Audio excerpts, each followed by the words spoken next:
Hello everybody and welcome to the Batcolyte. Go ahead and tap your screen, share the live, and if you have a belief in a god or gods, higher power, or anything like that, and you're capable of questioning that belief, then go ahead and request on up. We're getting a late start. No surprise there, but I don't know, maybe it is a surprise. I was sure I'd be on time tonight after taking a night off, but I guess I needed one more little sleep.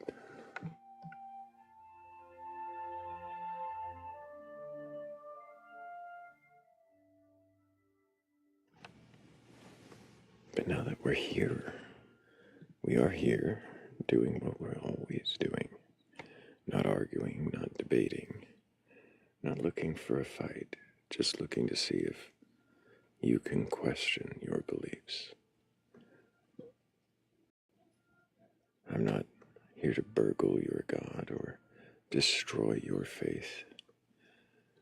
I really just want to know if you can question it. And if you can, I want to know what your belief is, not just the name of it, or really where it's from, but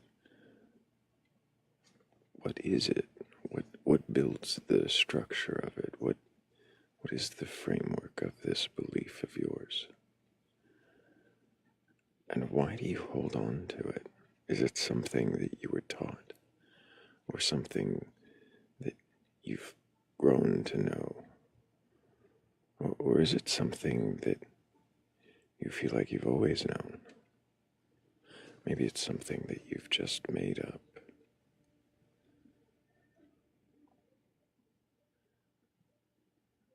Chalk and Cheese says, Thrayle, we missed a countdown.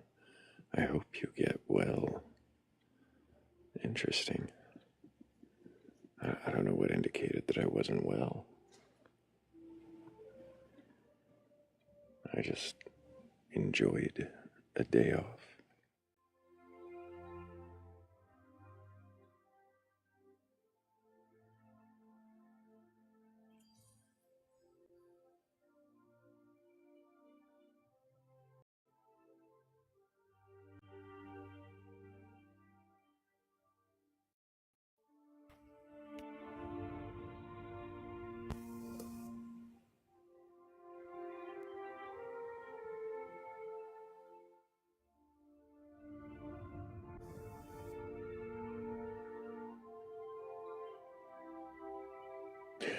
Well, thank you, Danny Grax and 96.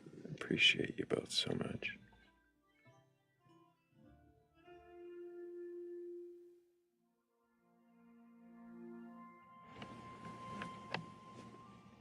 It's a slow start, but I think it's going to be a good day.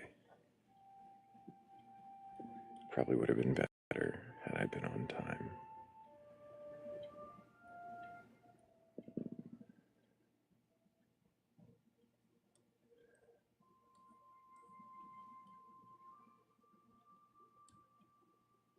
But I'm glad to be here, just waking up, still coming to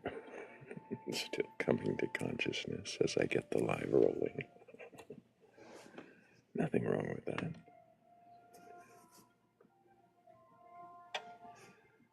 I've got my blueberry coffee, and I've got a few of my friends, and I bet a few more of our friends will be joining us soon. I see 26 days, and we'll get to speak to Chalk and Cheese.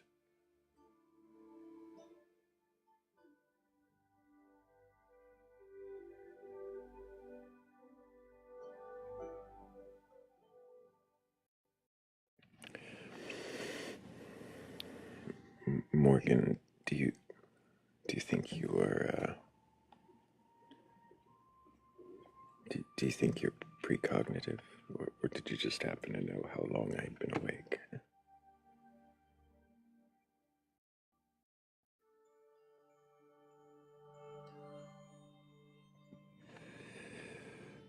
Redwood, it's like coffee, but it has a very rich scent and flavor of blueberries. It's delicious. Shell, I got so much rest. I'm late today. I don't like being late, but here we are. Can't do anything about it.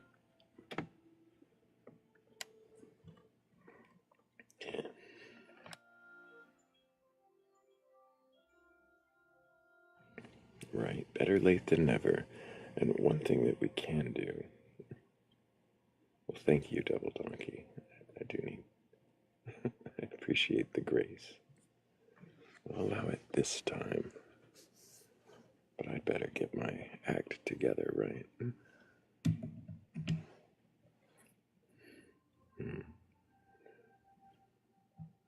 I think. I mean, 3,800. Good job, guys. We're nearly to 4,000 likes. I think it's time we can put the questions up. But of course, we should keep tapping. And hopefully, we'll be able to find somebody who's curious enough or courageous enough to question their beliefs.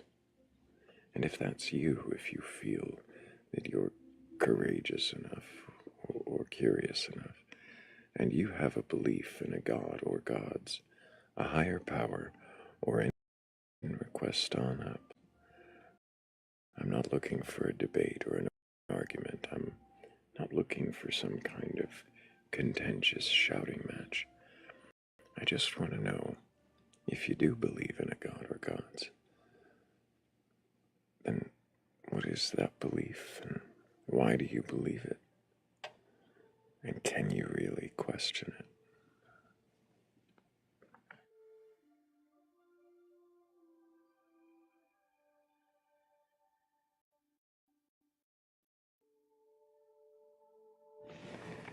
Kazoo says sometimes they're intimidated to join the panel.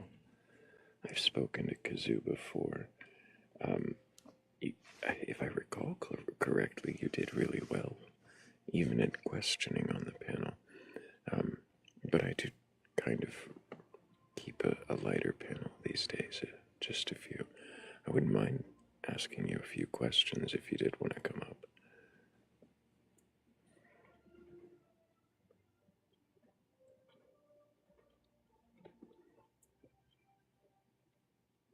But I think it's understandable to be intimidated. I think that might. Some people might think that I'm looking for gotchas or I'm looking to pull a rug out from under them. I'm not looking to. Sometimes I just trip on the rug, I guess.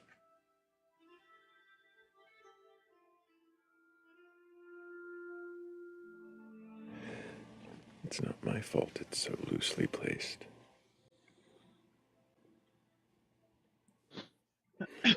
Kazoo, can you remind me your age for TikTok TOS? I am 33. And do you have a belief in a god or God's higher power or anything like that? I think that I have come to the conclusion that I'm agnostic. You've come to the conclusion that you're agnostic. And by agnostic, I have. do you mean that you don't know if there's anything there at all? Or you believe some things there, but you're not sure what it is?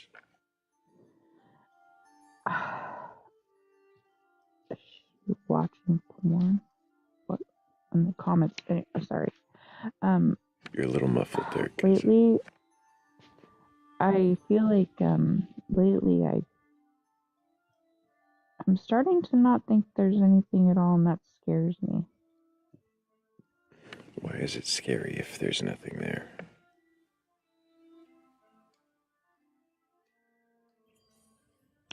Can you hear me? Yes, I can. Uh-oh. Might have lost Uh-oh. I lost connection. Can you not hear me, Kazoo? I said sometimes I think that there's nothing there and it's scaring me. Yeah, I heard that part, Kazoo. I guess you can't hear me. I'd said, why is it scary? for there to be nothing there? Um, I,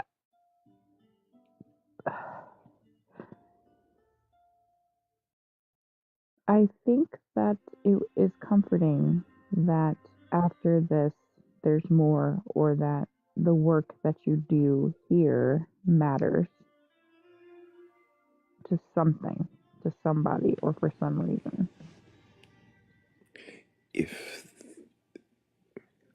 If there's nothing there beyond this life, there's no afterlife and no God, then wouldn't what you do here at least matter here?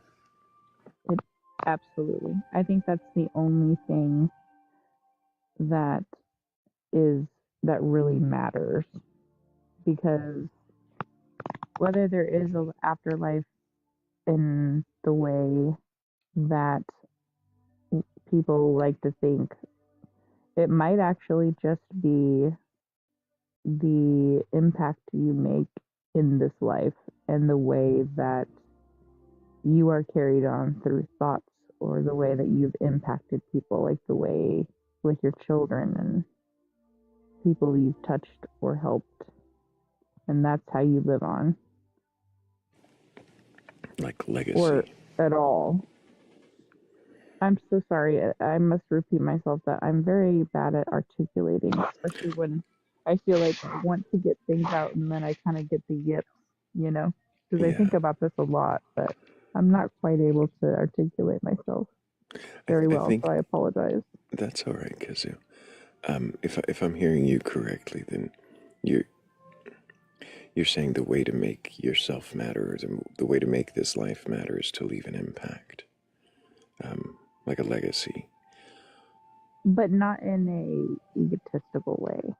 Not, yeah.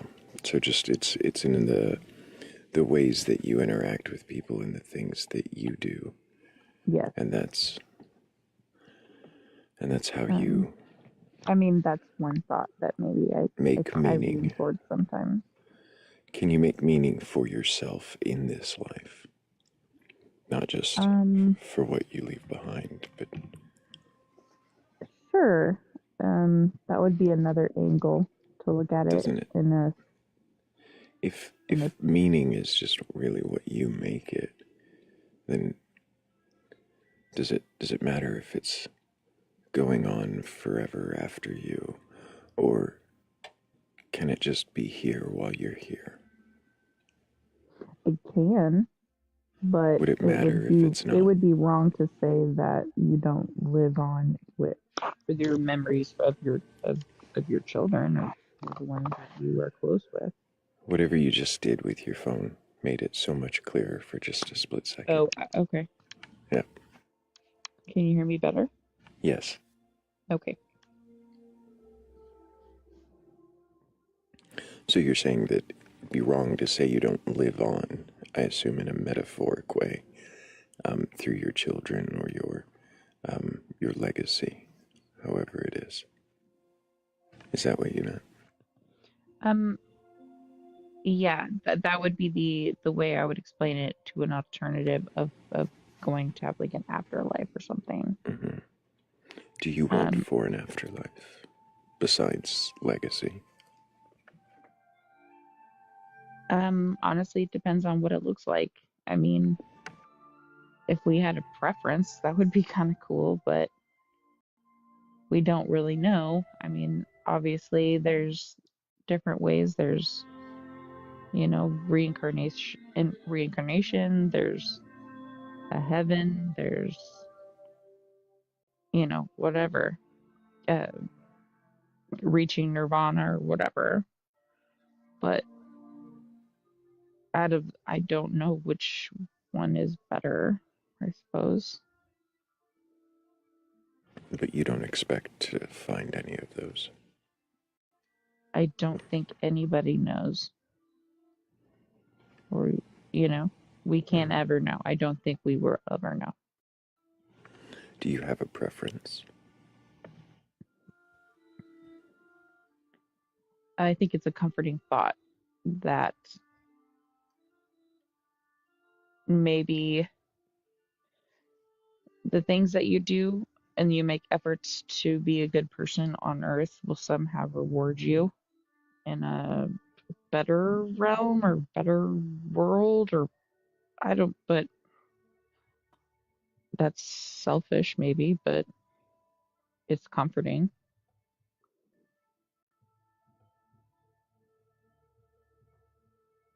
Would you want that better realm with the rewards from this life?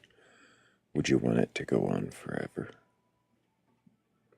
eternally? I've also thought of that as a grown-up Catholic, that like that eternal heaven, that eternal forever is only almost it's almost hard, it's hard to grasp. Like the Mm, way I've thought about hell, if you were there for eternity, can you even like wrap your head around what how that kind of pain or torture with no end, and you know there's no end? I think that's terrifying. mm, But I mean, if you're in heaven and it's in for an eternity, I mean, what's the goal there? right. How I mean, are long we all just does. walking around in robes and having friendly conversations with each other for the rest of our for eternity? Well, then, if Like, it's do the we have a biblical one, duty there? Are we going to have some kind of duty that fulfills us, you know, mm, our souls? Like, there's a catch. Like, I feel like there's a catch, you know? mm, Like, are we just up there happy all the time? I mean, and nothing goes wrong and we don't have to work for anything. I feel like I almost want to work for something. I interesting. like I want to work for self pride and accomplishing things. Is that what you do in like a heaven for eternity? I don't know. I've heard that you do get job assignments from some people, anyways. Also, that, um, You oh. yeah, job assignments. So it's like a work camp forever. And Uh, and and you, do we get punished for not doing these jobs? I don't know. I'm pretty sure you're just gonna want to do it because you're there for eternity. What else are you gonna do? I mean, yeah, would you even have like a thought of your job? Like, would you even have an opinion of it? Hmm. And if you think about You it, couldn't that's have a also negative just opinion, serving could you? somebody. That's Yeah. actually, oh, sorry. That's So actually just serving something else. so eternal slavery, basically, sounds like. Well, it doesn't sound like heaven at all. Um, so you wouldn't want that. You wouldn't want that eternity. You Uh, think it would uh, get boring after a while? but do we get bored there? That's That's a another question. great question, Kazu. I'm curious. Um, what do you think might convince you that a God exists? I This is a great question. I want to see things with my own eyes. I think that's the biggest issue I have with religion, or totally giving my whole self to a religion or an ideal like that, is because I don't know. It reword that again. What What do you think might convince you that a God exists? I want to see something with my eyes here. And if you see something here with your eyes, do you feel that you would be able to trust them, your eyes? Yeah. Yes. Am I? It, let's use the examples of miracles Jesus did, right? Or major biblical partings of seas. If I saw that with my eyes, I think anybody would just fall out, you know? But yeah, I mean, and I also think that we're owed that, to be honest. I think that people that have given their lives to a religion or just this, let's just use Catholicism or Christianity, we're at Christianity. I think we're kind of overdue for that a little bit. I mean, I feel like that we're down here fighting for our fucking lives down here over this kind of discussions and thoughts and beliefs. I mean, throw us a bone, man.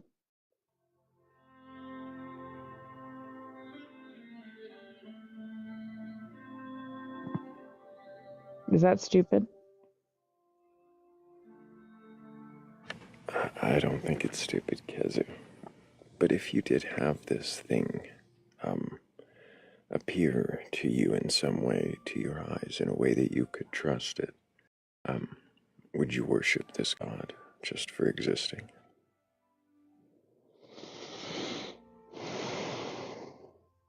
That's a good question. I don't know.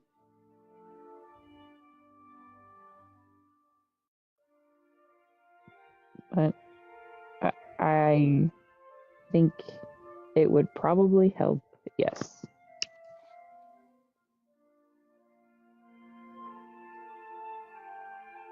And I would want it to be seen by everybody. Mm-hmm. If everybody saw it, if there was some way to verify that everyone had seen it, you would. I'm sorry, I guess I missed your answer. Would you worship it just by nature of existing? Would I worship it? Uh-huh.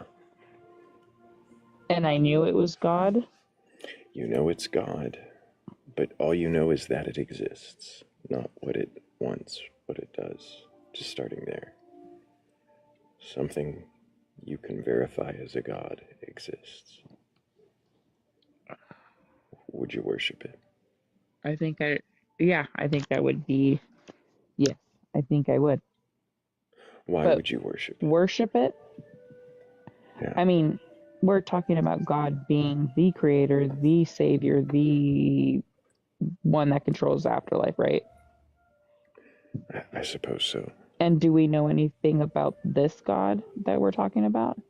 Do we know, does he have Let's the make it, book? I mean, yeah, let's make it the one from the book. okay. Ooh, Would you worship it just because it exists? And you know its threats and promises?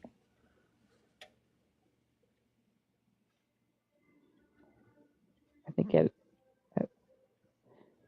I think I'd almost have to. For fear of hell? Or for admiration of its Well, accomplishments? it would confirm, it would confirm that he exists. But that will never happen. We will never see that. So what you Because know of the... I don't think it's real. I understand that. So what you know of the biblical God, if it existed the way that you understand it, would you worship it for fear of hell? Or would you Yes. rebel? For fear of hell, maybe yes. Okay. Yes, I would. I can't fault you for that. If It's we're an talking about the eternal way that he's, torment. if But do that's you... what, I'm sorry.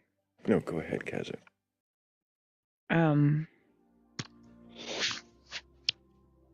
but that would it doesn't mean you always go to hell even if you don't worship him, right? I don't know. I guess it depends on how you interpret the text. I think it's I think that would be another discussion, I suppose, but I do not. I believe that Probably. the text is a book of stories that have been rewritten, and written in a way that for human gain. Uh, it has been written by humans, and humans are deeply flawed. That's what I know for sure. For humans, by humans, probably to benefit certain humans. And they've left things out, or they will leave things out, or they will. I mean, yes, I can't believe what's written. No, I don't. Can you think of God that you would rather worship if it existed than this God? And before you do answer, No, I can't. Oh. Okay, well, no's fine. That's a quick one. But I do need to make sure that I thank Jade for the Night Star. Also, Sebastian, Jade, Shell, 3 Pips, 96, and Danny Grax, all together for helping with the goal.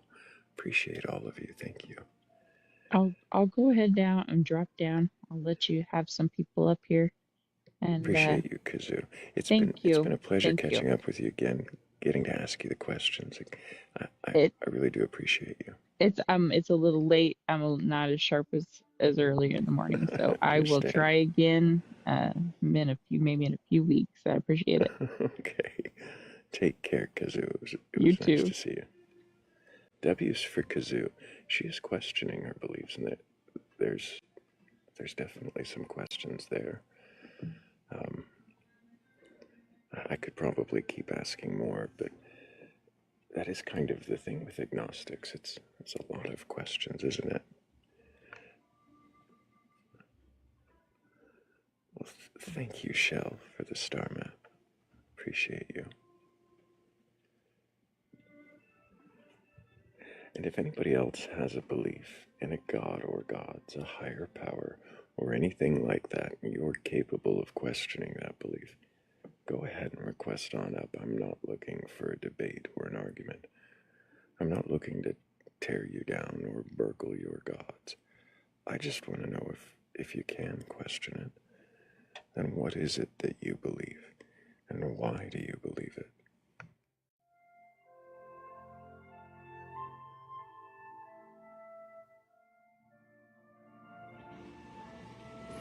I don't know who was first, but I do try to bring up all comers, so let's see one at a time, though.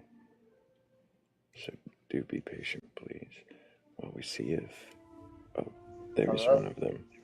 Hello, conservative. Can I get your age for TikTok TOS? Yes, hello, I'm 18. What year were you born? 2007. Do you have a belief in a god or gods higher power or anything like that? Yes, I'm Christian. And have you read your Bible from beginning to end? It's pretty much, yes, in essence. Pretty much in essence. Did you read it from beginning to end, or do you just mean that you've skipped around enough you feel like you know? I know pretty much the entire Bible. Fascinating. Do you believe all the... I'm not asking you to. Do you believe all the stories within the Bible to be true and literal? I partially believe a few of the stories are metaphorical. I'm sorry, say that again. I believe some of this is my personal belief, but I do believe some of the stories are metaphorical. Some of them are metaphorical. Correct. What about the 6-day creation? Is that literal or metaphorical? I believe that one to be literal. And Adam and Eve in the garden as the first two humans. I believe Adam and Eve is metaphorical. Fascinating. So the 6-day creations, the specific days outlined, are literal. But then the next chapter, when it starts to talk about Adam and Eve, that's all metaphor. Yes. The Bible does not ever point exactly that it is modern day 6 days. So how is Adam and Eve... Adam and Eve, metaphorically, is a story to sort of emphasize the relationship between humans and God, and how, or I guess why, we were cast down to earth. So for you, there's no literal Adam, literal Eve, first two humans. No, I view it as an allegory for universal human experiences, like for example, the loss of innocence, or awakening of consciousness, etc. Irreversible. So this is just a metaphorical story about an Adam or a man. I believe and so. a woman. But the creation part of it, where it talks about him being made Correct. out of dust and her being made from his rib, all that is The metaphor. difference between the two is prescription and description. I'm sorry, what do you mean? So the 6th day creation is a prescription of how the earth was created, and then the Adam and Eve story is a description on how humans and the loss and the separation from divine nature came to be. How Does does that make sense? not quite? You're saying that So do you understand the difference between a prescription and description? I'm assuming, correct? yes. So Okay. you're saying that Genesis 1 is a prescription, the 6 days, in that No. order, and Yes. that's all Yeah. prescription. Correct. And then Adam and Eve, as soon as it goes to chapter 2, that becomes description, So but correct. somehow metaphor. It's So metaphor it's hard and to description. What does that mean? so it's hard to establish that from a more English point of view. But once you read the Bible in its original language, Hebrew and Aramaic, it points Mhm. out that it's actually just. For example, slavery. A lot of people like to bring up how slavery I'm is. not here for you to just monologue at me. I'm asking you specific questions based on your answers to see if you can question your beliefs. Are you Okay. just up here to tell me things, or can Okay, you go ahead. question Go with your your beliefs? question. Is there a reason you're interrupting me now? I just Let's asked you a question. You would have heard it if you didn't interrupt me. I didn't hear you. Go ahead with your question. Yeah, if you don't interrupt me, you'll actually get to hear my questions. So are you actually here to question your beliefs? Is that something you're capable of Yes. doing? I'm willing for you to. I would like you to question my beliefs for me. No. Do you know what that means? Can you question your beliefs, conservative? I have questioned them before. Can you question them now? Well, if you provide a good question, then maybe. But I promise you, I've exhausted almost not entirely almost every question, but most At of the 18, prominent you've questions. exhausted Right. every question about a Yeah. book that people still argue about after 2,000 years. You're Yeah. so humble. I'm sure that you've exhausted so many of the questions, conservative. Yes. I am very religious. I Uh-huh. also like to learn. Fascinating. I don't know if that's actually true, that last part, liking to learn. We'd Love to know learn. that, though, if you'd stop interrupting, if you actually had the patience to listen, but I don't hear that at all. Not entirely sure. I hear you trying to argue with How about this? How questions about that you just haven't go even ahead? see How how I'm about talking right now, and you're interrupting me like a rude child. Why can you not grow up just a little bit? Have a few seconds more of patience and see if there's a question coming. okay, go ahead and ask the question, please. What does it mean to question your beliefs? You asked me a question earlier. I forgot. No, I asked you, what does it mean to question your beliefs? It's self-explanatory. Question beliefs. I'm sorry, I'm what? not gonna. I don't want to really explain a self-explanatory question like that. I'm not an idiot, dude. Awesome. Doesn't seem like you actually, if you're here in bad faith, I'll just move on to the next I wanted guest. you to provide good questions. But what an idiot. Excuse me, what was that last part? That last said- disrespectful thing that you just said? Okay, I was so you about to didn't let hear. you stay I said, and what see. an idiot. Okay. Okay, Because so you you've can attacked me fuck this off. entire time. In what way did I attack you? In what way did I attack you? You called Are me. you feeling attacked? You, dude. Your passive aggressiveness. You're sarcastic. Like, come on. In what way have I attacked you?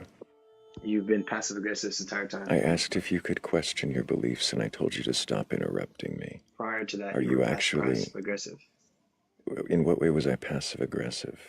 You said Was asking you about the literalism of the Bible passive aggressive? Every single personal question you asked me. For example, you've exhausted every question at 18.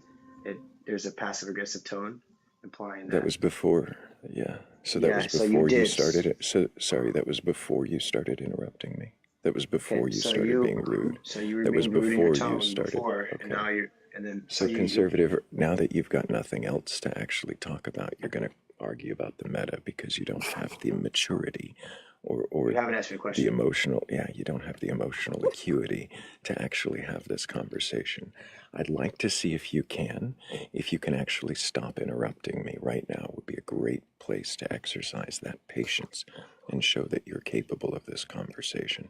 We're going to stop the meta, and I'm going to ask you a question. Actually, I think I might let Philly, if Philly's got a question. I do have a question. Hi, Conservative. I'm Philly. Hello. I was intrigued by the languages that you said. Okay. Reading the scriptures in the original languages. Okay. I just want to ask you, what languages have you read the scriptures in? Okay. So I grew up reading Hebrew, and then I also grew up reading Aramaic. And First, I grew up. It's like just to prove to Abby, I have questioned my beliefs because I did grow up Jewish. Questioned my beliefs, then deemed them to be into Christianity, along with my parents as well. So I actually have questioned my previous religion. Thank you very much. that's interesting. Did you read the New Testament, though? Have, yes, Christian. And did you read it in the original language? Yes. Which language was that? I believe, well, it's different parts of it. They're The New broken. Testament. I believe it's Koine Greek, correct? Or yeah, I think most of it's Greek. Some components do tend to be Aramaic, but most of it is Greek. And you've read it in the Greek? No, I have not read the New Testament in the Greek. No. Okay, that's what I was confused about. Simply in English. What was it about questioning your Jewish beliefs that led you away and towards Christianity? It was honestly primarily salvation. The concept that you simply are saved with good deeds kind of felt flawed to me, and how Jewish usually deny one portion of the Bible. I'm sorry, what part of Jewish theology says you are saved with good deeds? So most of Jewish theology is when, like for example, Christianity, you need to have faith in Jesus Christ, repentance, etc. Whereas Judaism lacks a faith, and not really a faith, lacks a specific, how do I say, spiritual faith in an essence per se. May I ask you how old you were when you converted from Judaism? So I was relatively young, but I've always been kind of intellectual in the way that I've always kind of been always reading ever since a young age, hence learned Hebrew at a very young age. I'm just finding it difficult to Around hear age, you. around 15, 16.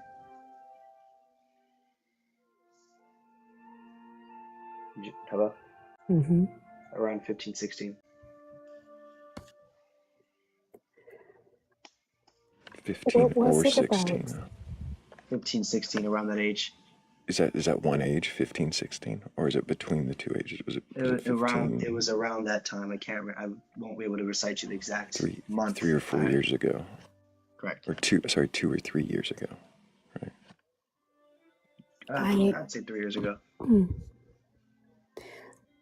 Are you able to help me understand what it was about Judaism that you were questioning? Because I hear you talking about salvation, which is a Christian. Yeah. Primarily, Judaism focuses on fulfilling God's commandments in the world, whereas Christianity emphasizes faith in Jesus for eternal life. Different in core texts, Talmud, New Testament, and practices as well. They also incorporate practices that are non-biblical. I'm sorry. You said that you questioned. Yeah, you said that you questioned your Jewish beliefs before you became a Christian. Correct. What was it in your Jewish beliefs that you were questioning? I said that right now. So primarily because Judaism focuses on solely fulfilling God's commandments, whereas that doesn't make sense at all, because you can be a bad person and also fulfill commandments, and like do not lie, thou shalt not steal, and also Where does it say do not lie? Thou shalt not lie. You don't. Yeah, which commandment is that? Can you tell me? Sure. Maybe that'd be great.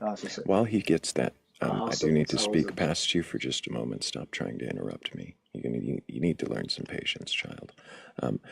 Really quickly, I'm going to speak past you again. Thank you so much to Sebastian, Jade, Shell, 3 Pips, 96, and Danny Grax for helping with the goal. I do appreciate each and every one of you. Thank you so much. So which chapter and verse do we find the do not lie commandment? So it's the ninth. It's the ninth. Ninth commandment, and it's also in Exodus. I'm sorry. It's. You shall not bear false witness to your neighbor. So bearing false witness to you means lying. Yes, it's in the bearing false witness to a neighbor is considered lying. Yes.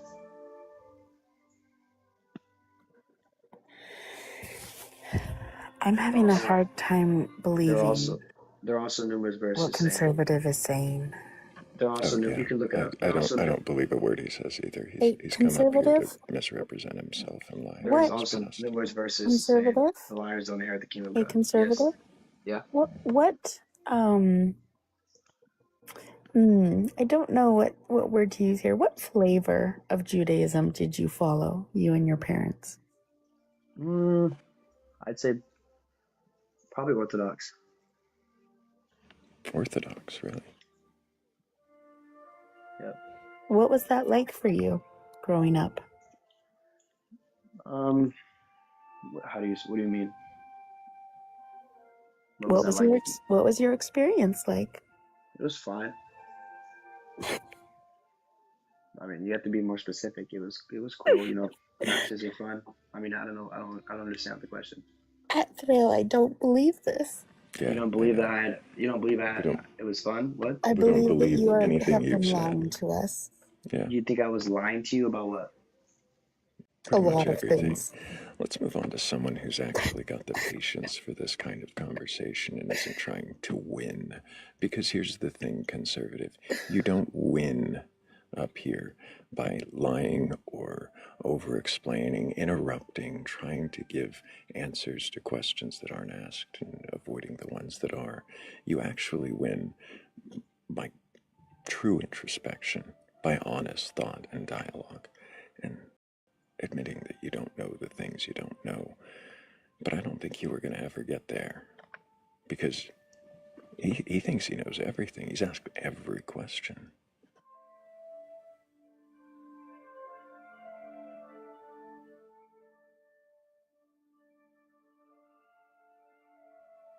What is the purpose of coming onto a panel and lying? To win. He wants to win. To be in an argument? And to win an argument, which is what he thought this would be. That would give him a leg up in some way? It's not at all convincing. We do have a few other requests, and before we get to them, I definitely want to thank everybody for tapping the screen up to 13,000 likes. Appreciate all of you doing that. The more we tap, the more likely we'll get a few more people in here who might be curious enough or courageous enough to question their beliefs.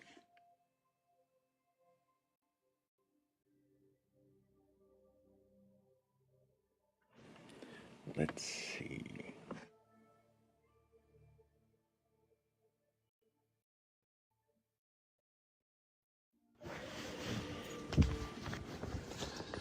Hello, Don May. Can I get your age for TikTok TOS? Yeah, I'm 32.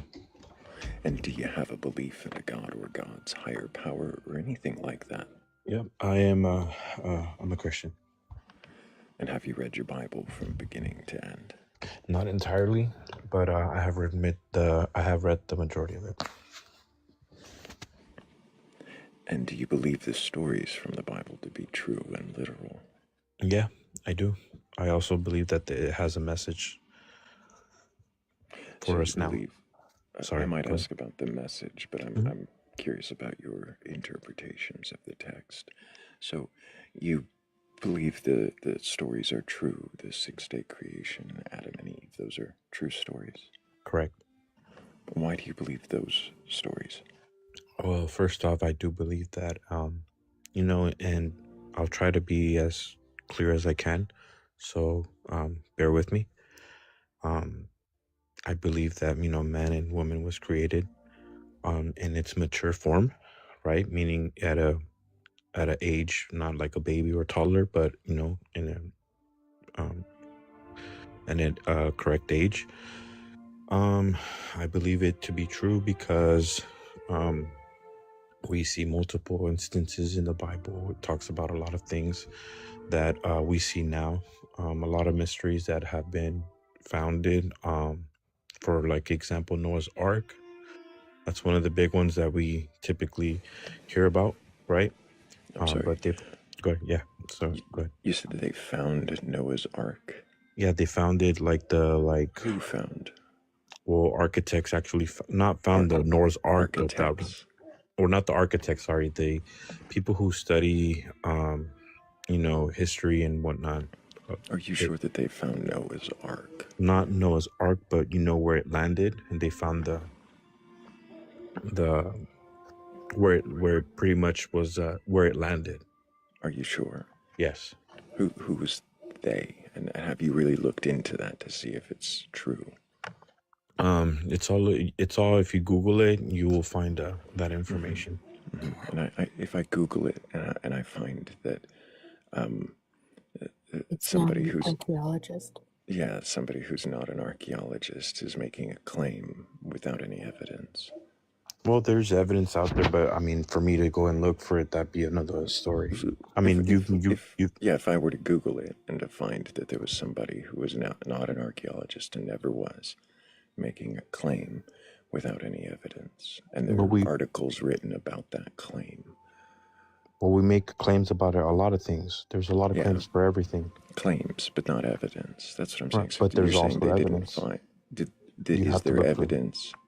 Yeah, you have to look. So the question that I had asked you that led us here to this non-evidence of a ark was that I had asked why you believe in a 6-day creation and Adam and Eve.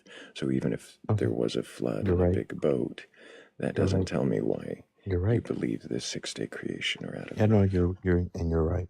You're totally right. So let's get back to that part. Great. Yeah, so I believe it to be there's a 6-day creation and the 7th day was also part of it. And it was meant to rest. We do see the 7 days of the week, right? Sorry, 7 days of the week. Right. Is why you believe in the 6 days of creation? There's implements as to why.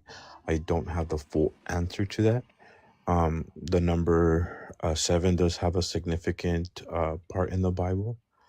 Also 3 days has a significant part. The significance of the numbers doesn't tell me why you believe that the earth was created in that number of days in that order. Right. But although, that kind of would be something very extensive, and I won't have a full in-depth answer to answer that, but I do believe in it. There's a lot of things. So you believe it, but you don't know why? Not to its entirety. So I'll be honest with you, I'm not going to sit here and lie either. So you don't know why you believe the 6-day creation, but you do. Well, because it's written. You're getting muffled, like you're covering your I apologize. Because it's written. I don't know where the sun comes from, right? Even NASA doesn't know where the sun comes from. Are you sure? They actually don't know how light came to existence. Fascinating that you they think do. that. They don't even know. So you don't think that scientists, I don't know why you said NASA, but you don't think scientists have any idea where the sun came from or how light works? Yeah, or how light came to exist. Can I do have to ask you a question. It might seem a little off topic, but May I? Go ahead. Go for it, Billy. What shape is the earth? So are we going to have that flat earth question versus... She just asked you a question. Yeah. It's I believe it to be as a sphere. A sphere? Mm-hmm. Okay. Thank you. So why do you believe the Adam and Eve story? You basically said that you don't know why you believe the creation, except that it's written.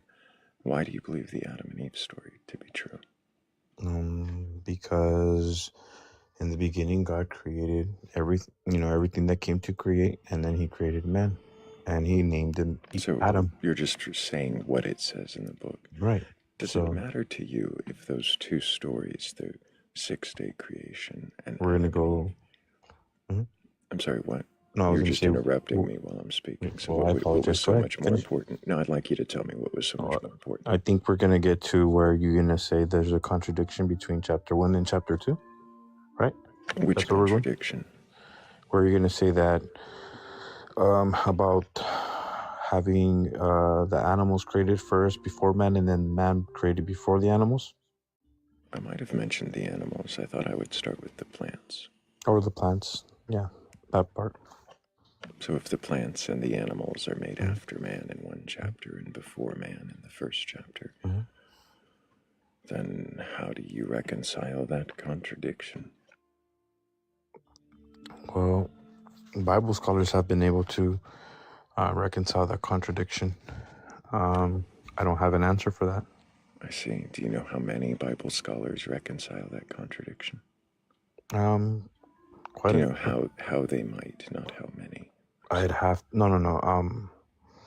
Man, this is something that I looked up before, and I try to, study as well. But is it possible that many of them resolve that contradiction by saying they are two different stories from two different ancient peoples who didn't know how things were created, but this is what they believed?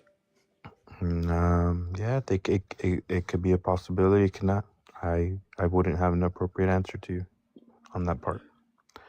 Do you believe those two chapters were written by the same person? Well, I believe that that the Torah was written by Moses, and some of it was written by Joshua towards the end. I gotta thank Shadow Slays for the hanging lights. Thank you, Shadow Slays. Appreciate you. So you're saying that I'm sorry, you said that it was written by Moses except for the end. Well, towards the end, it could. Then the first two chapters would have been written by Moses. I haven't gone so much deep into studying that. I've kind of more focused on the salvation portion and the life experiences of the supernatural. Experiences.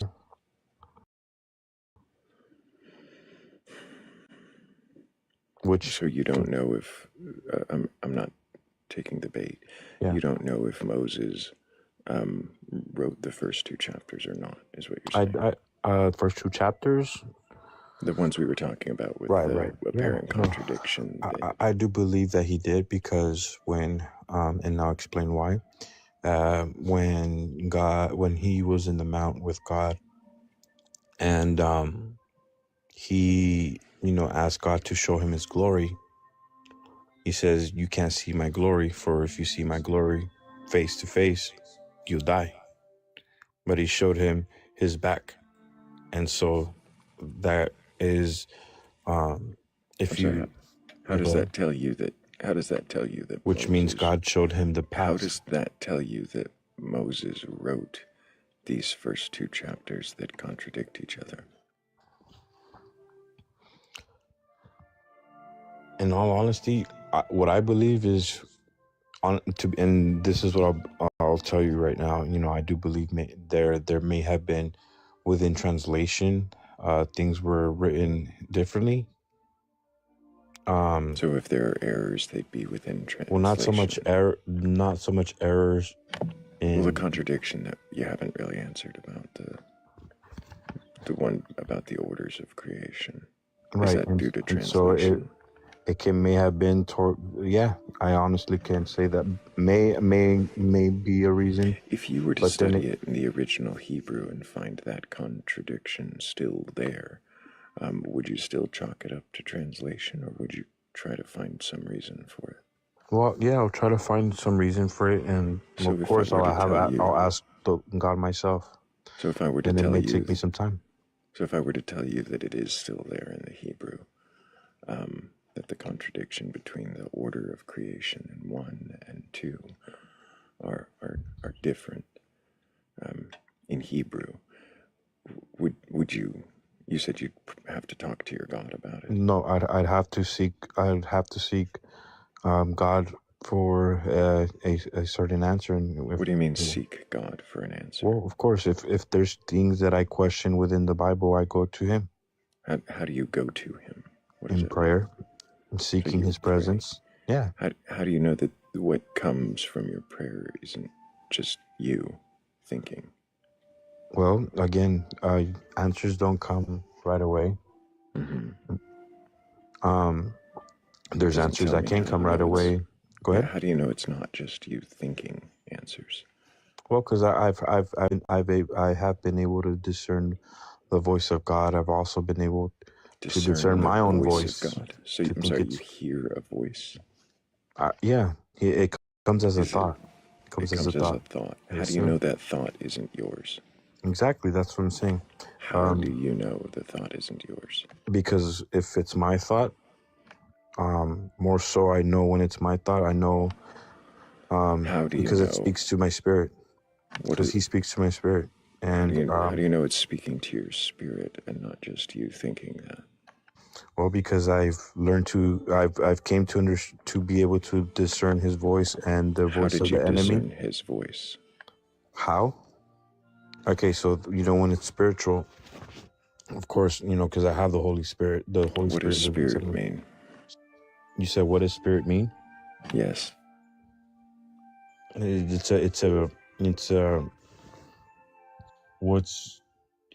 pretty. I mean, like if you say spirit, because it's pretty much a supernatural. It's a supernatural being. I'm sorry, I don't know what you mean by that. Supernatural being. Well, meaning, okay, so there's another realm to what our natural eyes can see. Which is okay. So let me ask you this question, because now I see where we're getting at. We're just going where your answers are leading, which is far away from any explanation of the contradiction of Genesis 1 and 2. Okay. I think Philly might have a question for you. But then you start asking me questions as well. I've been asking you questions that pull away from answering. You've been pulling away with your answers, but I'm going to go ahead and stop. Well, since you're avoiding the questions, I'm going to go ahead and stop and let Philly ask you a question. I was very interested in the part of the questioning about how you are able to discern the Holy Spirit's voice. Yeah, because He's a prince. The Lord is a Prince of Peace, and when He speaks, it brings peace. When I hear the thought, it's brought peace. Now, when the devil speaks, what is peace? It brings it makes me uncomfortable when I know it's the enemy trying to put fear in me. When you say it brings you peace, what does that mean? It brings me peace. I know that there's peace within what I heard. What I heard, then that brings for me to understand that it's God, because God doesn't quite answer. What do you mean by peace? It's bringing something. You say there's this something within it. What is this something? What is peace? If you before I answer that question, getting closer to the mic and getting louder. Sure. Stop. Getting to the mic, getting up on the mic and getting louder isn't going to help. No. It's going to annoy me. And also talking to the chat when I just asked you a question is just going to make me move on. But I think now that you've avoided my questions yet again, I'm fully done. Philly, you may ask a question before we move on.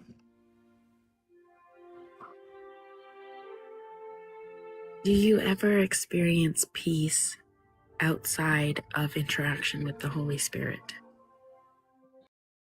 When I'm not walking right before God, or I'm not seeking His presence, I feel void. I feel lost. Have you been a Christian your entire adult life? No. Did you ever feel peace before you were a Christian?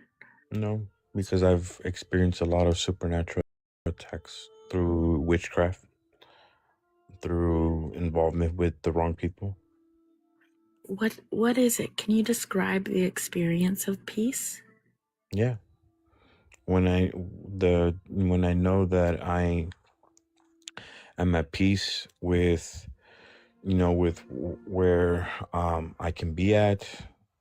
I can be in one place and be okay, and then be at another place and havoc and disruptions in life. I find peace in Him who has delivered me from all these circumstances. It gives me I feel joy serving God. Is joy part of the peace? Yeah, Did it's you part ever of it, but it's not. Go ahead. Did you ever experience joy before you became a Christian? There's a difference between joy and happiness. So have I been Sorry, happy? I didn't say happiness. I said joy. Outside of God, no. So only after you became a Christian did you experience I joy. found the purpose. I found God. Sorry, that You've got to stop, the Don. question. Stop interrupting. Yeah, the question was,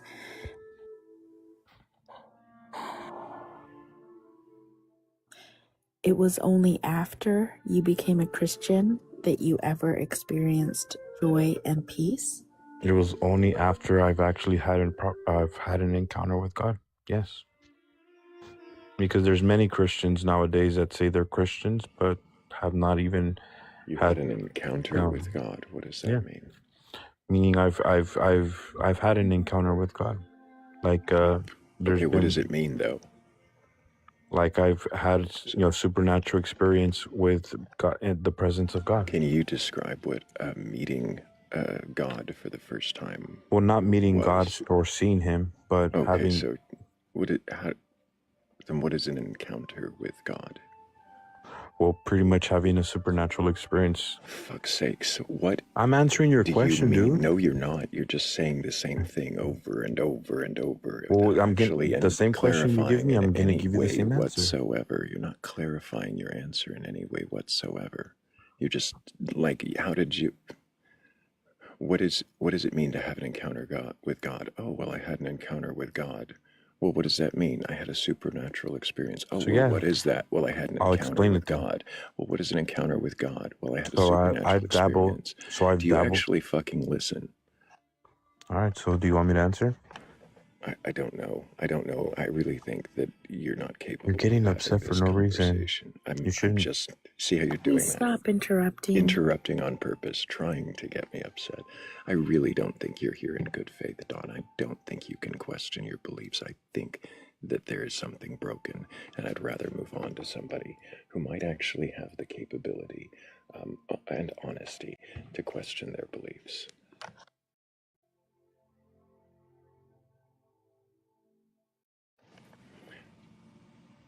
What is with the placid dishonesty and disingenuousness? I don't know.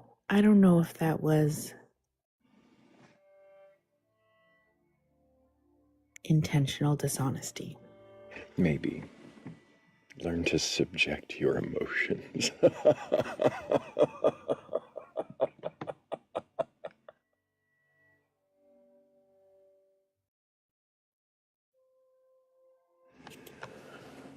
Oh, Dawn, I'm not mad.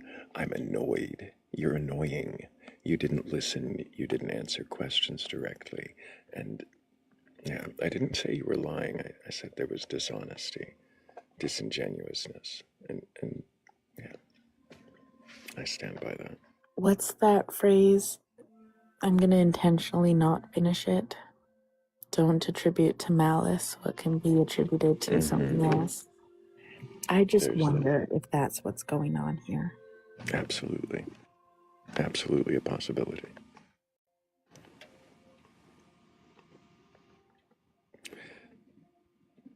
I'd like you to think about that, Dawn. And also, don't spam caps in the chat. That's for mods only. That's emotional.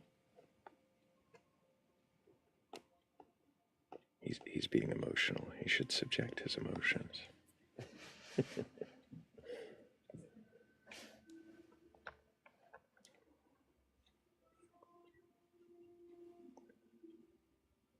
Oh, and the other two in queue decided to leave. I'm not looking for an argument. I'm not looking for a debate. I'm actually looking to see if anybody is capable of questioning their beliefs. And so far, we are 0 for 2. Two guests that are clearly quite incapable of questioning anything they've concluded.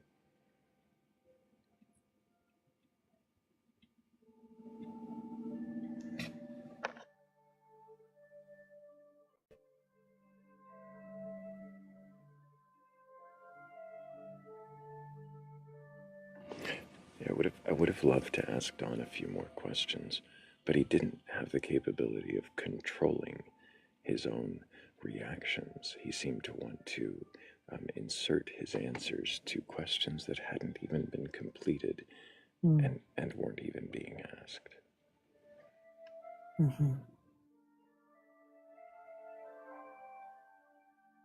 That was my experience.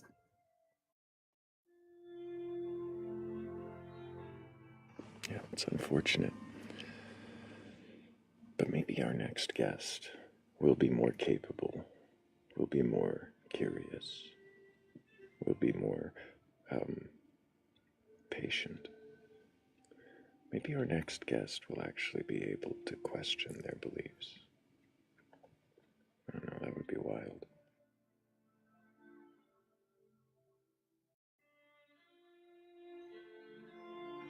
If you have a belief in a god or gods, a higher power, or anything like that, and you're capable of questioning that belief, then go ahead and request on it.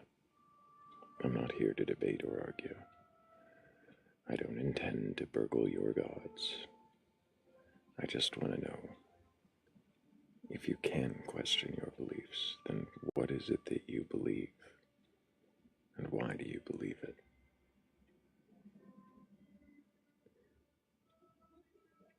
And at this point, can you even answer questions honestly? Is that something that you're capable of, or do you feel that you need to impress everyone watching?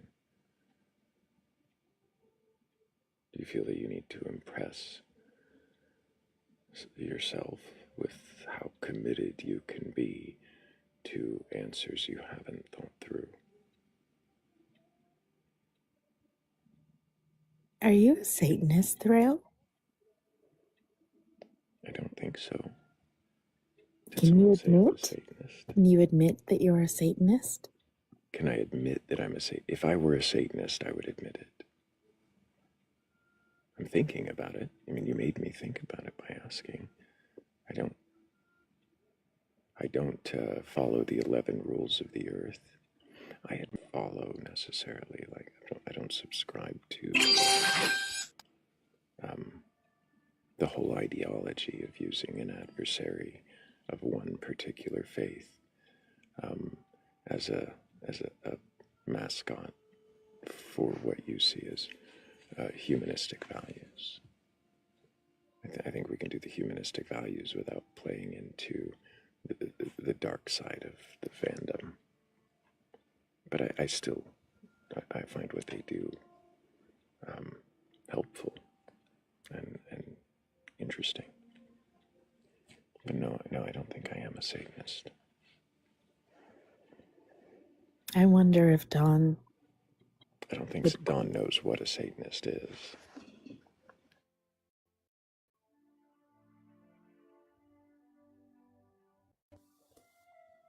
Sorry, Philly, didn't mean to interrupt you. I appreciate that you recognized that you did that. Oh yeah, no, I recognized it as soon as I did it. I'm so sorry. It's okay. It happens all the time. Hi, Kat. Hi. How are you doing? I'm okay. How are you guys? A little giggly. Yeah, a little goofy. We're doing great, just up here not recognizing that we're Satanists, apparently. So that's actually why I came up here, because I was on Z's live the other night, and you came in the room, and I told you that we had been airing our grievances about the terrible guests, right? And I had said something about like how accusatory they are of what we are, right? You're just a panel full of atheists. This is a satanic lie. This is demonic. Like so accusatory at us all the time. Oh. Well, and Satan means the accuser, so does that mean Don is a Satanist if he's accusing us of being Satanists? He's No, that means accusing. he is Satan. He's Satan for accusing us. That's right. Because if Hasatan. Satan is the accuser, then that would make him Satan. Yeah, that makes sense. That tracks. That maths. That maths Something to around. consider there, Don. Did you mean to come in here and become Satan? It's unfortunate. Fascinating. How does it feel to be Satan, Don?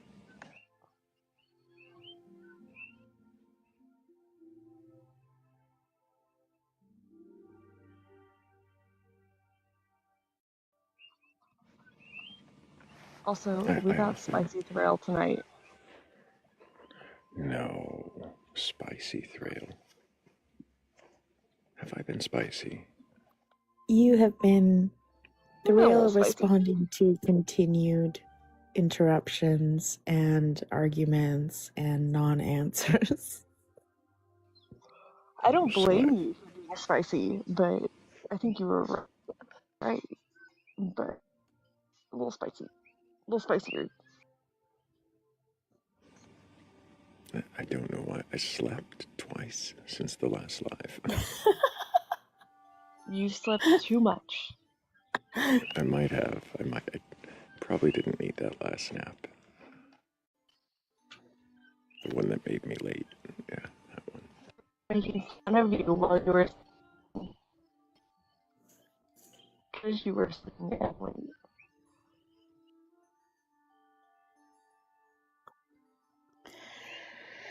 I wonder Also, what I'm a supposed to friendly repent reminder. about.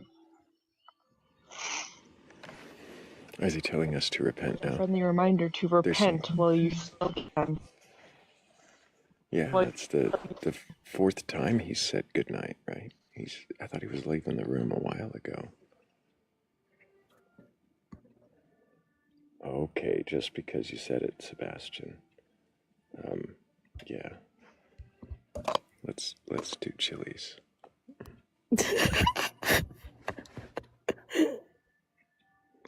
If we're gonna be spicy, we'll throw the spice up on the gift goal too. But that means I do need to thank Philly, Shell, and Keep Ups, Danny, Grax, Jade, and 96 for the previous goal. Thank you guys so much. And yeah, spicy, I guess.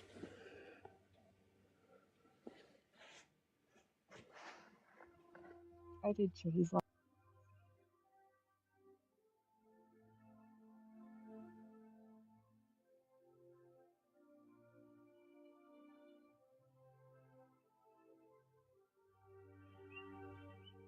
The bucket of toads is on the move.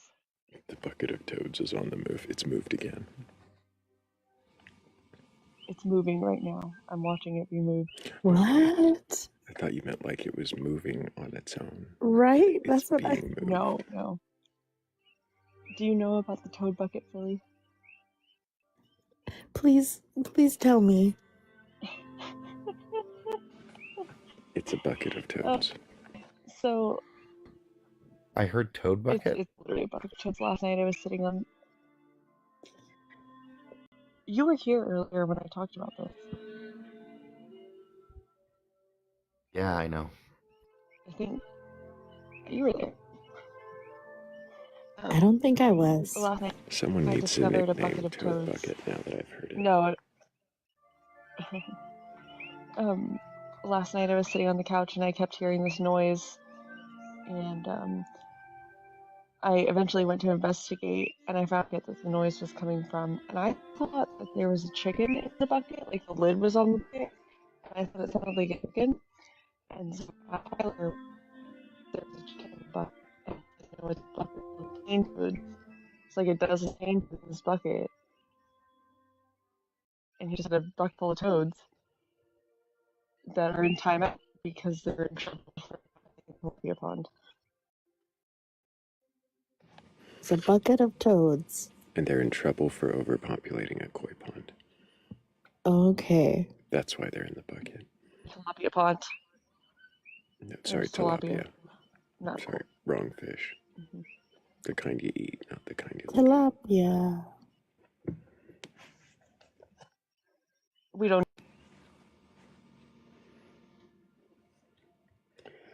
I wouldn't eat those toads. No, don't eat those toads. No, we don't eat. We don't eat the tilapia. They're there to make poop plants. You're raising so many questions there, Kat. And occasionally you could eat a tilapia. I would, but I get you.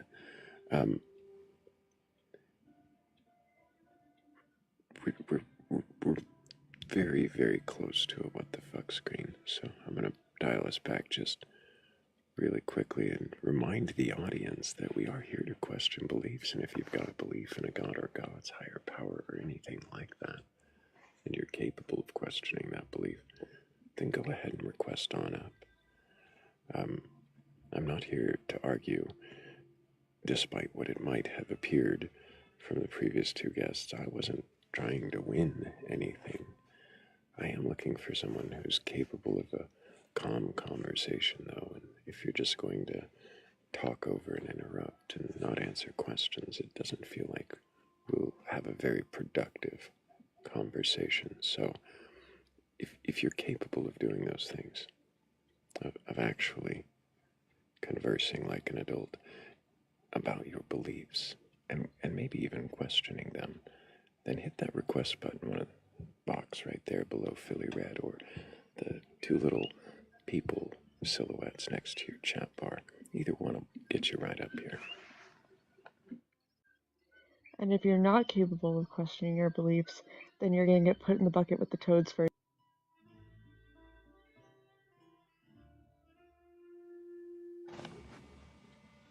Nolan, I'm not trying to do anything, but if you're feeling that way, that's something you should probably think about.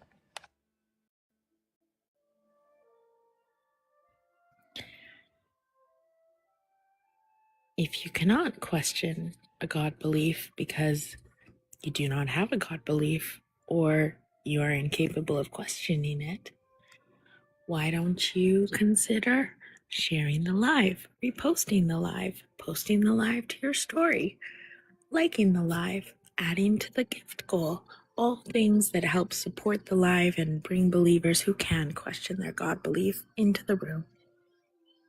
Philly, can I ask you a question? Yes. I'm scared. Can you describe? No. It's just because Thrayle really wants to hear this. Can you describe God to me by what it is not? Your God? My God. By what it is not? Is that gonna get me a WTF screen? No.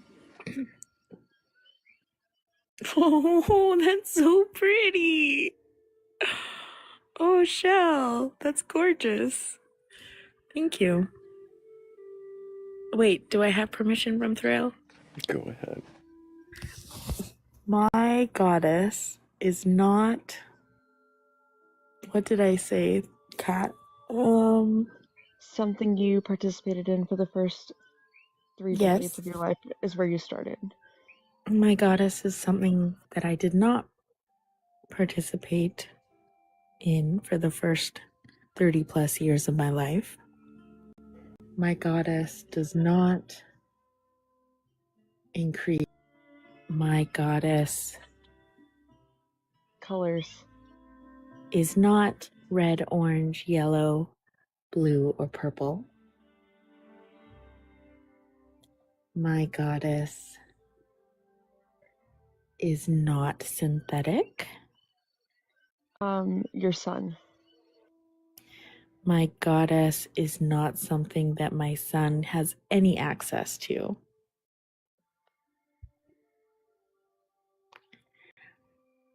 My goddess does not have a male nickname?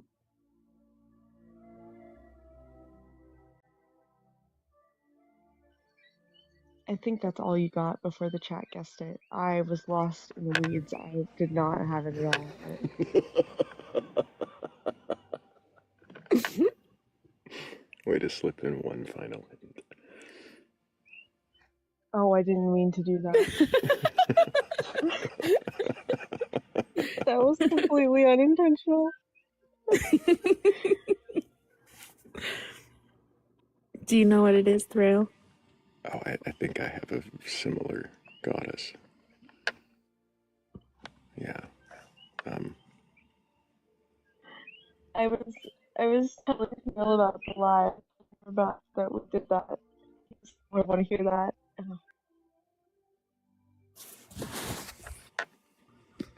That's a good goddess, Philly. Do you remember the first time in my deconstruction process, the first time that I tried that and I came on your live?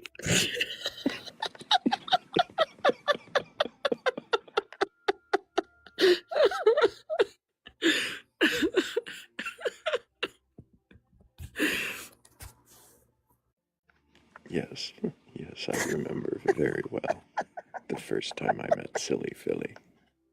Oh my gosh.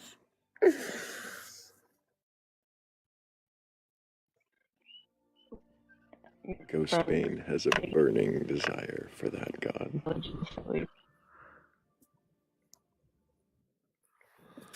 What is that? Some kind of weird dandelion?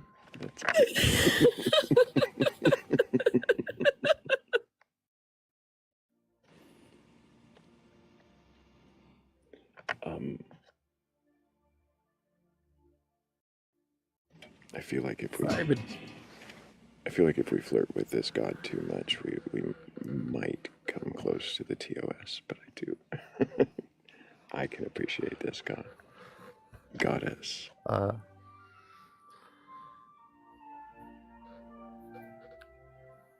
I might be appreciating that goddess right now. But if you have a god or god's higher power or anything like that, and you're capable of questioning your beliefs, then go ahead and request on up. We're not here to debate or argue or prove you wrong. I just want to know if you can question your beliefs. And if you can, then what is it that you believe? And why do you believe it?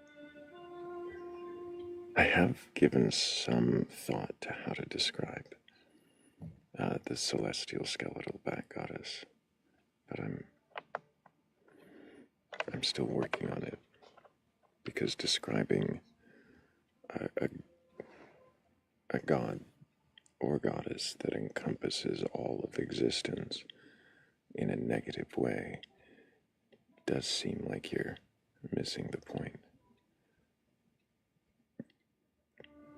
Because she fits in pantheism, deism, and triune theism, and monotheism, depending on how you describe her. And of course, agnosticism and atheism. But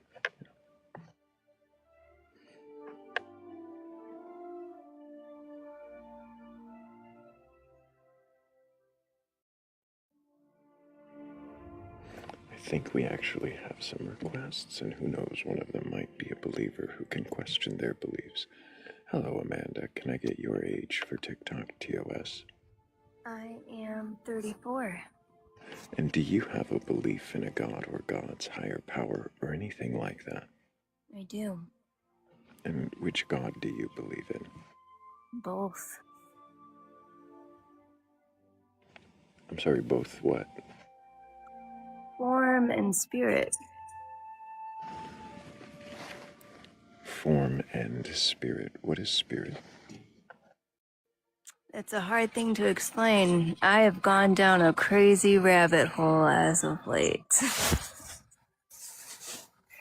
So there's light, there's dark, there's yin, there's yang, there's eternity, there's DNA. There's okay, we had light, dark, yin, yang, but then you said eternity and DNA, so that those that pair didn't seem to fit the pattern. What do you mean by spirit? Source where life comes from. A source where life comes from. What do you mean by source, I guess? Well, for me, I am still figuring out some of that, but it's what I experience as God.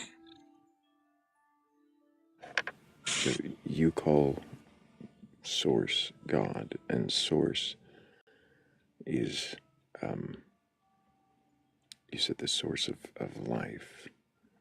Now, I've been given a name, and my name holds power. Amanda holds power. It means worthy of love. I see. And I'm not sure how that relates to source or beginnings of Unconditional love. life. Yeah, what do you mean by source, though, before we go into love? Because I feel like that's just going to end in song lyrics. I believe in the ability of a shaman, a healer, someone that can resurrect dreams. What do you mean by shaman? A healer. So they are able to bring back those that have passed, like, for instance, my mother. They are able to, how do I put this? They are able to heal hearts that. I'm sorry, Amanda. I'm not trying to be rude, but I'm not following you at all. I understand. I've been trying to understand really what you've been saying since you said both. You said form and spirit. I asked what spirit was. Spirit was the source of life, which you call God. We're kind of going down a meandering path that's not really taking us to an answer or understanding of what your God is.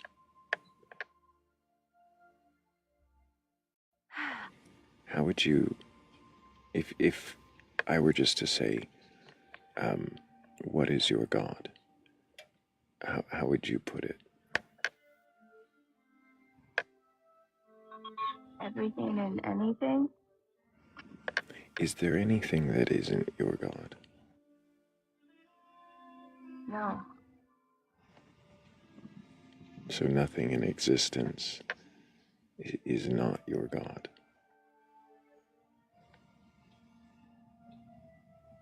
Well, it's hard to say. I've been told a lot of different things as of recently. Do you believe what you are told? I started shouting and getting on a little soapbox to myself recently. And I've been struggling sleeping since, so. So you were shouting and getting on a soapbox and had trouble sleeping since. Yep. I'm not sure what that has to do with what I had asked you.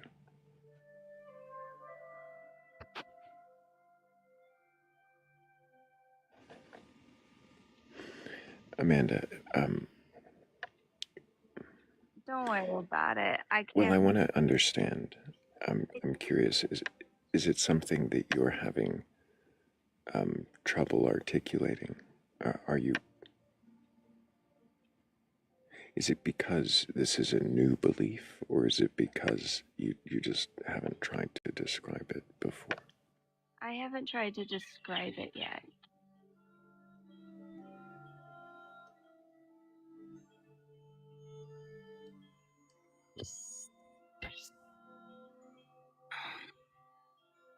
I feel like I've been given the chance to just live my life.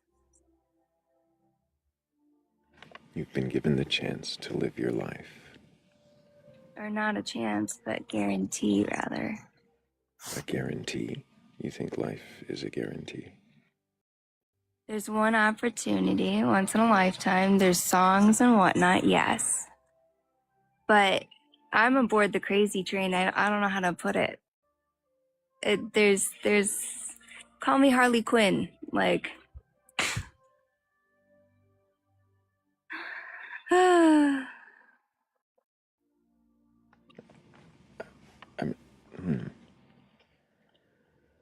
not sure that's a role model. no, it's.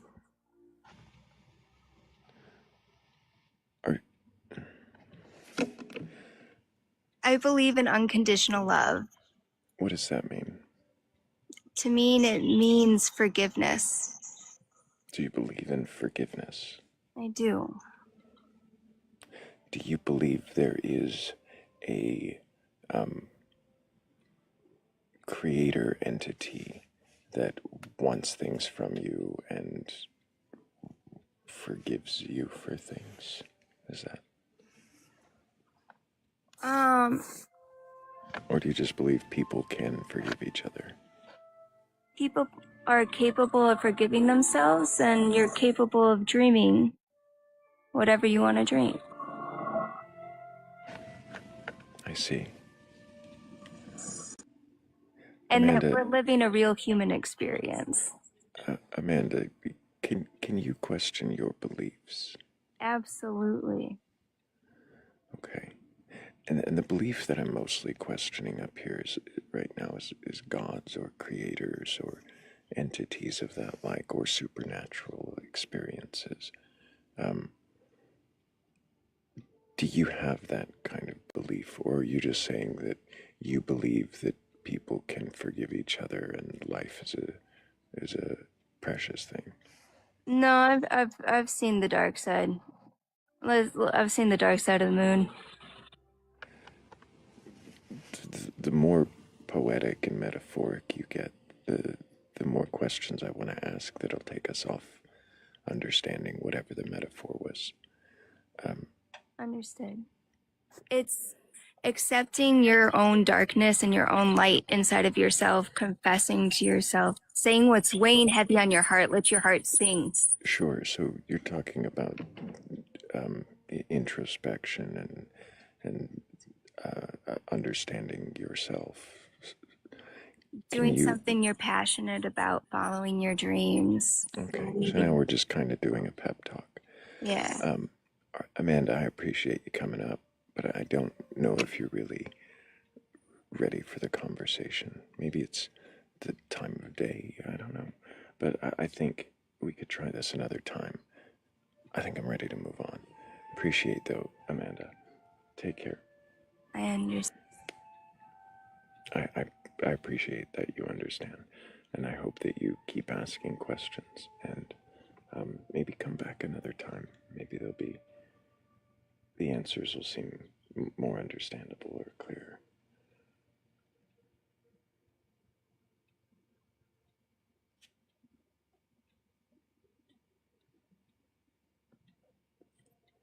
I don't know if the next guest is loading in. Seems to be trying. There they are. Hello, truly living. Did you mean to join? Yes. Okay. Can I get your age for TikTok TOS? Well, I have questions about how time works right now, but as of age, according to my birth year and according to what I know, I am over the age of 18. How far over? 29 years, not over, but 29 years total. Gotcha. Almost 30. Do you have a belief in a god or God's higher power or anything like that? I have belief in everything. Everything that is God is everything, because God has once said many things, and many things add into that everything is God, but just because everything is God does not mean that you have to obey them outright. And because of that, agreements that hold are also agreements from some, because some of them reach to greed because If anybody's got a belief in a God or God's higher power or anything like that, you're capable of questioning your beliefs and having conversations with other human beings. Go ahead and request on up. I'm not here to debate or argue. I just want to know if you can question your beliefs. And if you can, then what is it that you believe? And why do you believe it? What is going on right now? Excited for a question about how time works?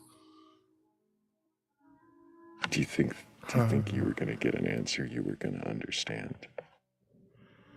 Well, they had a question about how time works. That was... They weren't going to get to ask the question about... I mean, I could have let that finish. I'm sure I had some follow-ups from the first 3 words, but I was, yeah, I didn't feel that was going to be productive. Maybe another time. I don't...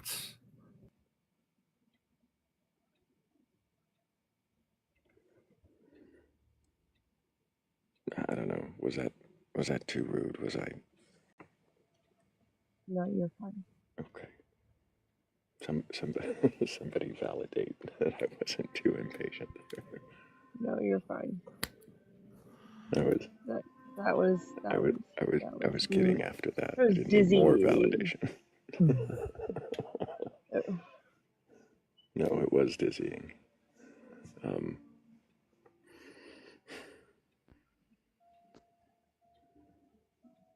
All right. Hello, Felina. Can I get your age for TikTok TOS? Sure, I think I'm knocking on 50, but I will say a pleasant 48. And do you have a belief in a God or God's higher power or anything like that? Yeah, I think I'm from New Zealand, and as a Māori Indigenous woman, we believe, and I believe, in multiple gods or entities. You believe in multiple gods? Yeah, do you believe and multiple entities. Do you believe these entities and gods actually exist in a way that you can interact with? Oh yeah, totally, for sure. So for example, in New Zealand, if I go fishing or diving, I will speak to Tangaroa, who is the god of the ocean, and I'll ask for permission and acceptance to be in his realm while I'm going into the depths of his oceans to interact with his world, to take food for sustenance for me and my whānau or family. So yeah, totally believe. I'm sorry, but in what way is the god interacting? Oh, sorry, you didn't ask what the way the god was interacting with me. You asked how I was interacting with the god? Fair enough, Felina. Does the god interact in any way? He provides. So yeah. What do you mean he provides? Well, so when I go for a dive and I ask for safe passage into his realm, I'm given safe passage. And when I ask for kaimoana, which is food of the ocean, I'm given food of the ocean. So you're saying if you ask for safe passage, you will get safe passage every time. Nothing will ever harm you. No, I'm not presumptuous. I'm not presuming that I will get what I want. That would be like a child saying to a parent petulantly, I am expectant of this. Mm-hmm. What I'm saying is, this is what I would like. Mm-hmm. And if it is in alignment with you, and if it's in alignment with all gods and whatever is written in the stars, then so be it. So if you come to any harm or something while you're in the ocean, then you would just assume it is not his will to grant you the safety you asked. I would assume we all die. That is a part of life, right? But did he just not grant your safety as you asked because it wasn't his will, or could it be that there was no ghost? I don't think it's about will. I think that will, the concept of will, is a westernized concept of dominance over one entity for another. Like, I don't believe I in only will. brought up will because I could have misheard, but I thought you said that it was not, that it was his will. Oh, no. So you No, didn't say anything about his will. I don't think so, because that's a very Western concept. Will and beliefs like that are a Western concept. So you just And ask for acceptance. passage. Yeah, passage would be a Okay. really good So way of saying that. you're gonna let me finish the question, please. So you ask for passage, and if you get safe passage, then that was just what happened. And if you don't get safe passage, then that is just what happened. So does the God actually interact in any way? Define interact, because do you mean, do I feel like I'm accepted into that space? Because that would be a positive. Yes. If I was to enter into a space where I wasn't welcomed, where I hadn't done the things that I needed to do, like speak into a space and say, is this okay? I would feel it on different levels. You know, like when you walk into a room and there's energy and you feel like you're not welcome? No, I don't know what you mean by energy. Oh, you don't? No, what do you mean by energy? Have you ever had like the hairs on your arms stand up, or goosebumps, or you guys call them goose pimples? Can you tell me what you mean by energy? Is that you're talking about goosebumps? Yeah, that's exactly what I'm talking That's about. energy. Yeah, because it's not often seen, right? I don't It's know. felt. Could it not be an evolutionary adaptation? Yeah, definitely is an evolutionary adaptation that I think that most Western concepts and societies are lacking. Oh, I'm sorry. They haven't quite got there. Western societies didn't get goosebumps, but I was trying to ask you. I'm trying to understand what the energy you. part. Okay, I don't think you're actually accommodating me. I think you've been speaking past me, and now you're being condescending. I was trying to. I'd like to actually get some answers to the questions, but I don't think you're here to provide them. Does anyone else have any questions for this guest before we move on?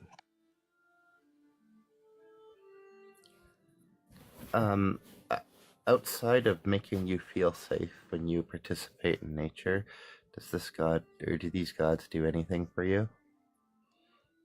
Yeah, because the way that we see gods is not that they are separate from us, that they are part of us. In fact, like our tupuna. So what you would see is your grandparents or great-great-grandparents as being like part of your lineage. In Māori and Indigenous ethnicities, we see our gods as being belonging. Does that answer your question? What do they do for us? Well, did that answer your question? Well done. I mean, yes, but no. But I'll take it. Is it a transaction you're looking for? Is that what you're believing? That like a belief system in a higher sense of self or entity needs to be as transactional? Because that sounds foreign to me. It's not about what we already presume. It's about the lack of clarity in your answers and the fact that they're not even really directly responding to our question. Go for it. Ask a question. No, I'm done. I'm done. You've already proven you're not course you interested are. in answers. See, Of course you are, can't 'cause you even let can't me answer. finish speaking. You can't No, let 'cause me you're an finish idiot. speaking. You're acting like a child speaking over me. You have absolutely no fucking couth. Get the fuck off my stage, you arrogant asshole.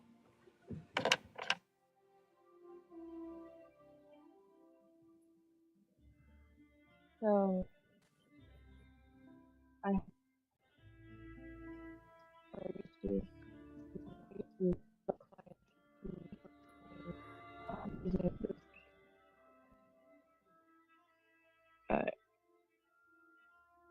I guess it was for Indigenous people that teaches I didn't hear a word you said, Kat. You're muffled and half bars. That's fun. I love that person.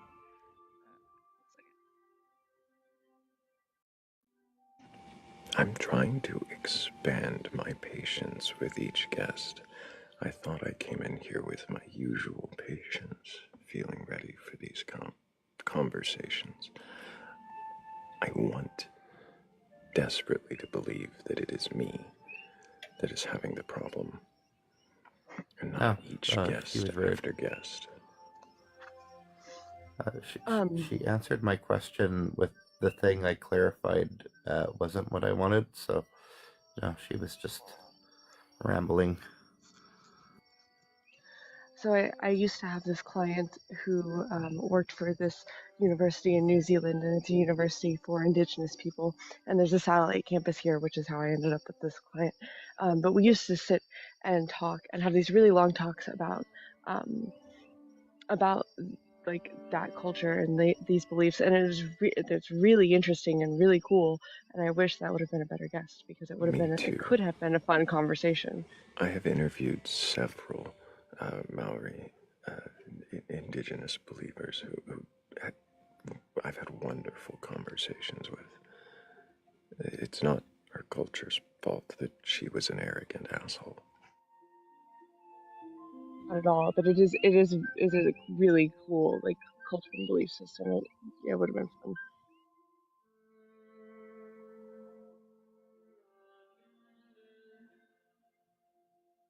I just say I have the best dog ever. Anytime I get up to take a walk anywhere, like just right up right beside me, the dog is walking with me, making sure I'm okay, accompanying me on my walk. She's the best. That's awesome.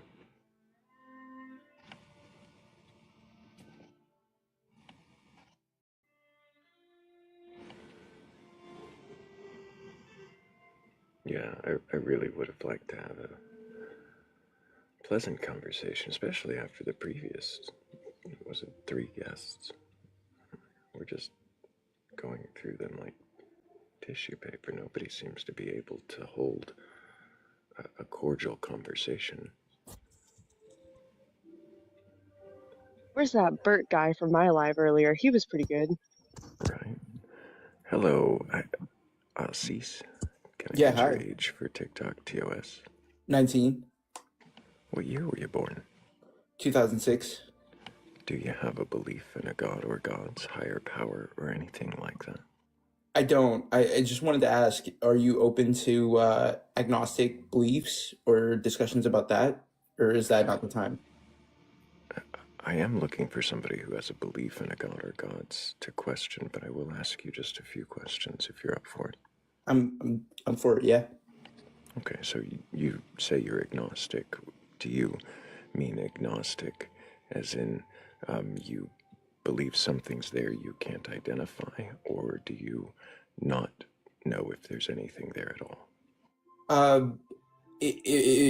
Could I define my belief without answering the yes or no, just so you could get a little bit more clarity? It wasn't a yes or no, it was a this or that, and it wasn't a true dichotomy. You can expand. Okay, thank you. And I apologize for saying yes or no. I understand. My belief is that the religions we see in human societies on Earth are most likely not true, but I wouldn't say that there isn't a start or a cause for all of this, and that's what I would say would be God, but I have no idea what that is.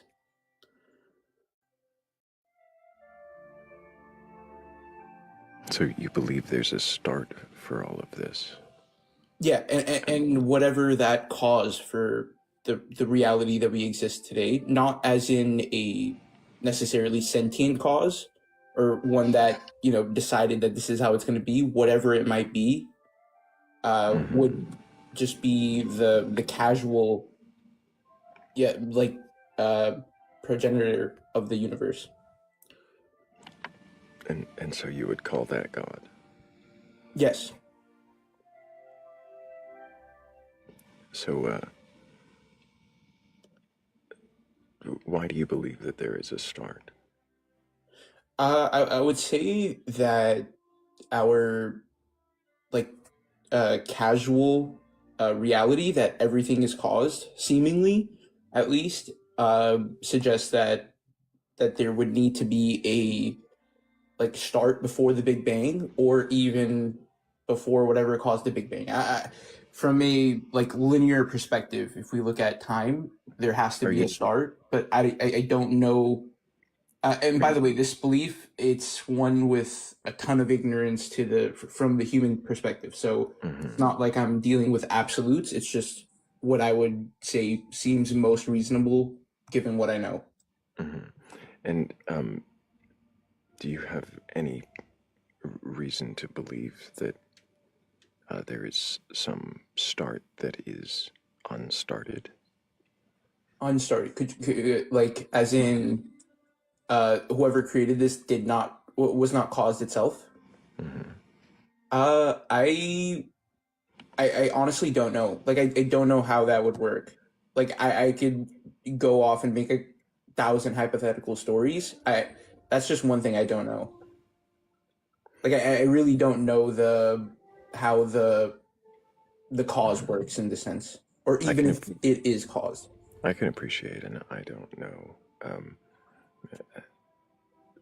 So you don't know if the start that you would say is likened to a god. You don't know if that start has a start. Yes. So do you assume that this start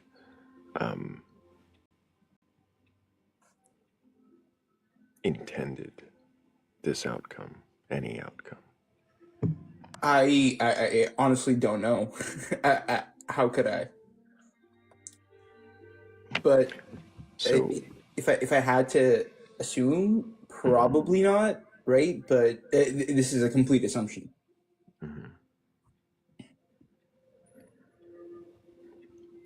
So you don't think it had an intention? You don't know if it had a start itself? Yeah, so I don't know. Could this existence have had no start? Could this existence have had no start? It's possible, yes. So then you don't even know if it necessarily exists. It's just a feeling that something might have started things, and if it started things, you could liken it to God. If you take away the agency that God assumes. I'm sorry, I don't follow. I got lost somewhere in there. Okay, I was trying to restate back what it sounded like you've said so far. I basically here's how I see it, right?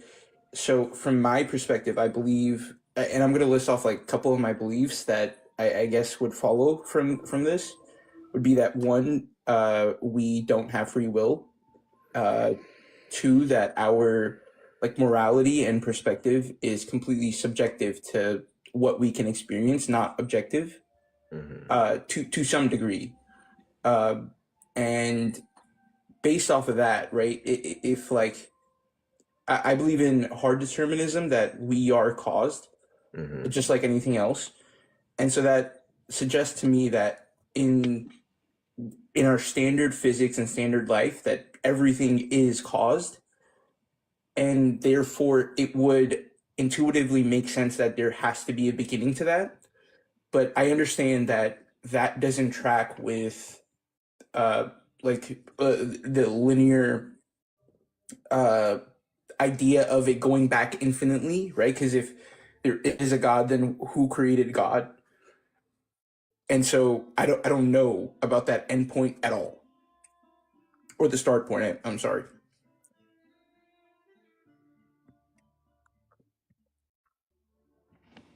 So you, I mean, I understand you don't believe in free will. You don't believe in objective morality. I don't know what those have to do with your belief or non-belief or lack of knowledge of a beginning or a creator or a start or its nature of starting. I guess this is why I generally only ask a few questions of agnostics, and yeah. What would it take to compel you or convince you that some kind of intentional God exists and wants something from you? I'm not really sure. I guess like literally a god appearing would 100%, right? If they're showing signs of like sentientness, then they would have a stance or perspective on the situation and would desire or not want some things to happen. In that sense, then I would think that there is intention behind it.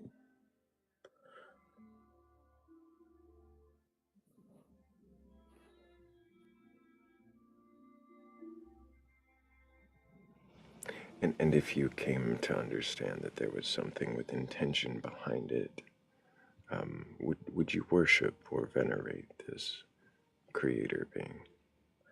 I guess it would depend on how sure I am of my just like my knowledge or my belief on the objective reality from a subjective perspective.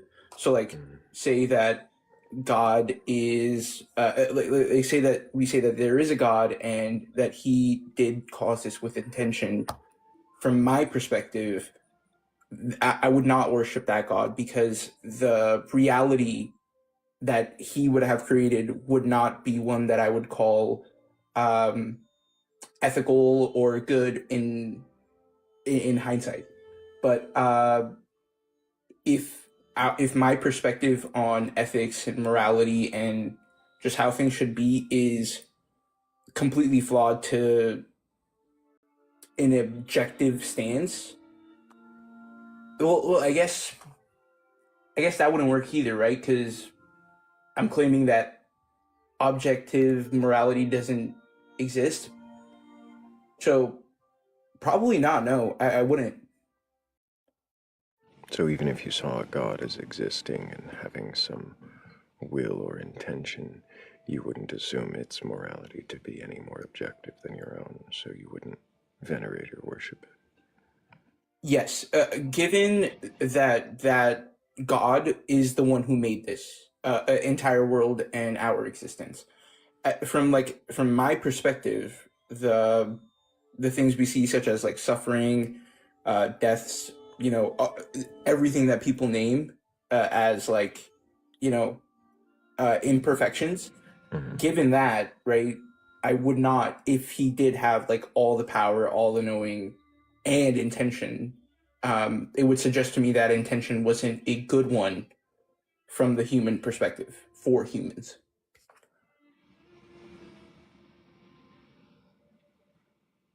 Interesting. Can you think of a way that a God of this universe, as you perceive and understand it, might be worthy of your worship? Just so I understand what you asked, do you think there's like a way a God might exist that would be worthy of like? Sorry, could you restate what you asked? a way that a God might exist, because of your previous answer, that you wouldn't worship it because it created things this way, kind of problem of evil. It's not worthy of worship for creating things the way they are. So is there a way that a God could have created things the way that they are? Is there a way it could earn your worship or be worthy of it? Yes, and strictly from my perspective, I do think that like if I'm talking about complete idealistic of humanity, I would say that God could have simply made an infinite amount of universes and made us a god of make each of us a god of a singular universe. That individually we each humans become God. We get everything we want, lack of scarcity. There's just nothing stopping us from getting what we want, given who we are.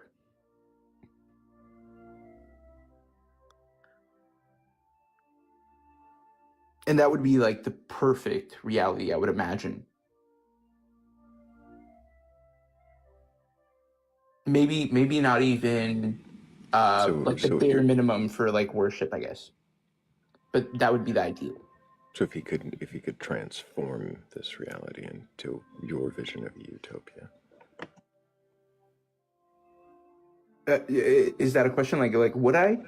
It's kind of this that I believe in like one psychological egoism as well, that everyone just does what they, want at the end of the day for like happiness or reduction of negative emotions.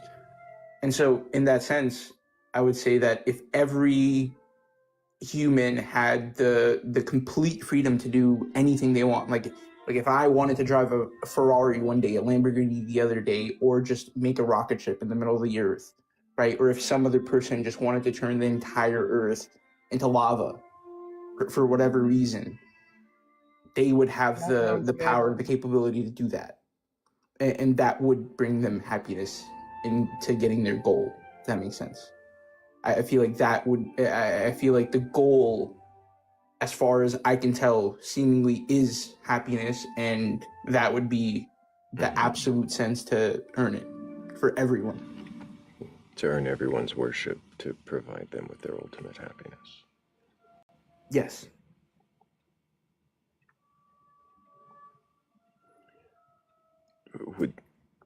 Sorry, I shouldn't say earn, because that would be like what I'm saying is like the perfect ideal. I feel like to some extent that many people, including me, would suffice for something less, but better than what's now, if that makes sense. Mm-hmm. Yeah, it doesn't need to fulfill that entire ideal. Just better than this. Can you imagine, well, actually, I think that was the other question. Does it matter to you if a God exists or not? Not really, no. It doesn't, no.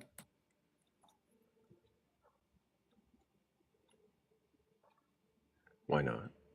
Why not?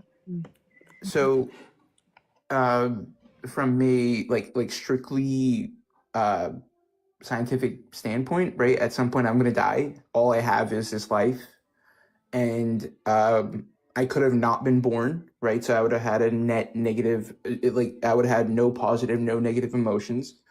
But I see life as a essential sandbox where you could just get, you could be happy or you could be sad. It's the luck of the draw, and it just seems that I would rather have an existence where I do feel harm, but also happiness, than nothing at all. And I feel like God, whether he exists or not, can't take that away from me in a sense, right?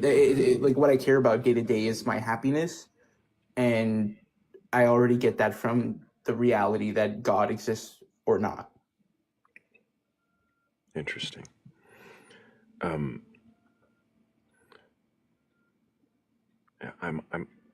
not sure if I have any more questions for you. I don't know if anyone else on the panel does, so if anyone does, I think Wildon's got a hand up there. But before you go, Wildon, and Philly's got one too, good. Before you do, I just got to make sure I thank Shell for that Forever Rose. Thank you so much.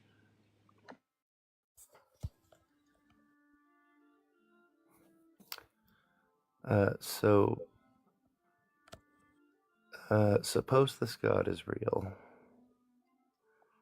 and you encounter it, and it offers you the answer to one question.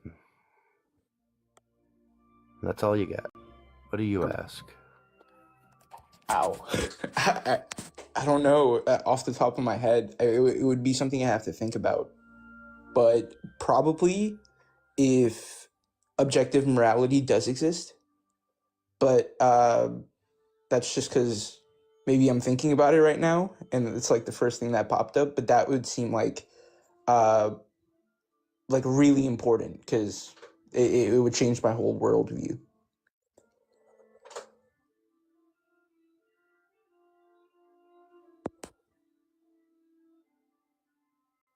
This is just a random answer, to be honest. Like, it's just one that's sitting in my head right now.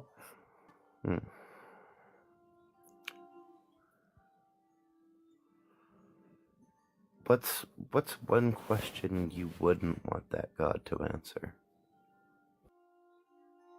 I don't think there's a question that I wouldn't want God to answer.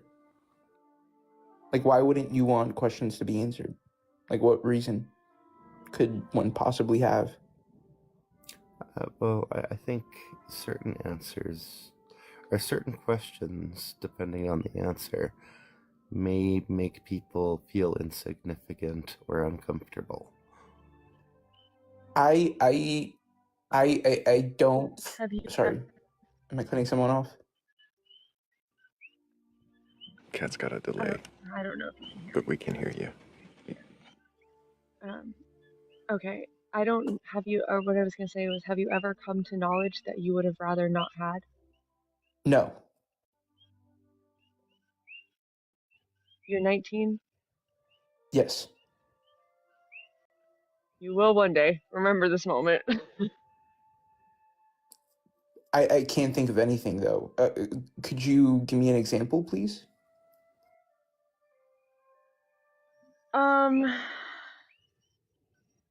I think that I think that I understand what you mean when you say that you think that you can't see that there's any knowledge that you would have rather not had.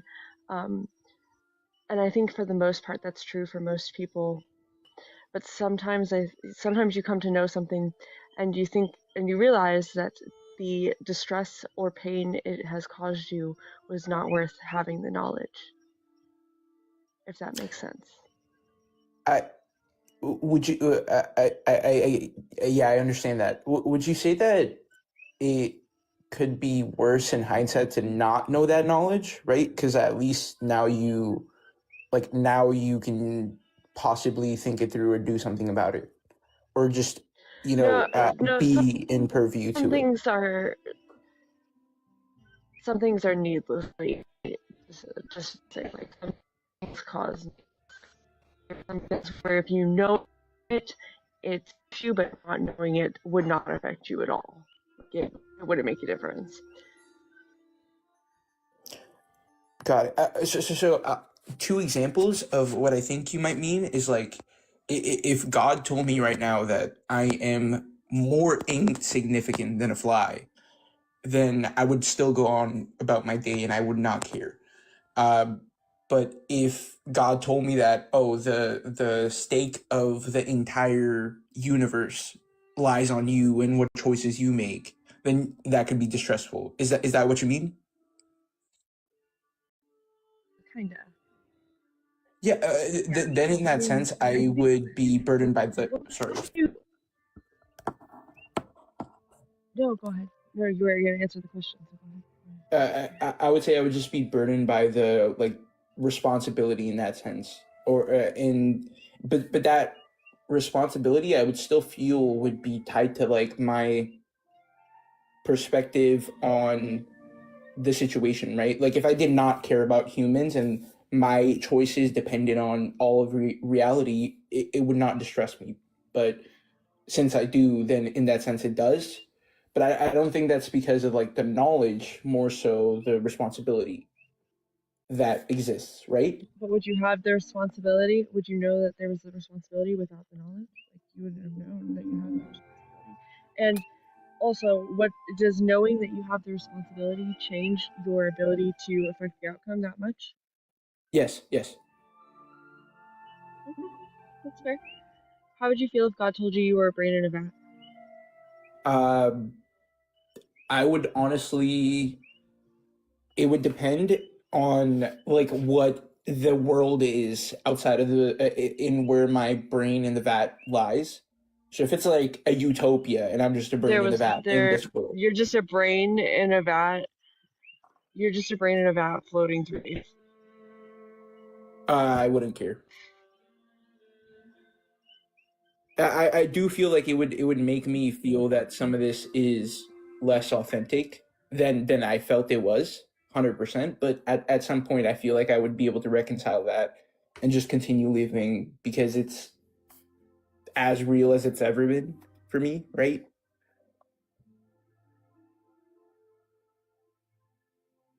Right, your experience doesn't change even if you're just a brain in a vat.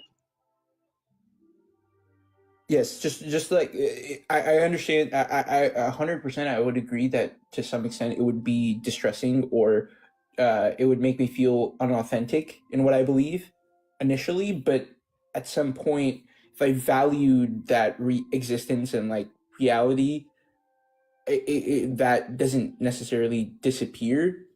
It's just less authentic, and it would be something I would have to buy into now.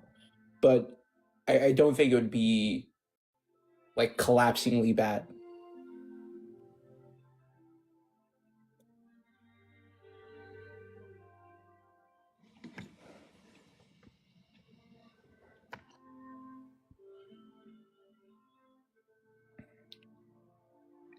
Go for it, Will Dot. Okay. So, if it was determined that you were a brain in a vat and that all of your existence was just some sort of feed, right? Mm-hmm. The idea that everyone you knew was just a figment of your imagination.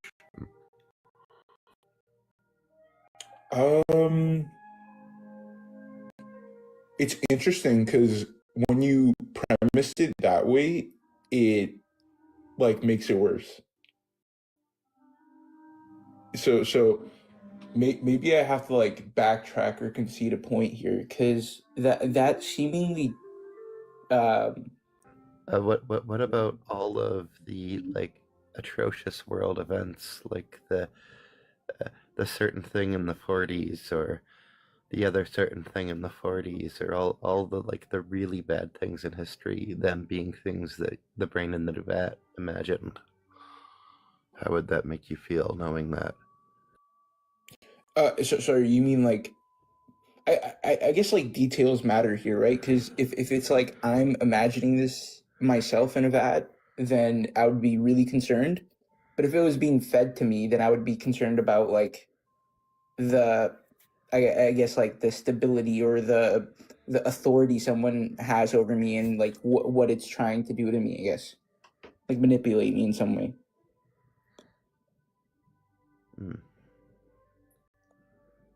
Okay.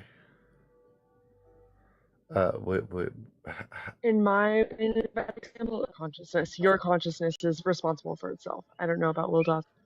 That's what I was going in my for purview. too. Like that's what, like the brain in the vat and space thing. Kind of, I thought it was pretty clear. How would you feel about any positive experiences you had prior to finding out you were a brain in a vat? I don't know. I would imagine that I would for some time doubt though, not doubt, but the authenticity or like the power and the value they have to me would probably degrade to some extent, but I feel like I would still be able to cherish those to some extent.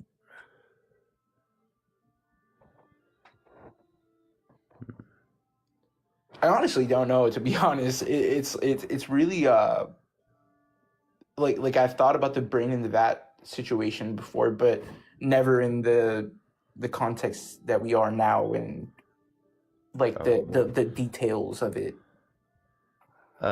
What? Okay, so this is another what if of the brain in the vat. Last one for me. What if it was revealed to you by this god that you aren't the main brain in a vat? Like, you're a part of someone else's brain in a vat experience. How would that make you feel? I would, so I like whenever you guys ask these questions. Sorry that I'm not answering it directly, but it's like I'm imagining if I literally was in that situation, like what I would do, And I would imagine that's good. That's what I'm looking for.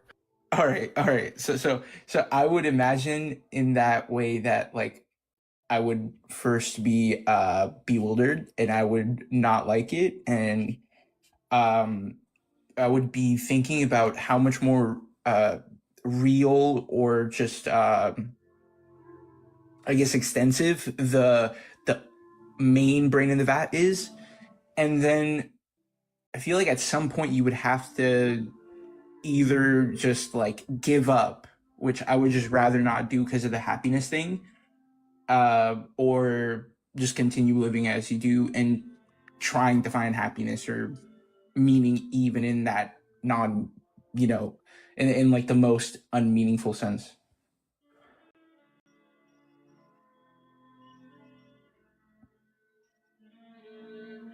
So even if this is true, if it's true, would the way you experience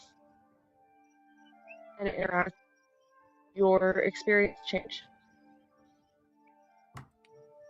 I don't think it would, but my like understanding of it might and like if I'm walking down the road and I see someone, I'm like, I would think that, wow, we're all in like a vat, and that's just like a figmentation of someone else's mind.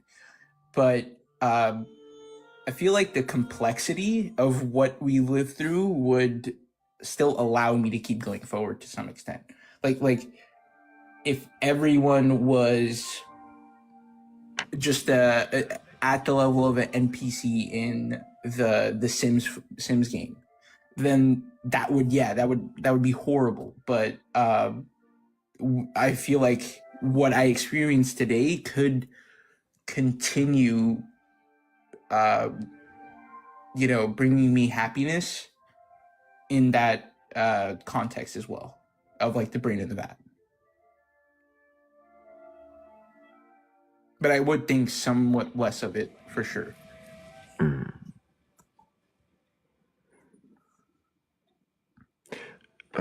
I appreciate you coming up, Assis. I think we do need to move on, though, to a new guest. I appreciate you being here and answering the questions. I hope that you keep asking questions. But, Kat, did you have one more follow-up for the brain in the vat? No, I was just going to tell him thank you for engaging so well with. Well, thank you guys. I did enjoy that. Some really thoughtful questions that made me think a lot. Appreciate you, Assis. Take care. And Take care, if you do come up with new answers, bring them back to us. We'll definitely want to question those. All right. W's for Assis. It was a very pleasant conversation after the previous string of guests. W. People don't usually engage that well with the brain in the vat, so W. Can you set me down? Absolutely, Philly. I hope you rest well. Thank you for being here. Sweet dreams. Will Dot, your vat questions were wonderful. They common vet questions? No, that whole interaction was not, like I said, people don't usually engage that well with the brain in the vat. And he did like really, really well. Like really just like actually engaged with it, not just wrote it off. I appreciate that a lot.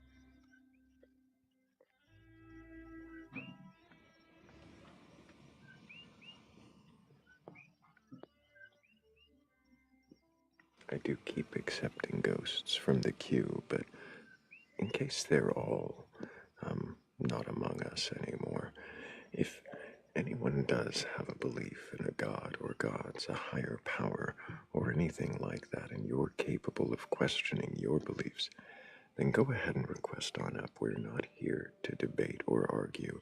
I'm not looking to burgle your god, although there is always room in the shed for one more.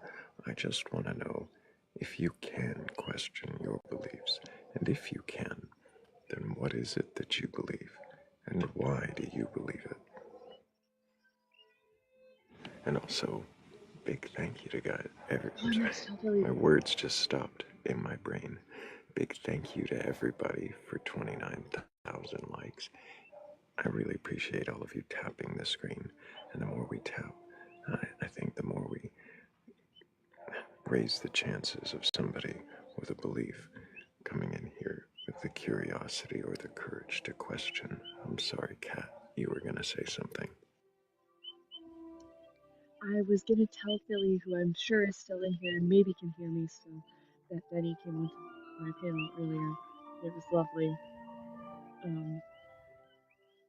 And his name changed, and so Thrayle came onto the panel and didn't realize, and then he started talking, and he goes, and it was just kind of adorable and hilarious. Oh yeah, Denny. Yeah, I haven't seen Denny in a while, and now I know why.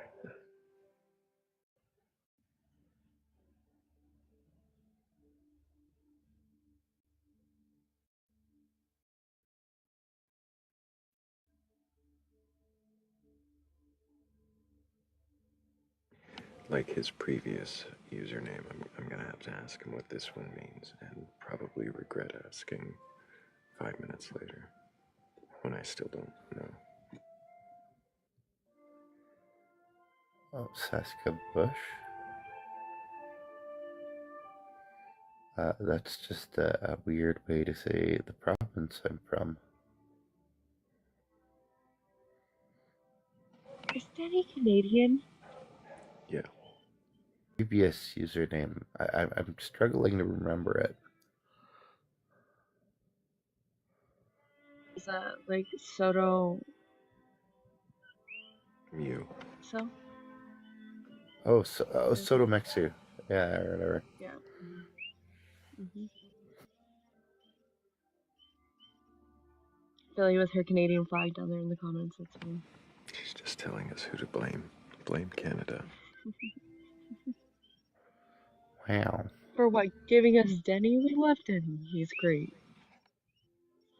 What am I, chopped liver? No, we love you too. And we love Philly too. And Yurza, we love Yurza. And I'm sure there are more, you just can't. mm-hmm. We haven't asked all the Canadians where they are. Oh, Canada. Ursula? Is Ursula Canadian? I feel like she was. I don't remember. Philly will remember.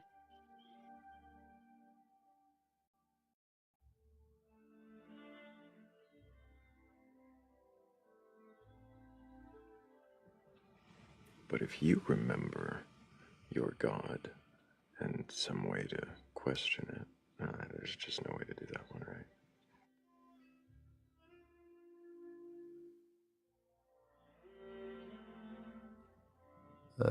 Don't blame Canada for your belief in God, though. That would be weird.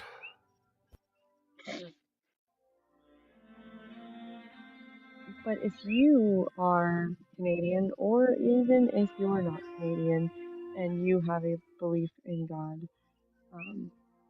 or gods, or higher power, or something like that, hit the button. And we're not going to argue with you. It's 3 a.m., so I'm gonna, 3:30. I'm gonna skedaddle. Thank you for the... Absolutely will, thank you. Appreciate you. And then there were two. And then there were two. See, fewer questioners means, well, it really doesn't mean anything. We don't come at you aggressively, at least. Not unless you're being an ass and need to recognize that, but usually that doesn't work, so I prefer just a calm, cordial conversation if you're capable of that. Also, we're not even the scary ones. I did see Raccoon in here earlier. Right, but she's not up here. And Noctis isn't here either. We're not even the scary ones. I think I saw practice come through too.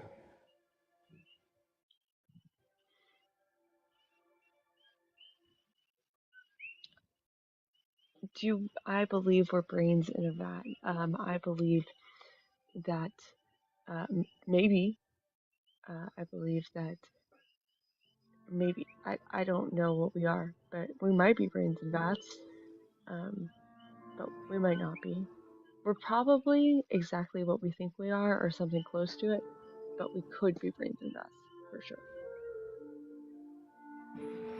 If we are exactly what we think we are, or something close to it, what about that indicates that you can transform into a beam of light?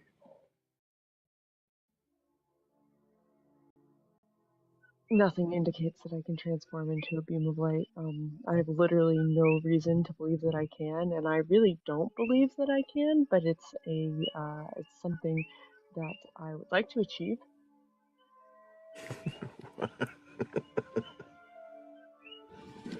Why would you like to achieve it?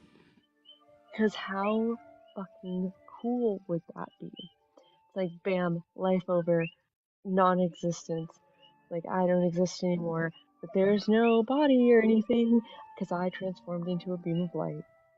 And nobody knows what happened. Just poof. Just poof. Mm-hmm. Do beams of light go poof? Well, when they're gone. If you were a beam of light, what direction would you want your beam to go to? I don't care. Would you want it to be mostly absorbed or mostly reflected? I literally don't care. I'm not going to have a consciousness or opinion at that point. I just want to be the beam. I just want to turn it into the beam of light. After that, I don't care. Because a beam of light doesn't care what it hits, or doesn't? No, it doesn't. No, not to my knowledge,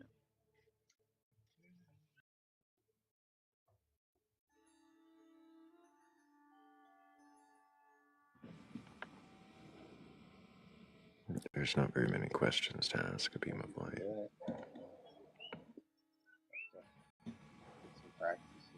Mm-hmm. What did you do with the toad bucket? Oh, I thought I saw the toad bucket moving. No, Oh, the toad bucket didn't move. I lied to you guys. Sorry.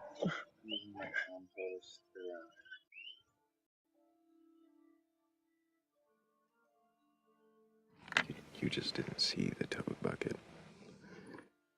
Well, I saw a bucket and I assumed it was the toad bucket. That was on me. yeah, I have a lot of buckets. Seems you should have questioned your assumptions. It seems I should have. Also, Tyler said he thinks that I can do the beam of light thing. That sounds cool. If you meditate or if you practice, you build it practices that you do every day. But I have to practice. How do you practice doing something that you don't know is achievable? Jim and I have spoken about this before, actually. We determined that you can't like focus your entire life's work on like learning how to meditate into a beam of light. Like, you really can't like focus on it much at all. You just have to like live your life and practice your meditation, and then when it's time, and you'll just turn into a beam of light.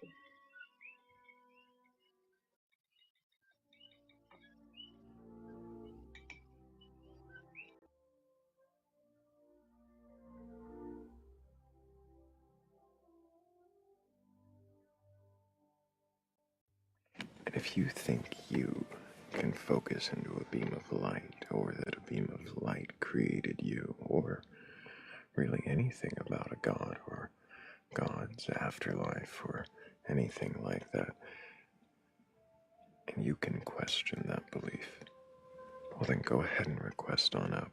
I'm not looking to debate you or argue. I'm not looking for some verbal showdown. I'm really not interested in shaming or conflict really at all. But I mean, we are question what it is you believe.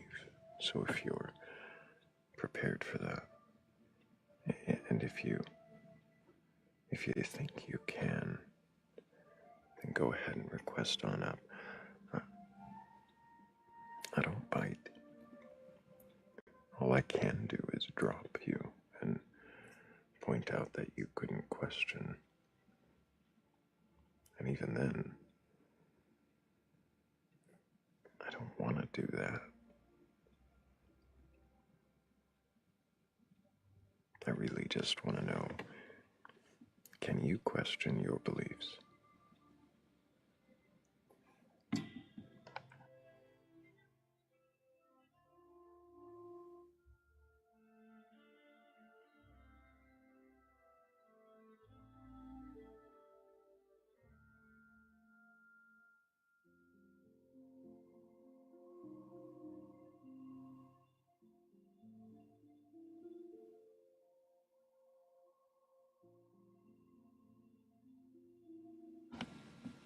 Oh,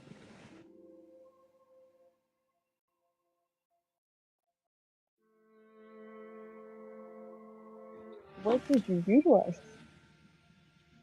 what was that? No, what did you do to the boxes? You showed a picture. Did I? Uh-huh. It was like a fountain of a volcano. Yeah, but that was a long time ago. I just saw it. It That's just when we were happened on talking my about screen. Philly's. That's crazy. That's when we were talking about Philly's negative theology, because I was like, that was my negative theology. No, it just popped up on my host device. As That's soon as I very expanded strange. you were you again. That's really weird. That's a long time ago. I mean, we can look at the volcano if you want. The fountains the other day got to like 2,000 feet, is what I read. Really? Yeah, did you hear that? What? No. The fountains, when the volcano erupted the other day, got to like 2,000 feet. Yeah, I think that's the biggest. That's the biggest they've been since it started a year and or 13 months ago. Is what it was. It's 13 months. December of 2024 is when it started. This time. But yeah, it's crazy. The like highest I've ever seen them in person is like 11 or 1,200, I think.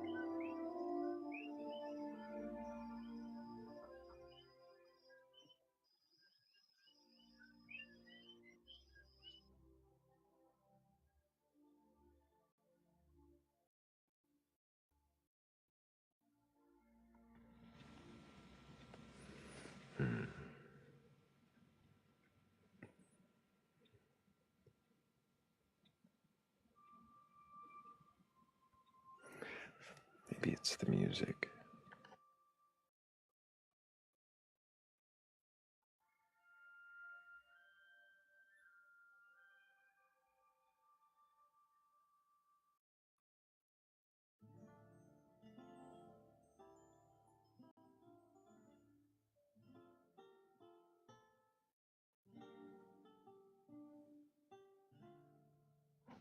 We were missing our loot.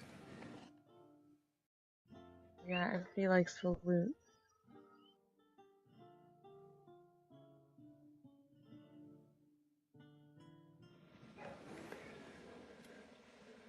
And whether you like the loot or not, if you do have a belief in a god or gods, higher power, or anything like that, and you're capable of questioning that belief, then go ahead and request on up.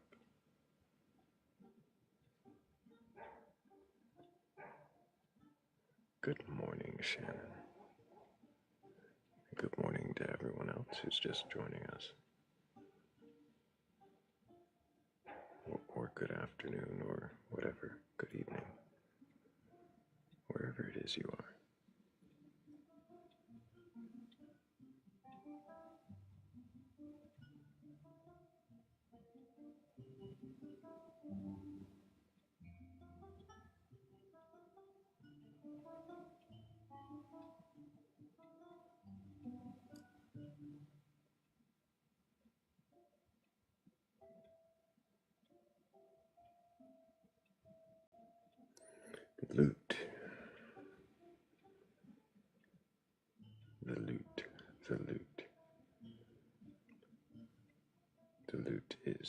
believes.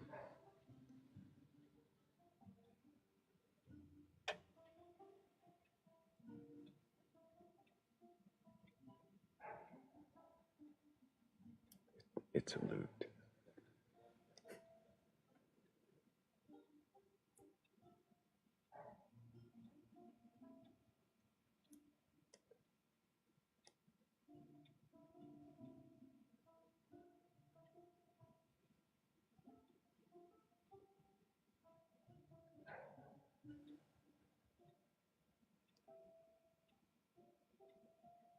I think after the first several, well, not the first guest was wonderful, but the several after, I think this moment of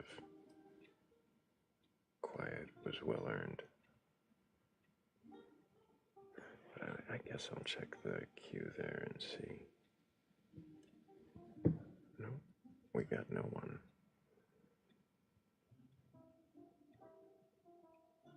So if you do have a belief in a god, God's higher power, something like that, come up, because if not, I'm gonna have to start answering questions, which I don't mind doing, but I got a new bibble. you got a new one? What's your new one? It's just a KJV. I didn't have one. I Well, found a real cheap one. You needed to have one because that's everybody's favorite.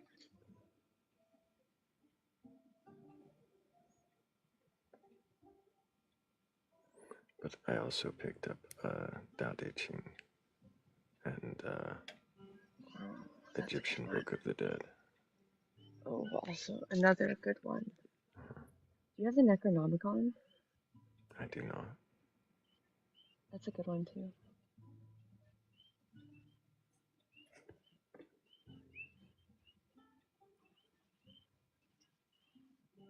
Do you have the Tao of Pooh?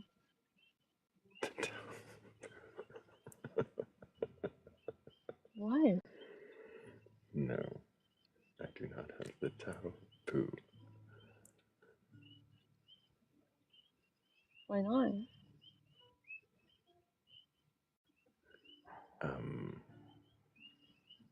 Because I don't think I knew it existed until a few months ago.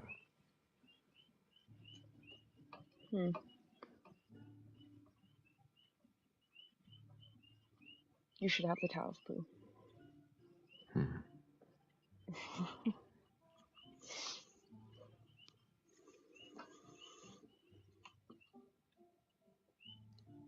It's a good one.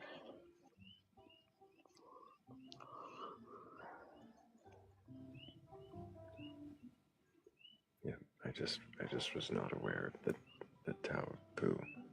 It sounds like It's a lovely book full of lovely lessons. they just rewrite the Tao and change the master to Poo and. No, they just like rewrite the lessons, like the kind of in like context of Winnie the Pooh, and like the Winnie the Pooh stories, like that A.A. Milne wrote.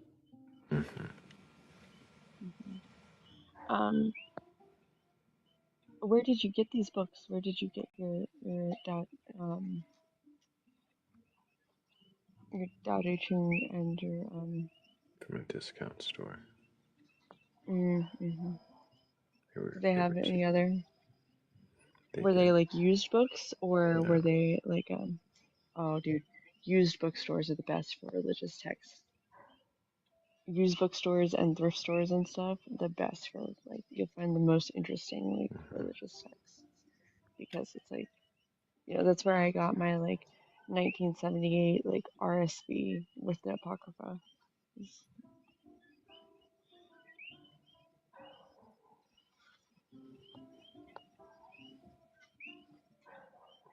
I may have to look for a used bookstore in my area. I haven't. Used bookstores are my favorite. One time, I found like a first edition Dianetics in a used bookstore. They wanted way too much money for it. They didn't actually want way too much money for it. I just didn't have $50 to spend on Dianetics at that point, at that moment. But had I would have bought it because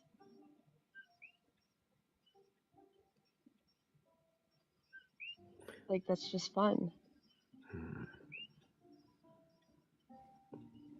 I do own several L. Ron Hubbard novels that I found at different places for, $1 or $2.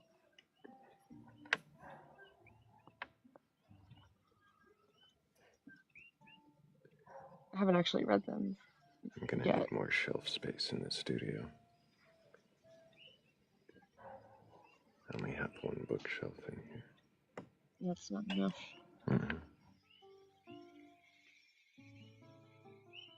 I have a bunch of books on Buddhism because there's a lot of those floating around, like the thrift stores and stuff here. And a couple Hindu and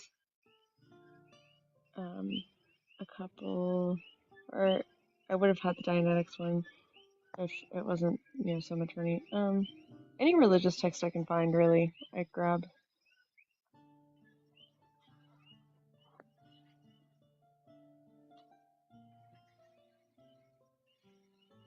Oh, also that book about rational spirituality. I noticed a note written on the first page of it in the front, like it was given as a gift. When people do that, sometimes they write a little note on the page. And I think it was given as a gift to a realtor who sold the guy who wrote the book, the author. I'm assuming the realtor sold the author his home, and then the realtor thought this book is fucking stupid and gave it to Goodwill because it's like brand new. Basically, it doesn't look like it's ever been opened before. That's funny. Mm-hmm.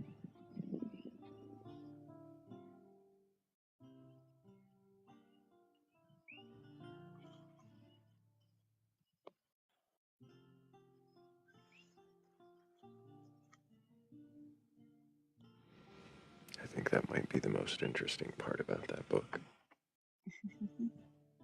I don't know. There's a poem in it. How long is the poem?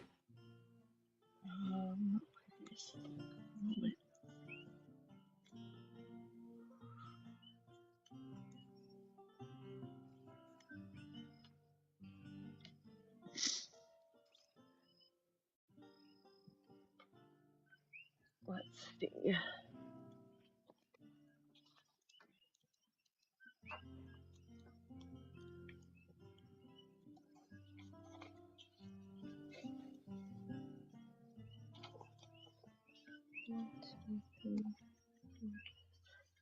Seven stanzas. It's probably 200 words or less. Does it rhyme? I haven't read it yet, so just a second. No, it doesn't rhyme. No.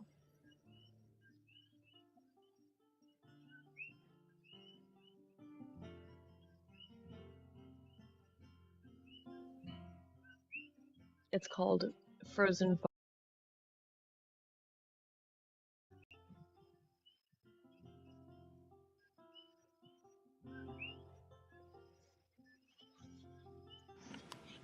I'm almost tempted to let you read it, but then I don't want to get like a copyright thing. I don't know if there is a... There's no way. Hold on. I don't know if nobody bought his book. He might be on the prowl for any opportunity. This man is not on TikTok. There's no way.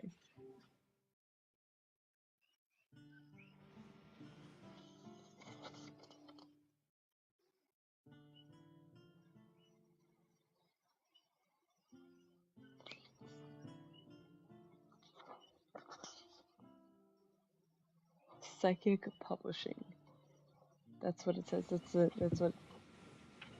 That's what publisher it is. Psychic Publishing.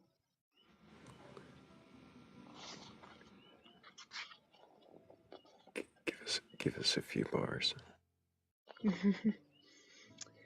Cold descends, shimmering yet unseen, spilling from the dark vault of space, behind a guise of cascading mist, swirling into fog beneath the towering waterfall. Within this wilderness of listless mist, that's really hard to say. Listless mist. Yeah. Only the shadows of trees are moving. That's the first stanza.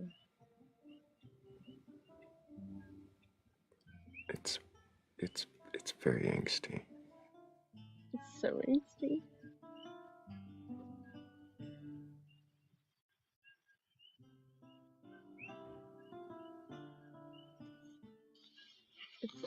It's also not very good.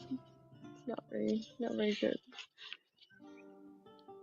Does it get more coherent? Because so far... It's a story. It tells a story, for sure. A coherent story, I don't know.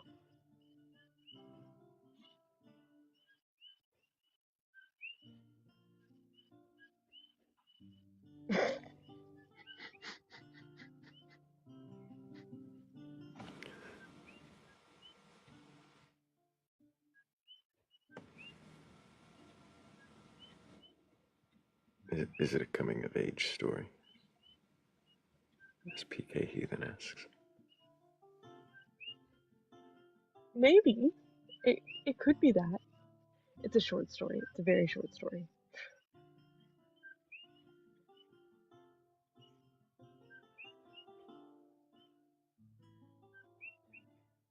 I wonder how old he was when he wrote this.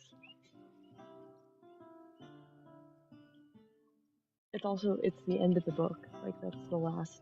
There's an appendix after that, but that's it. That's the end of the book.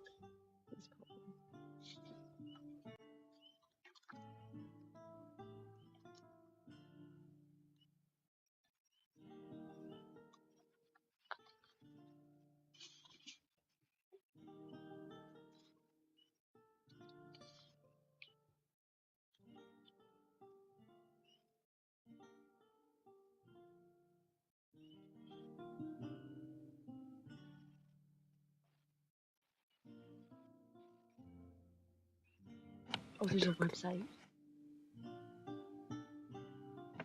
I took my own seat somehow.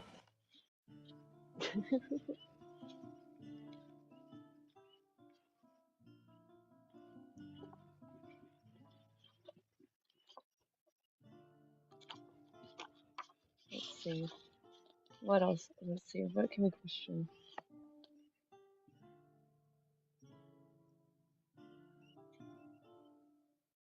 Oh, there's a different poem.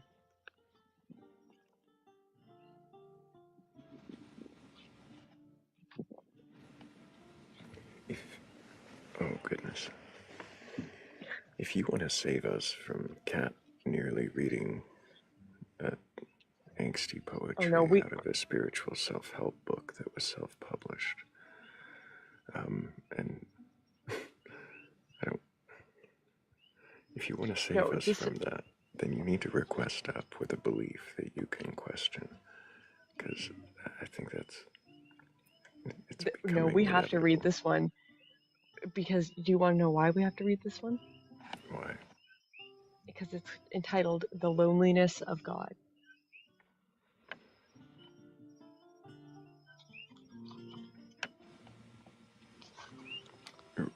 How many stanzas? It's about the same length.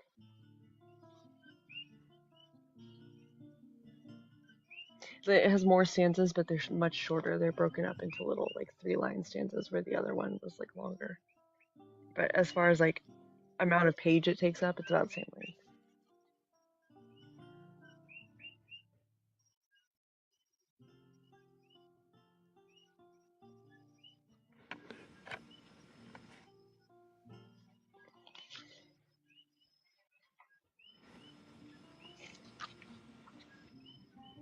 When was this published? 2012. Yeah. It's not that old.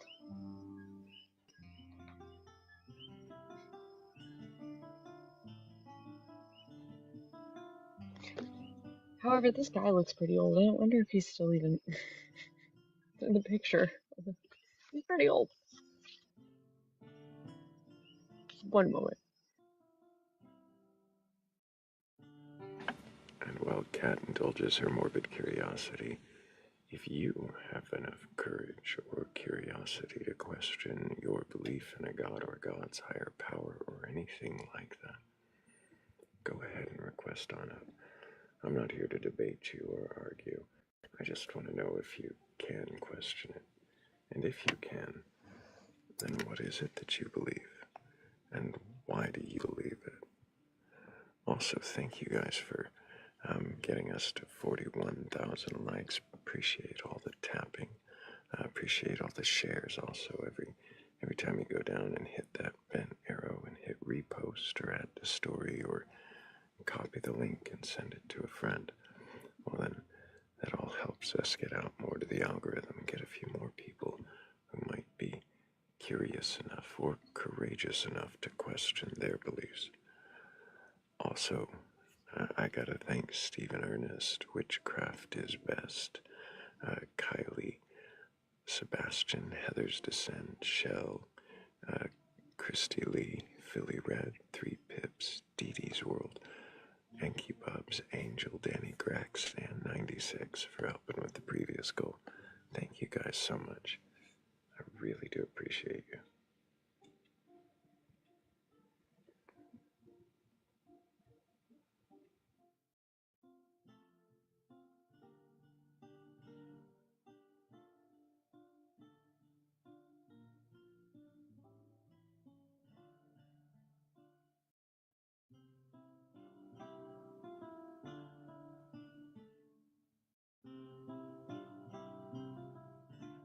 I don't think he's unalived yet. He doesn't live here anymore, though. He moved back to Salt Lake, so maybe I'll catch him there next time I'm there. He did write 4 other books, too. Wow. So this wasn't just like a... Well, is it self-published?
Oh.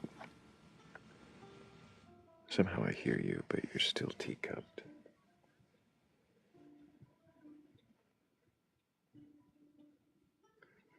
But you're cutting out. But something on Spotify.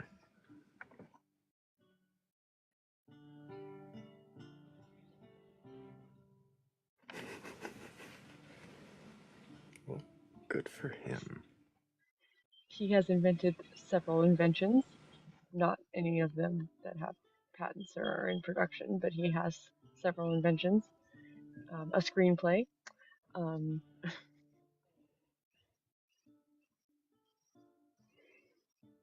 Does he have a Wikipedia? I don't know. That's a good question. Hold on.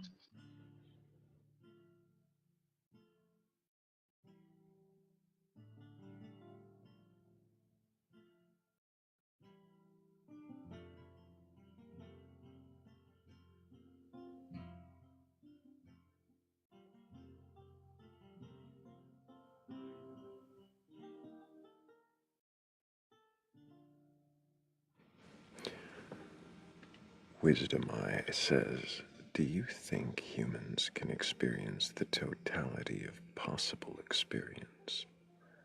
Or do we lack, I think you say, structure? If not, we are all believers. Interesting. How does that imply that we are all believers?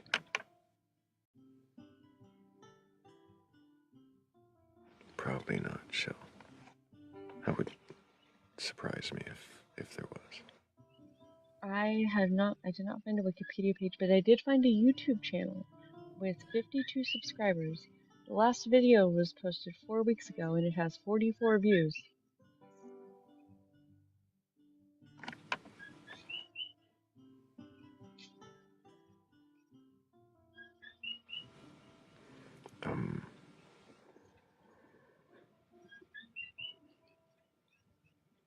Yeah, I'm not gonna begrudge You're not gonna go somebody. subscribe? Well, no, I'm not. I don't know. I'm not gonna mock that. I'm not mocking. Oh, I wasn't mocking him. But I would question him if he has a TikTok. If you've published a book on self-help spirituality, or 4 of them that claim to have a bunch of inventions, and that sounds like you've been described. And you can question your beliefs. Well, even if you can't, I might ask you why not. But go ahead and request on it. I could send him an email and ask him to come question his beliefs. Oh, you really could? I really can. No, there's a contact form on the website. He says he'll respond within 24 hours.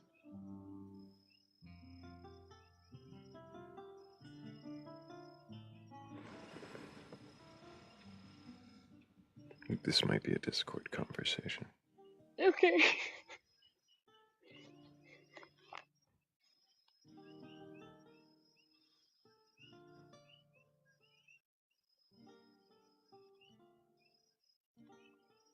If we're gonna do that, I actually have to read the fucking book, though.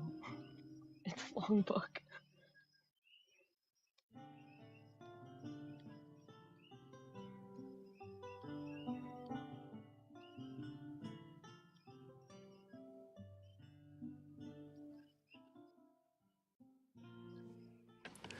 Hello, friend. Hello, Wisdom Eye. Can you remind me your age for TikTok TOS? Yes, it's 35.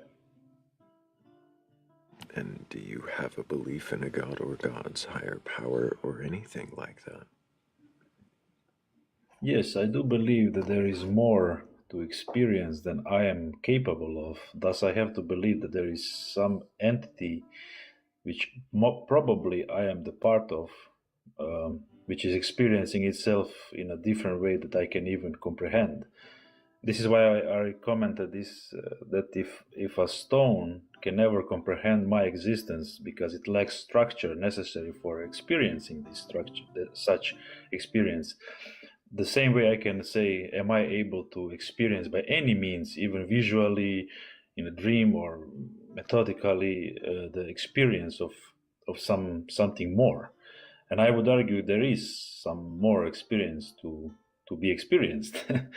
Because if you only apply a little bit more range to our frequency perception, like I'm saying, like our visual perception is limited, our hearing is limited to a specific wavelength. So my argument is that there must be, probably there is some kind of life form, I'm part of, which is experiencing more, since it holds more structure, more complexity than I am. You say that because there is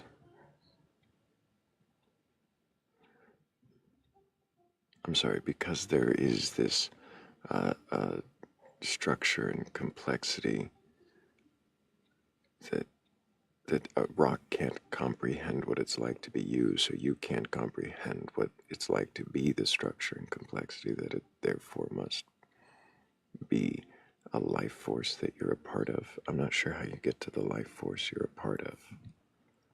Oh, sorry, life force. I mean just the structural experience. I'm talking pure experiential. So you're part of you're part of the universe, the structure of what is, and you have some consciousness. Are you assuming that assumes, or that means that the universe is conscious? Is that what you're kind of driving at here?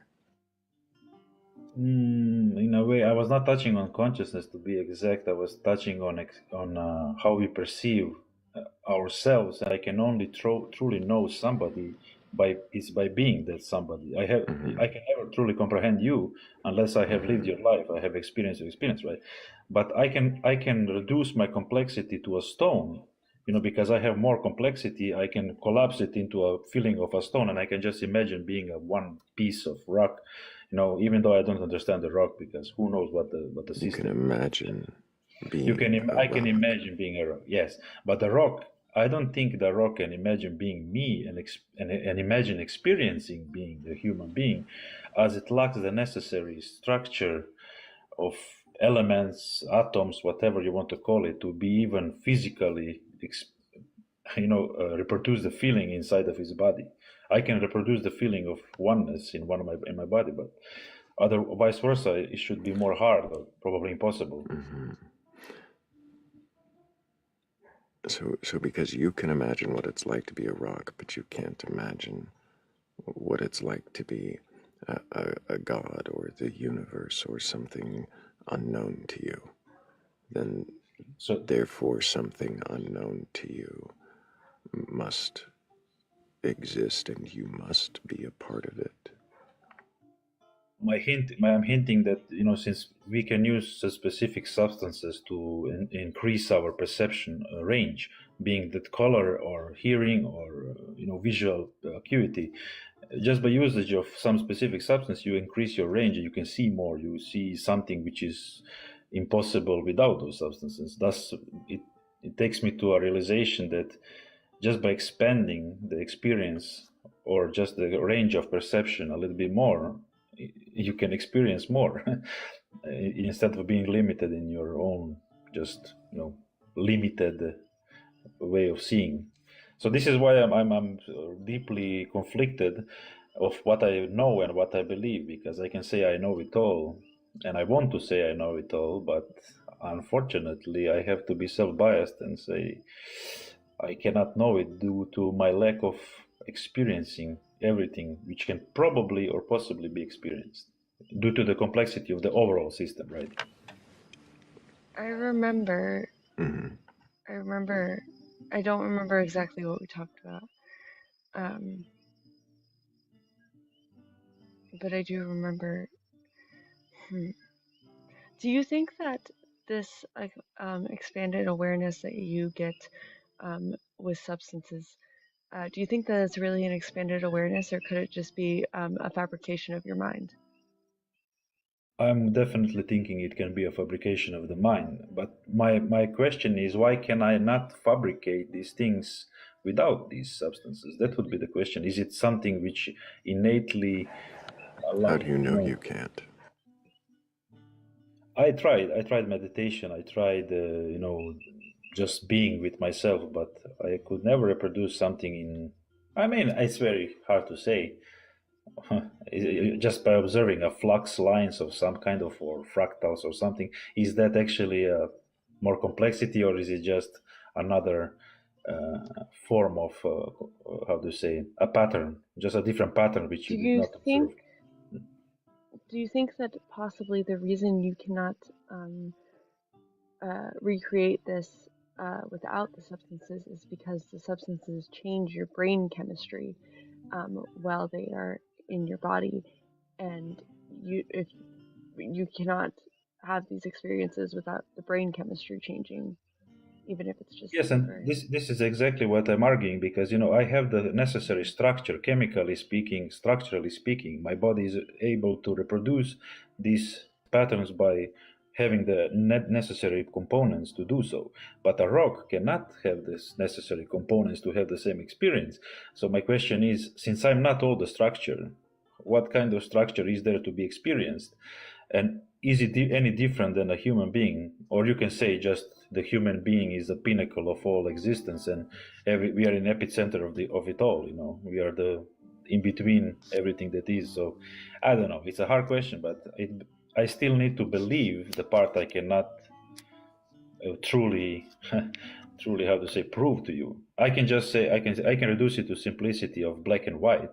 You have black and white pieces, and they need to be either one or the other interchangeably, and I can reduce it to this simplicity. But then, is there anything more feeling wise to experience? It's not just visual. I can just say everything is visual, but apparently it's not. There is hearing, there is feeling of the body, experiencing the whatever that entails, experiencing the body, of course. Yeah.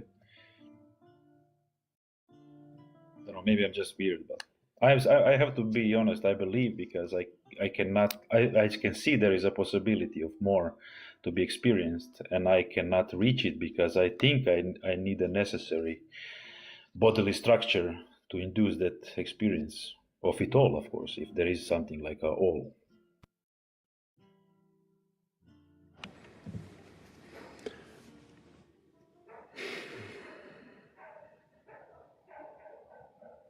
You seem you are intensely interested in experiencing things outside of your experience, like the experience you're having. Like you have this intense interest in an experience other than the one that you are having. Is this incorrect? I am, because I can perceive and simulate the experience of everything else which is less complex than me. I can put the human complexity and reduce it to things, but I cannot increase it to things because I don't have the necessary, structure, chemical structure. You can't perceive what you can't perceive, and you assume that what you perceive with chemicals is helping you perceive something that's actually there. Or you just why do you assume that what you're perceiving with the assistance of chemicals is actually there? Just a perception of it all, right? Because if I'm in normal state, I can just feel this experience, which is, the normal, we call normalcy, right? Normal experience, normal feelings of normality. But everything which is deviating from normality is either by reduction or simply simplifying or incrementation, which is over complexifying the experience, which is meaning that you add more to the experience. So where does this more end? This is the question, because I can see more. Why are you overcomplicating it? I don't want to be the guy who states we are the epicenter of it all and everything revolves only about us and our experience. Why is that your dichotomy? Why is it either your chemically induced experiences are actual reality or the universe revolves around us? Like, why is that all you can focus on? Why is that all you focus on as alternative? Yeah, my biggest challenge is that I wish to know the roots of all causes and all experiences, or I want to experience it all. But my question is that I'm feeling deeply biased when I do so. I can say I have reached the stage where I can experience God and His experience. That would be a complete bullshit statement, because I truly don't think I have reached the totality of possible experience, since people reach to these experiences which are more than what they experience now. Even these NDEs, when you observe those people. What's wrong with the experience you're having? What is wrong is that I can I don't even know if something is wrong. I just want to know it all, and I can't. And I feel like we are all believers, because I have this belief that we never will truly know unless we become that which we seek to know. This is my issue, and I'm deeply conflicted that I want to know, but I can't. I don't know if anybody can do that or prove to me that. If you know that you can't know something, why just expend so much energy and thought and time trying to know it if you know that you can't know it? That this is where I'm the stage I'm reaching now, but I'm deeply bored. I have been trying to do more of the experiential stuff in this outside of my head. Like do that, just meet with people, go around, climb a mountain, whatever. but it's not fulfilling me. What is fulfilling me, the complexity of my thought patterns, which are reaching the simplicity of it all. You know, when you start thinking about what the roots of all simplicity or complexities are, they are rooted in the simplicity. I start to explain. I don't want to be, preaching here. So, I just want to say that I don't feel any other way than just transcending this experience by either other means or unaliving or whatever, to be able to experience it all. So instead of rushing to that point, I'm trying to live it more. But the question is, I still need to believe, and I don't want to believe. I want to know. This is my problem.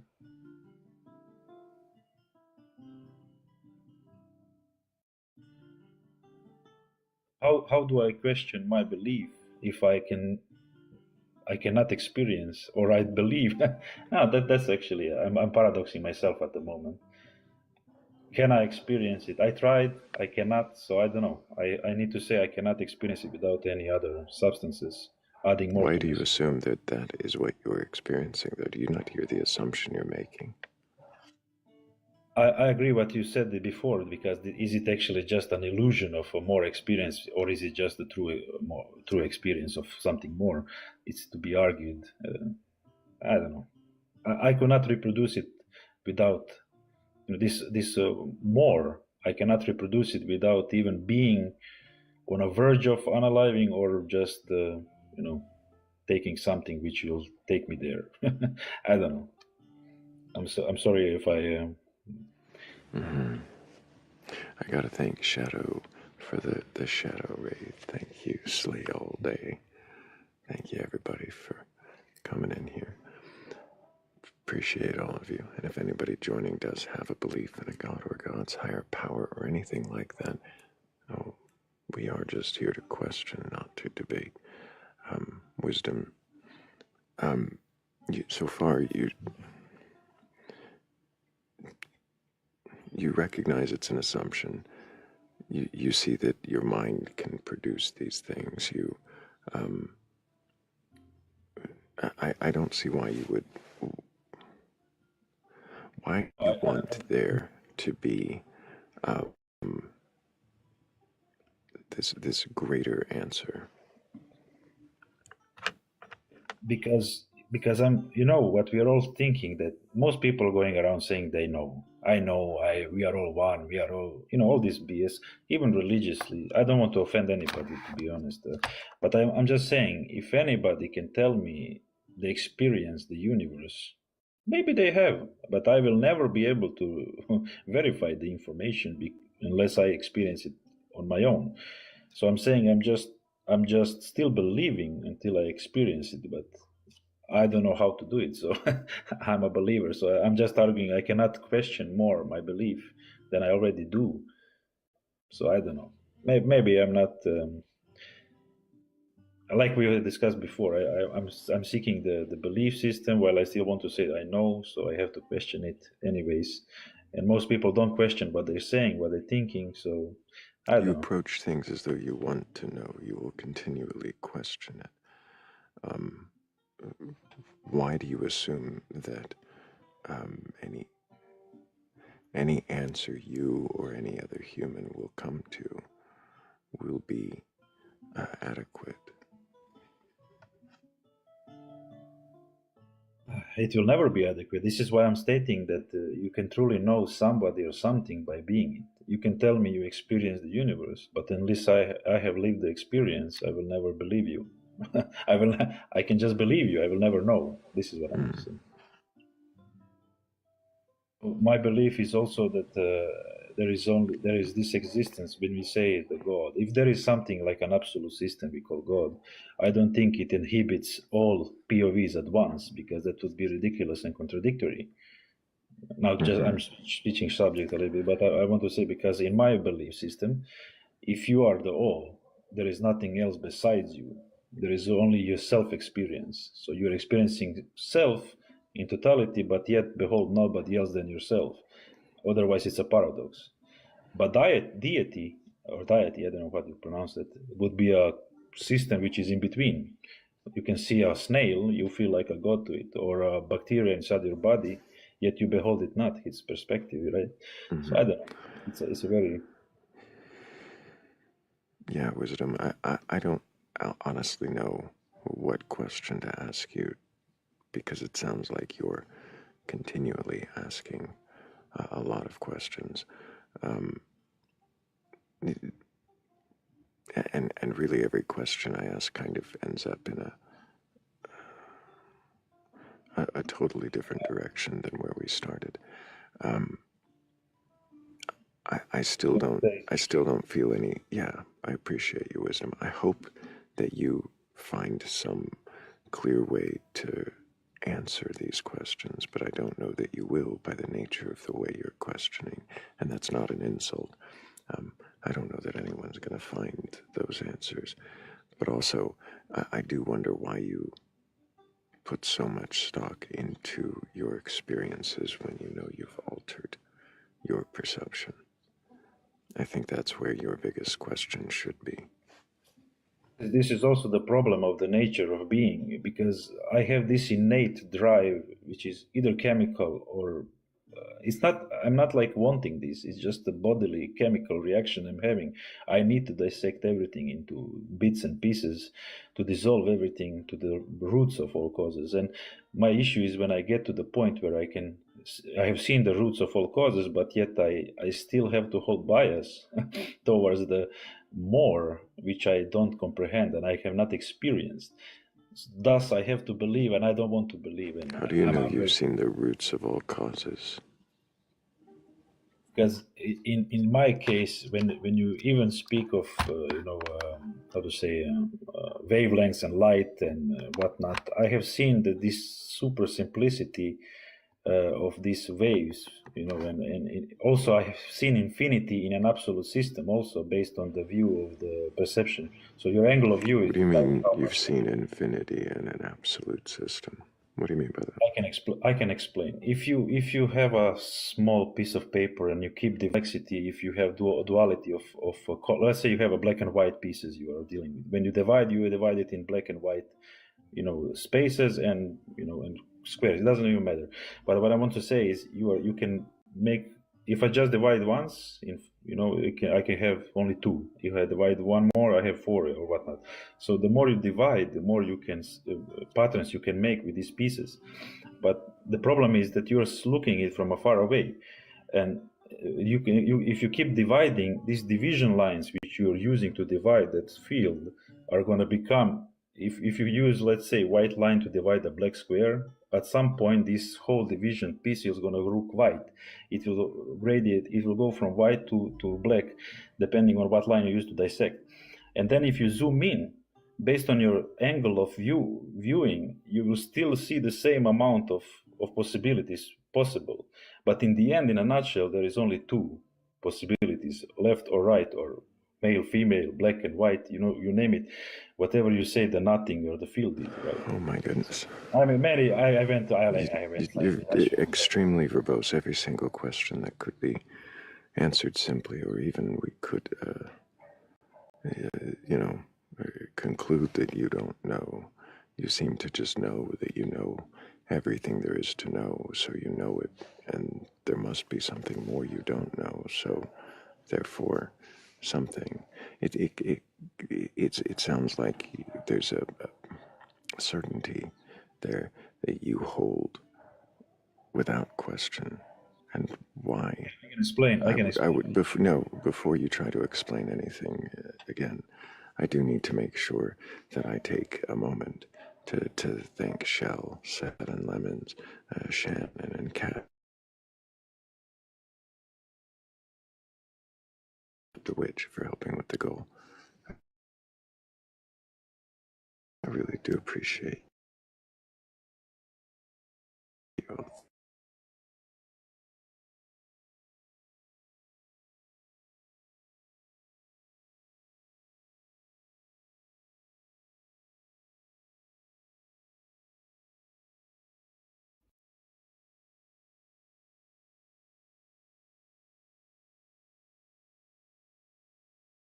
I think there is some kind of lag.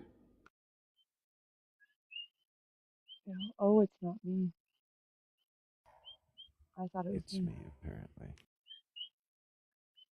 Ah, Thank you. Yeah, sorry. Say one last thing because oh, he went off.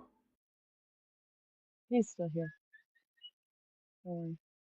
My issue is I'm deeply visual in nature, and this is what I was very biased for a long time that I only think what is real is what I can see, but I totally disregarded the other experience, which is the feeling and the hearing So, and I am oh, completely okay. crashed. But why are you so certain that you know what you claim to know? what I'm saying is visually, I think I know because I can visually not perceive anything more to that basic simplicity of one and two, which are needed. You know, you can never define a shape without defining the inverse shape of it, the contrast. So if you see this simplicity and how everything, all complexity can arise from that, I can say I know all roots of all simplicities. But then again, I'm saying there is more dimensions to our experience. There is the feeling part, the hearing part, which I'm not quite certain I have experienced other than just visually looking at the patterns. So this is my eternal bias. I have not experienced feelings and hearing of everything else there is to experience. But visually speaking, since I am a very visual guy in nature, I mean, I'm very imaginative guy. So this is my problem.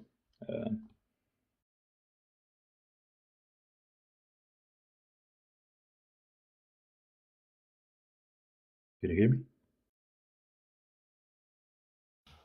I can hear you. Do you think you've answered the question? And I'm just going to You're very visual. So chemically speaking, can I also experience something more in terms of feeling and hearing? In structurally speaking, I need structure to hear more. I need structure and chemistry for chemistry to work. I need more elements, more. If I were made of titanium, how would I feel? There's these innate questions I have, and I can not reproduce them because I believe that I then I cannot experience something more complex than my body can reproduce. So that would be my eternal agony. But I will just say thank you very much for having me up. I don't want to take all your time. Maybe there are some other people waiting, and I think you're doing people a service like always. And yeah. I appreciate your wisdom. Thank you for coming up. You can let me down if you don't have any other questions. Sorry about the lag there. Thank you for coming up and answering the questions as best you could. I hate it when you talk out of the backlight. I do too. It's like very unsettling to me.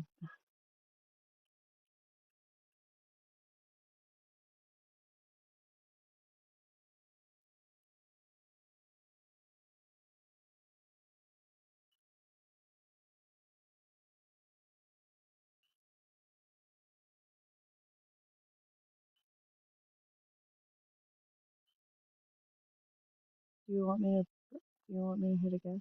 There's somebody in the queue. I know you're working on the other device. Yes, if you could. I sure trying can. to fix my app. Yeah, no, you're fine. I got you. Hi, Mikey. Can we get your age for TikTok TOS?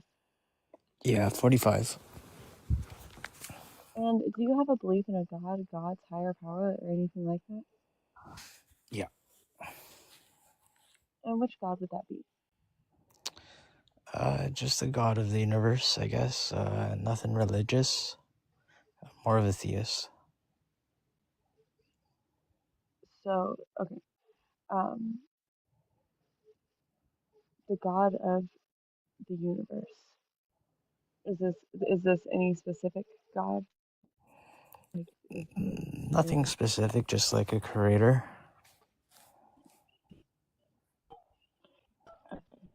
Um, and so there's no like religious text or anything that you No. learned about this God from. I mean, I've explored every religious text How did you there come to know of is. this God?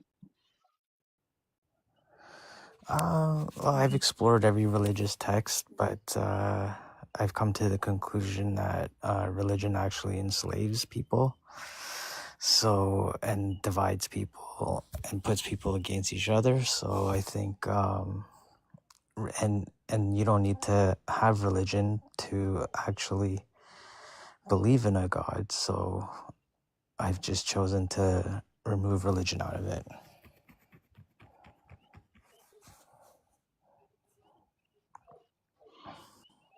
Did you practice any religion at any point? Yeah, I was born, raised Catholic, but it's hard to say whether I believed in it completely, although I do think that Jesus was an enlightened human being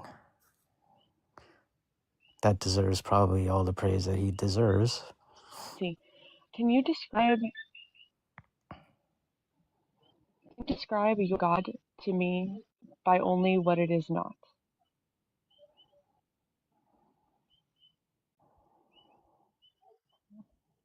It is not, well, if it is everything, I do believe God is in everything, so I don't actually believe I can describe it from what it is not. Pantheism. I don't know what, yeah. Is God everything and also God, I think, is everything. okay. Does God have agency or a mind? Yeah, I would think so. So how is it everything? Because everything needed a mind for it to be created and exist. Right, but if God is everything, and is it everything and also like a separate being with agency? So I think of God as more like he is in everything, but he's also in nothing, in the sense that you can't prove that he is in everything. So basically it's like without him we wouldn't be here, but we can't prove that he is here, in a sense, you know what I mean? Thrayle, I'm sure you have much better questions than the ones I've been asking. So,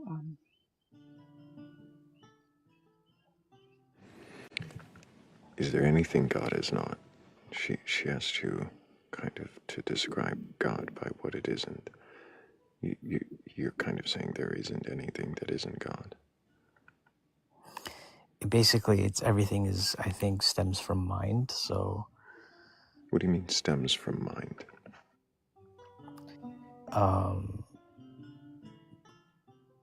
Creation in itself, I think, stems from like, what is creation? Creation is the manifestation.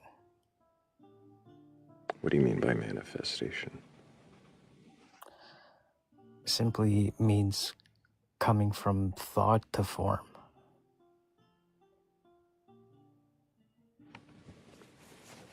So you're saying that things come from thought to form, that everything begins as thought and then becomes actual? Yes. Why do you assume that? Just, I guess, from experience. Can you tell me what experience tells you that things that exist around you exist as thoughts first? I guess that everything that man has built has stemmed from someone's mind. Can you tell me something that a man didn't build that began as thought? An elephant. How do you know an elephant began as a thought?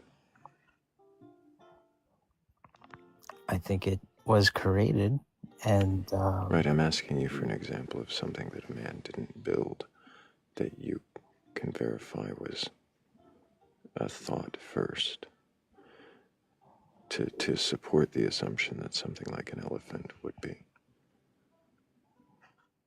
sorry, can you repeat that again?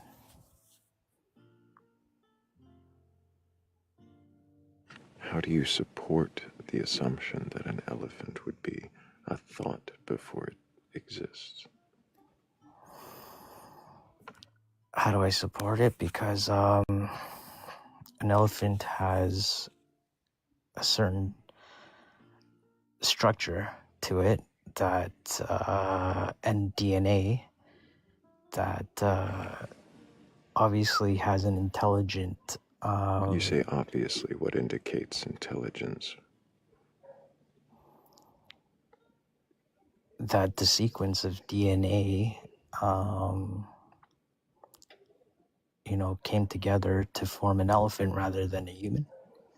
Because the sequence of DNA forms an elephant rather than a human, that indicates an intelligence behind the DNA? Yes. How?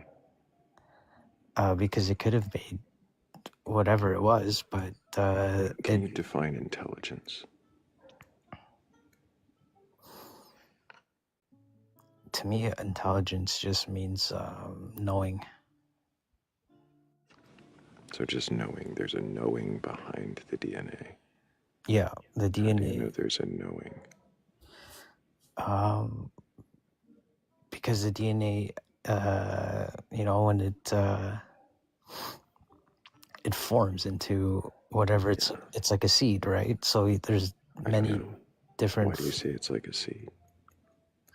I think there's DNA in everything, right? So I think everything, like rocks have DNA. No, I don't think rocks have DNA. Okay, But so rocks not have everything.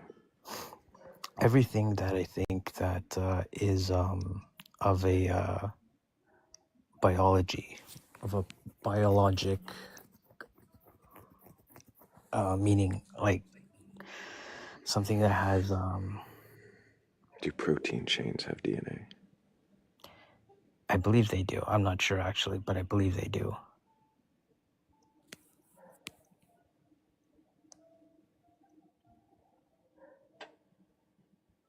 So simple proteins, do those have DNA?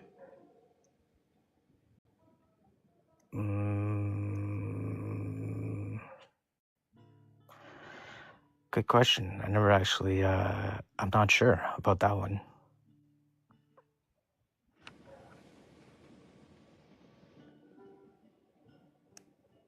If you don't know if that has DNA, are you just trying to say that living things have DNA? Yes, but protein is living, isn't it? So. Are you certain that all living things have DNA? No, maybe not. Maybe I should. It has a substance of the universe, which is like on an atomic level, I guess. Structure. Atomic level. Yeah, everything. Okay, so like I guess we all know that the physical world, I guess, right? It's not really physical. There's atoms spinning, which is on that level there's atoms spinning. Yeah. So because atoms spin, that now is that your marker for intelligence? Yes, definitely. It is. There's an. How is that an indicator of intelligence? I think because atoms, everything everything has atoms in it, but the form that What's doing the knowing when atoms spin? You said intelligence is knowing. So what's doing the knowing when an atom spins? What does that have to do with knowing?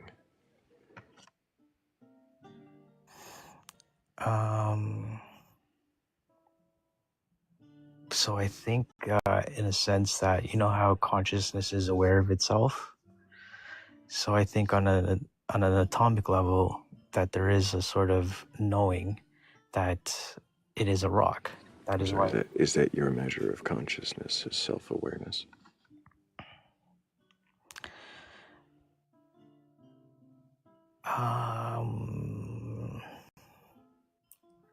In essence, I think, yeah, I think plants How did you, I wasn't asking about plants.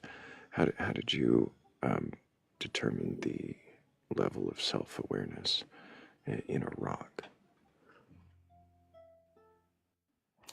So that is like base level. I don't think they are self-aware, but there is a sense of consciousness imbued in them because there are. What do you mean imbued? Just because there's atoms spinning, right? Because atoms spin, therefore consciousness. Yes. How did you make that connection?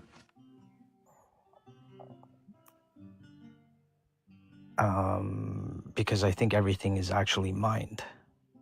Why do you assume that everything is mind? Because, as I was saying, like,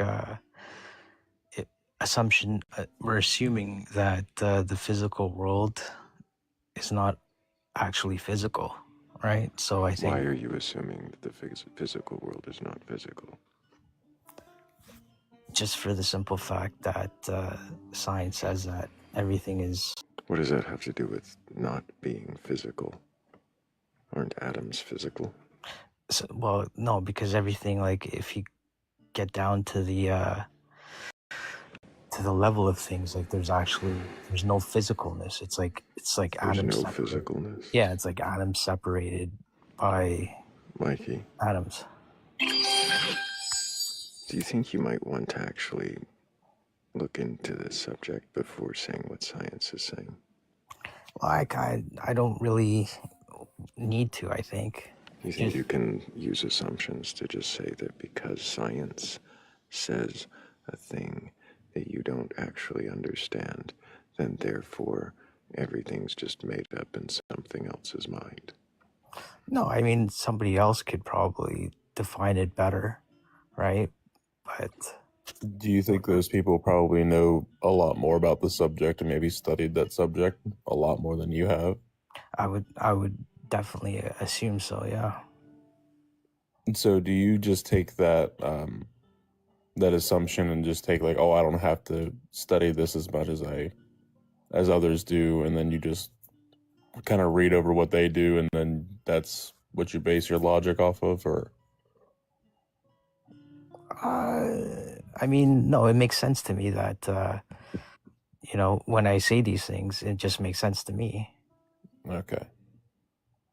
So when you said earlier that you studied every religion or a lot of religions, is that the same thing that you've done with that?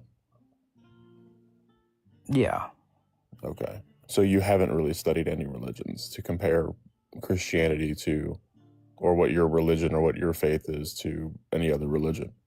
No, not on like a scholarly level or anything like that. No. Well, it's not you don't have to be a scholarly level. You can just read some articles. Yeah, I've read the some of the Batcolyte, some of the Bibles. Can you say that again? The Batcolyte. Bless you. I may pronounce it wrong. I'm not sure. Okay, the Bhagavad Gita.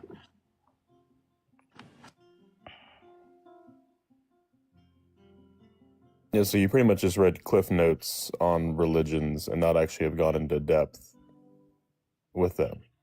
I mean, you could say that. Do you think that's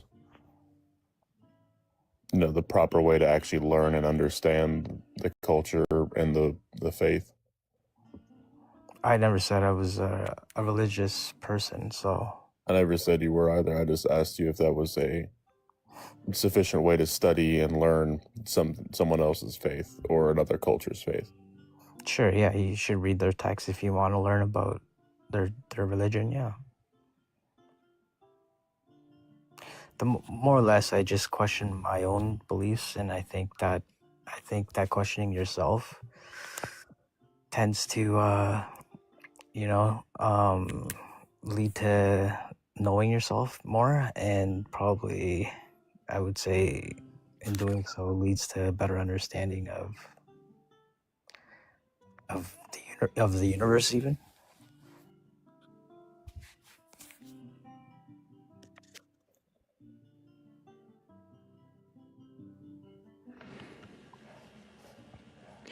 Did questioning yourself lead you to this idea that everything is mind?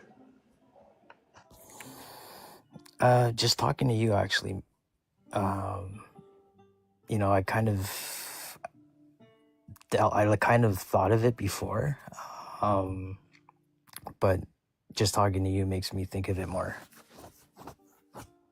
Talking to me makes you think everything is mind. Yeah, with your questioning, with your line of questioning, sure. My line of questioning makes you think that everything is mind. How? Yeah, because you kept asking questions that led to that. I'm sorry, how did my questions lead you to think everything is mind? Just because you're asking about what do you think. Can you tell me one of the questions? Yeah, like what do you think a rock has consciousness, right?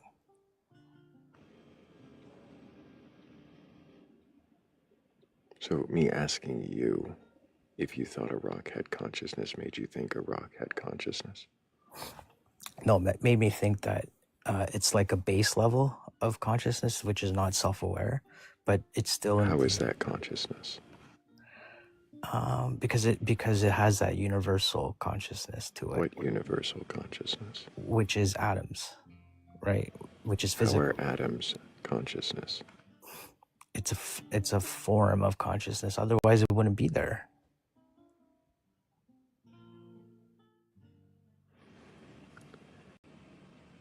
What does consciousness mean? So I think there's like different levels to it, like a rock. Can you tell me what the word means? I could look in a dictionary, but I think towards that it means just to be aware. So consciousness means to be aware. How is an atom aware?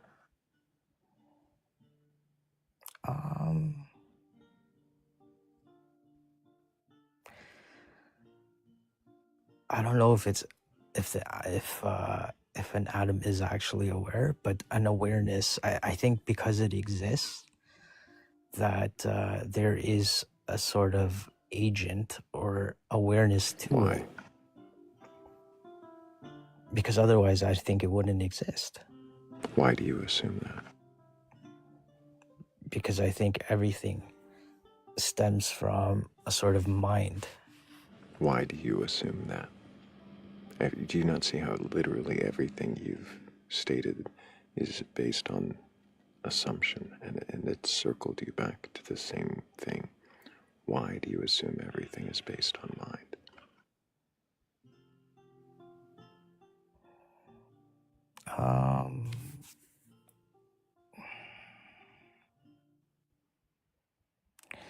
Just because there is I guess like a divinity to it. What does divinity mean?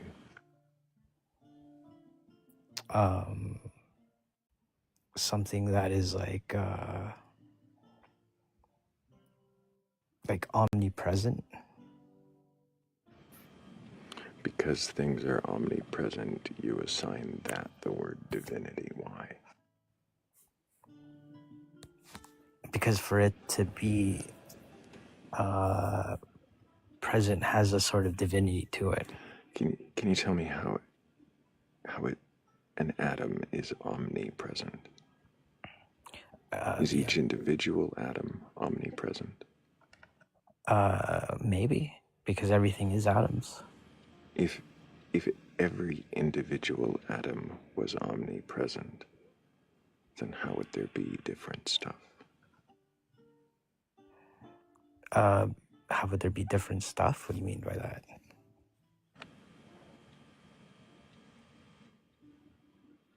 How would anything be different if every atom was omnipresent? If every single individual atom was literally everywhere all at once. Do you actually think about the words you're saying? I think they just come out at me sometimes.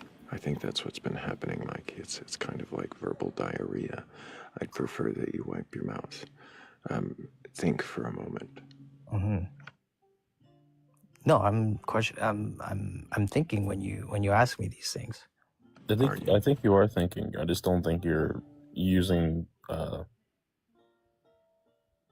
good amount of brain power and actually thinking. I think you're just saying words that come to your mind, and then what sounds good to you, just kind of pulling it out of your ass, kind of a deal.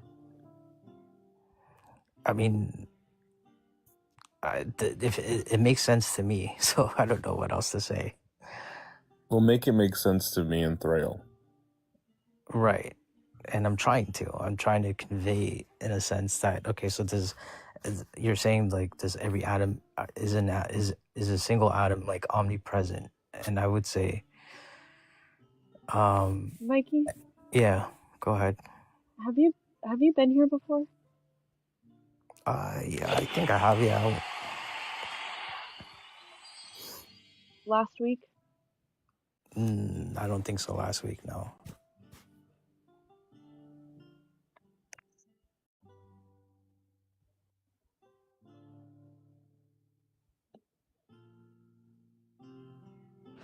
I love when Kat's line of questioning makes sense.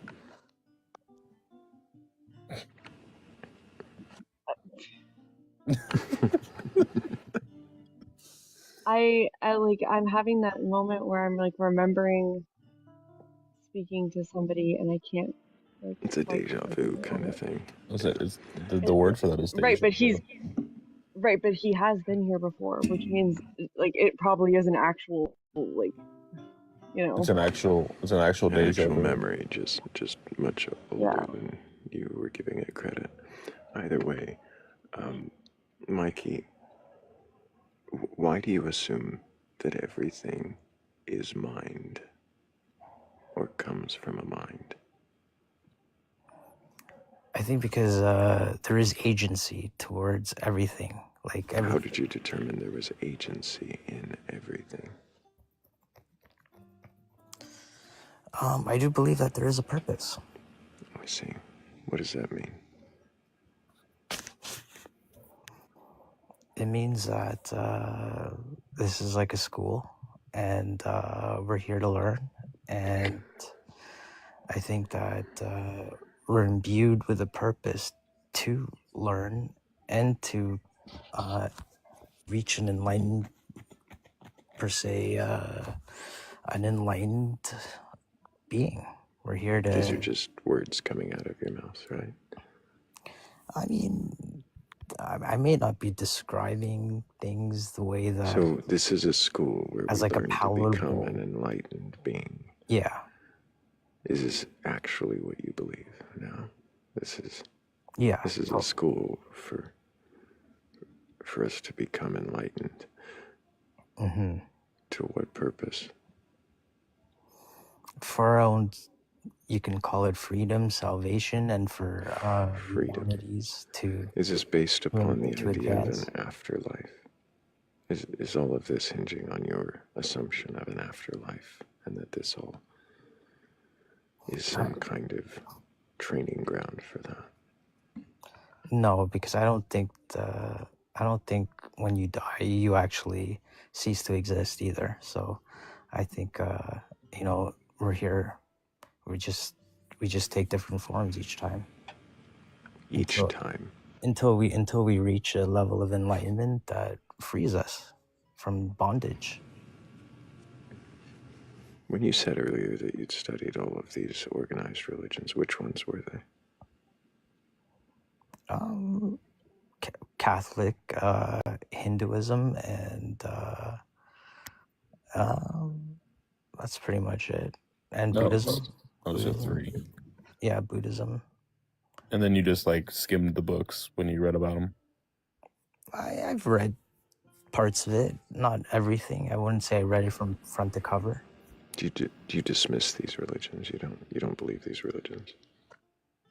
I believe every religion has truth, and that makes more sense. Yeah, because it sounds like you're merging the three religions that you've heard of into one and saying this is absolutely true because I believe it to be true. It doesn't sound like you can question it. It sounds like you hold to a certainty that this dogmatically exists and couldn't exist or couldn't be any other way. No, listen, I question myself, right? You question yourself. Do you question the existence of your ever-present God of reincarnations? I've questioned everything from God to myself to why we're here. Yeah.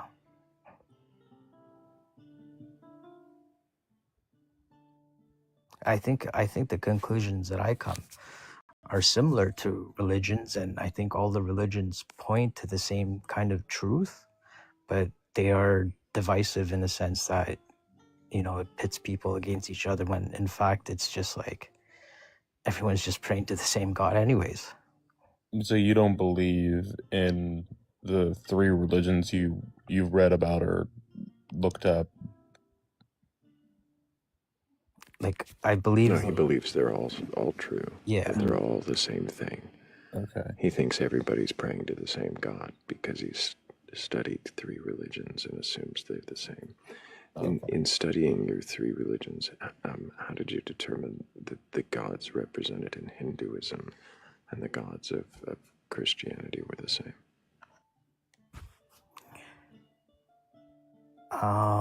Because I don't subscribe to that,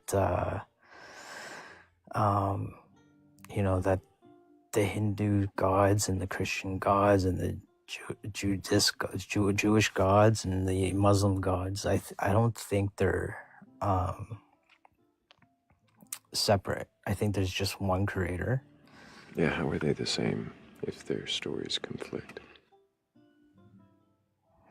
No, I like I said, I haven't read everything, but I think the teachings of religion, some of it is true. Like, you know, like treat your brother as you would want to be treated. You know, so like, some religions teach good things. Yeah. And some religions make up stories. A lot of it is story. Is a lot of it just made up stories? I don't know if they're made up, but yeah, they're definitely stories. Mm-hmm. I mean, they could have you know some truth in these stories, but I think that, you know, just... Can you question your assumption that all these religions are true, even though you don't seem to even know what that means? My assumption that all these religions are true? Mm-hmm. Like I said, that I think religion is in itself a fallacy, but the teachings... But they're all true. Right, but the teachings that they teach are... Some of it is true. Mikey, I think maybe think about the things that you're going to say next time. I would have done a poll, but I'm just ready to move on. If anybody's got a belief in a god or gods, higher power, or anything like that, and you're capable of questioning your beliefs, go ahead and request on up. If you're just going to atomic verbal diarrhea at us, then please don't. Please. The last like 3 minutes, the conversation, the memory of the conversation became much.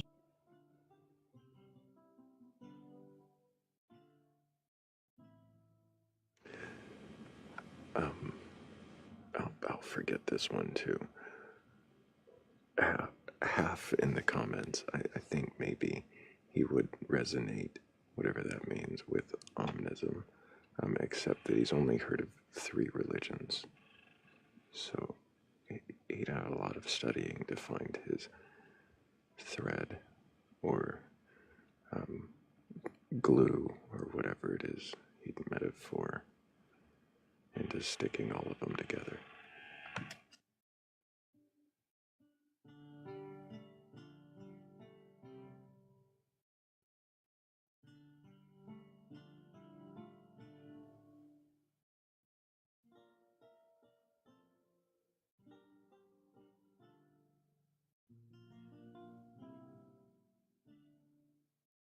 but I could be just a little impatient. I was declared to be spicy earlier, so.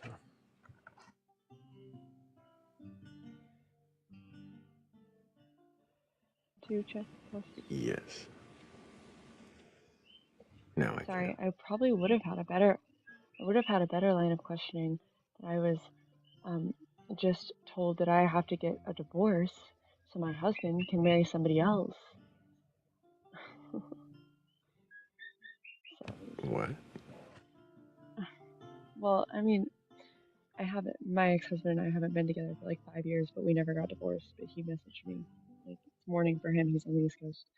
He messaged me and was like, "Hey, I think I'm gonna propose to Courtney, and I think we're gonna have to get a divorce." And I was like, "Oh, okay, that's fine," but I was just not expecting it at 1 o'clock I in hope the she's morning not right a now. viewer. I hope it wasn't a surprise. Oh, I don't believe that she is a viewer. No, it's not tough at all. It's actually totally fine. We haven't been together for like 5 years. It's okay. It's okay. That relationship is long over. It's totally fine. It was just like well, I haven't talked to you in 8 months, and I wasn't expecting that. Yeah, that's an interesting way to catch back up. Right. But we did hit a gift goal a while back there, and I need to make sure that I thank Michael V, Cat DeWitch, Shell, and 96 for helping with the goal. I do appreciate you so much. Thank you. And if anybody watching does have a belief in a god or gods, a higher power, or anything like that, and you're capable of questioning that belief, go ahead and request on up. We're not here to debate or argue.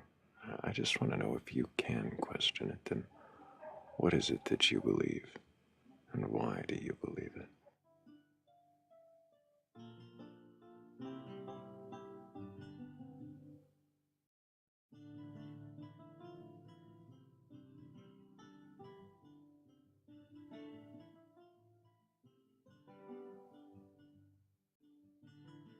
This is the best audience on TikTok. They care so much.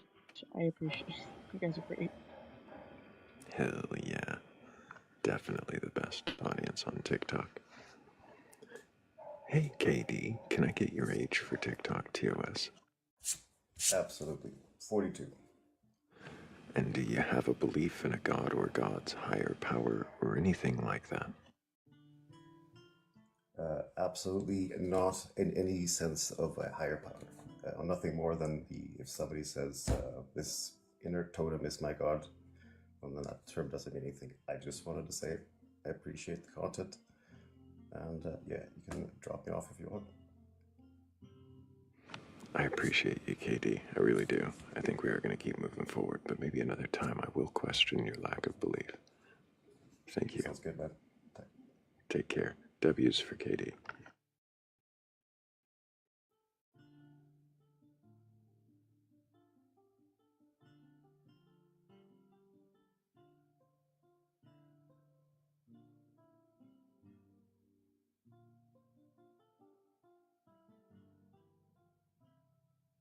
But we had two people in line right behind him. Neither of them seemed to still be there. Oh, there we go. Hey, Brutax, can I get your age for TikTok TOS? Hello. I'm 36. And do you have a belief in a god or gods, higher power, or anything like that? Yeah, I believe in Jesus. And have you read your Bible from beginning to end? Not really. I'm still trying to get through it. It's a big book, but I'm getting into Christianity. You're into Christianity. Do you believe the stories that you've heard to be true and literal? Well, there's a lot of testimonies in that, and from what I've been reading, I can't validate much of it, but through my life experience of reading all this, some of it is kind of coming true, you know, like... I'm sorry, how old did you say you were? Sorry? How old did you say you were? Well, I'm actually 37, I lied. I turned 37 a week ago. I keep saying 36. I understand. That's around when I lost count. So, but in that amount of time, you call that your life study? Have you been a Christian your whole life? No, probably maybe 4 years ago, I turned to Christianity. How long have you been trying to read the Bible? Probably 4 years ago. Sorry, for the last 4 years, sir. So just for the last 4 years, and in that amount of time, you've seen things in the Bible coming true, you said? Yeah, absolutely. What things in the Bible do you see coming true? So, for example, like, I come from a broken family, and there's certain things in the book that they'll sort of come together. I'm sorry, that's not answering. I thought you were saying things in the book were coming true. You're saying that things, if you put to practice, then you have some kind of result. Yeah, well, my grandma was dying from cancer, and I prayed for her, and she didn't die.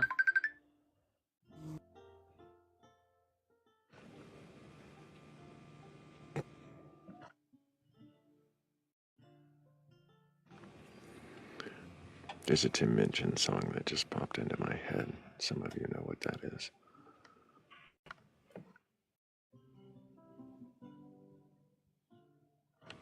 He left on his own, by the way. That was... It sounded like he had a phone call that he picked up. That's what we can assume. Only thing I really heard from the conversation was about his grandmother, which, hell yeah, that's awesome. I appreciate that. The rest of it was confusing.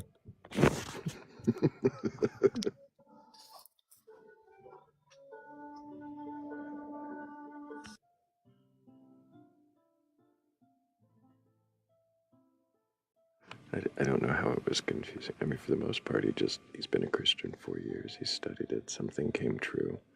Not sure what that is, except his grandmother didn't die after he prayed for her. Yeah, that's the thing that came true, I guess. I don't know what. I don't fucking. I mean, yet? Question mark. Yeah, eventually.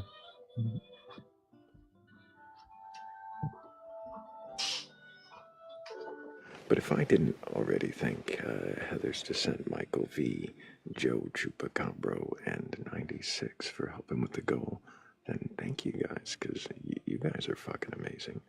Appreciate all of you.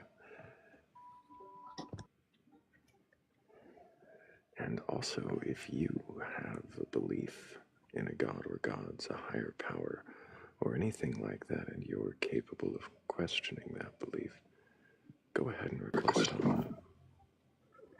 Hello, Kodak. Can I get your age for TikTok TOS? 21. Hey, folks. So, Kodak, I don't think you're gonna be up here very long. Hey, my dead brother, why not?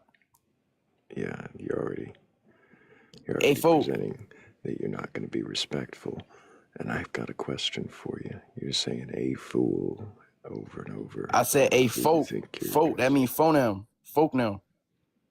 That means what? Phone now.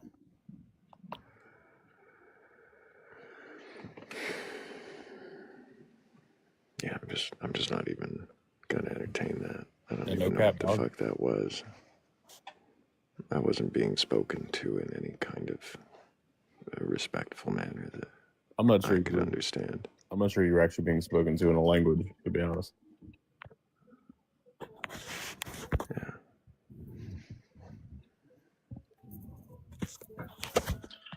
I think it was the snorting. Like it does the words. I might have been able to get past not understanding. We could have found some way to understand what he was trying to say to me.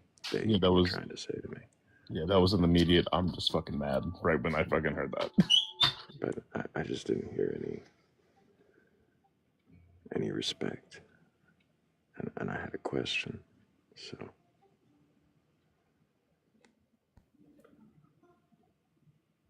Scared you'll debunk me. Now that tells me everything I need to know right there, Kodak. This isn't a debate. There's nothing to debunk. I haven't presented any position. If you pay attention, you'd read the prompt where it says, can you question your beliefs? Has nothing to do with me or my position. There's nothing to debunk. It's sad that you are incapable of recognizing anything about the environment that you find yourself in.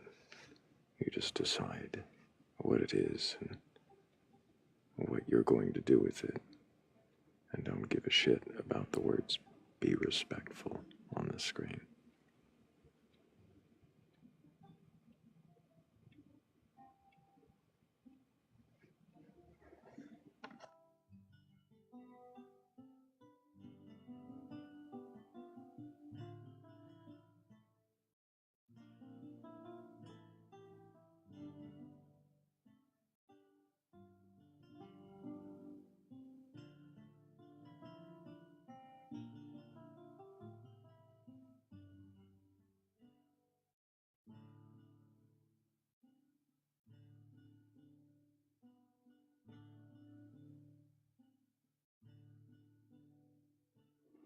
Yeah, I'm not interested in bringing him back up. So, if you do have a belief in a god or gods, higher power, or anything like that, and you're actually capable of having a respectful dialogue and questioning your beliefs, then go ahead and request on up.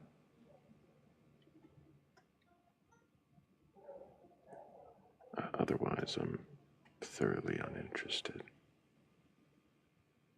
And please don't snort in my fucking ears, please. Oh, you don't like that. Only my wife can do that. That's it.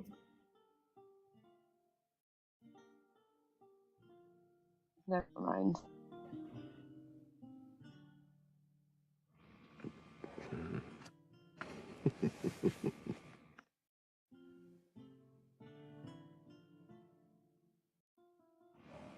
Maybe not a visual we need.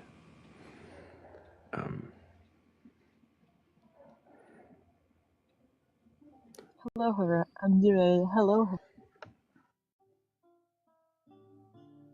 Hello, Cat. Hello, Thrayle. Hello, Heletical. Oh, hello. Words are hard, Thrayle. They are hard. But thanking Shell and KD for helping us with the gift goal, that's not hard at all. So thank you guys so much. I appreciate you.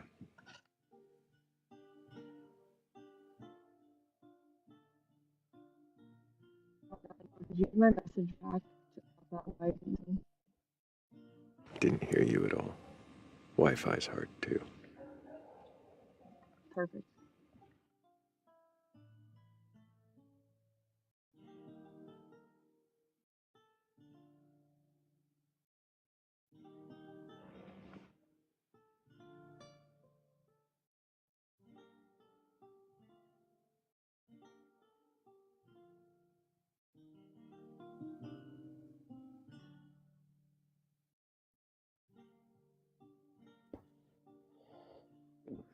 Hello, Charlotte. Can I get your age for TikTok TOS?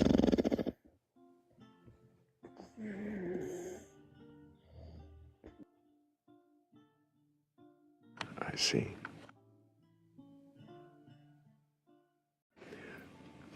What did I say about the snorting and all that in the ears? I just fucking said it. Yeah, I mean, myself was tempted to go ahead and test that when you said it, but I decided not to.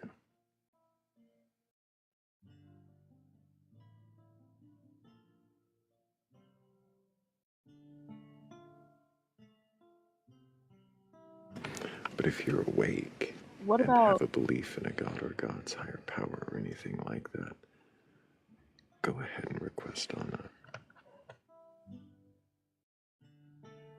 what about like dog snores? Are those allowed? We've gotten around dog snores before, though they have been hysterically distracting to conversations.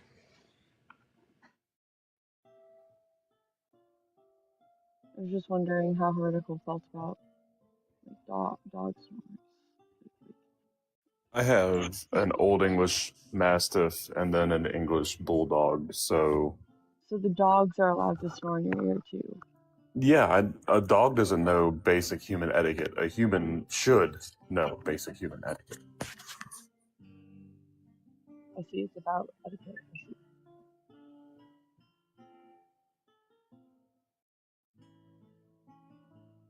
see. What is basic about etiquette?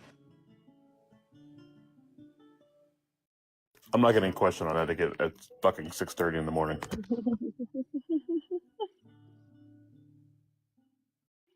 I think he's crashing out.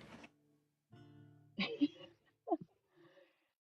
grouchy. He hasn't had his coffee yet. He has 4 kids. Can you blame him? I would be crashing out if I was up at 6:30 in the morning with 4 kids. How do you have that many kids and believe in etiquette? Oh no, my children are pretty good at going out like restaurants and having pretty decent etiquette. Or at least apologizing for their lack of etiquette.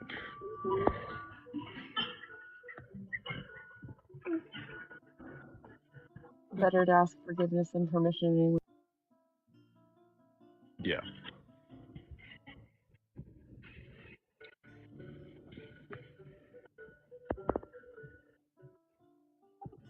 Why is there a banjo in the background?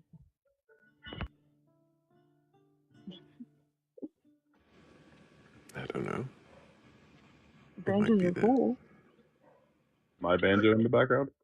You got a banjo in the Yeah, background? Well, I am in Kentucky, but you know, it just comes with the theme. Sometimes they just there's float like on the air. permanently a banjo.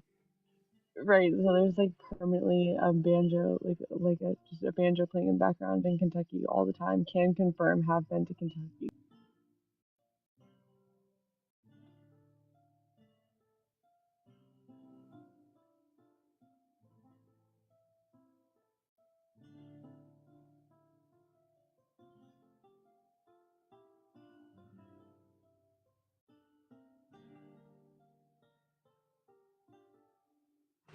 And if you Kentucky your pride aside and question your beliefs, then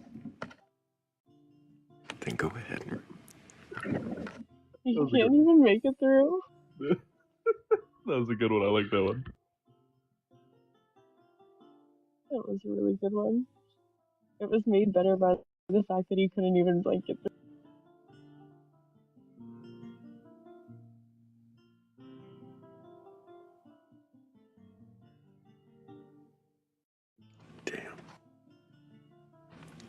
Damn, I wanted to finish that one. I can't now, it just has to stay like it was. Oh, I have a bone to pick with you. Oh, really? Yeah, I fell asleep last night listening to fucking weird ass Tom Waits songs and had weird ass dreams.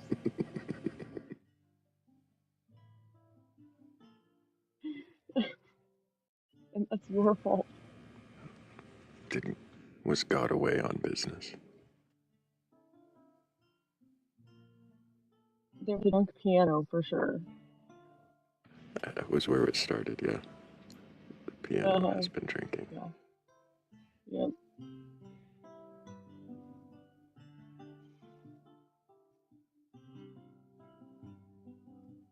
But these dreams, what reminded me was these dreams took place mostly in Kentucky because I associate Tom Waits with Justin, who I associate with Kentucky. So then I was just like in Kentucky having weird ass Tom Waits dreams.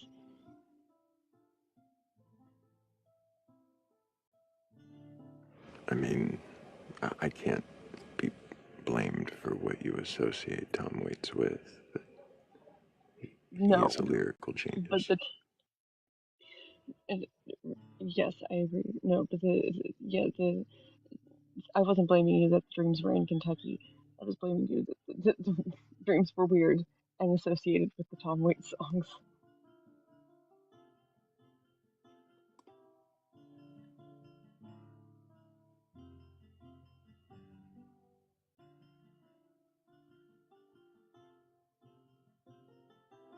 I think you Kentucky your association with Tom Waits with Kentucky aside, if you question it.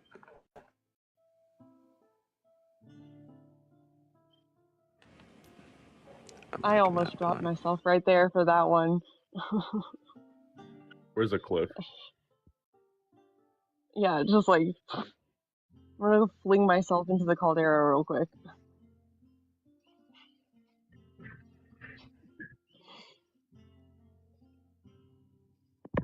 That was a terrible pun.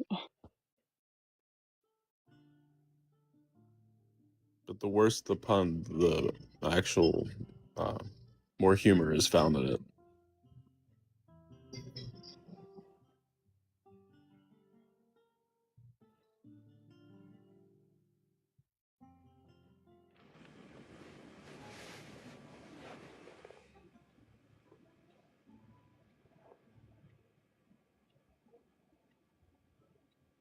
It's very cold. It did get cold. Got very cold.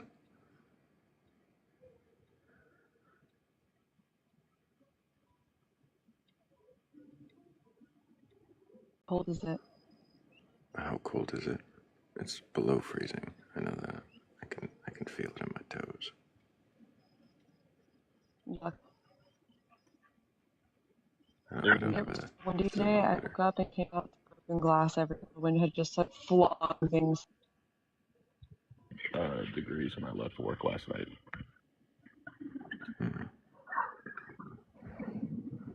Yeah, it's cold.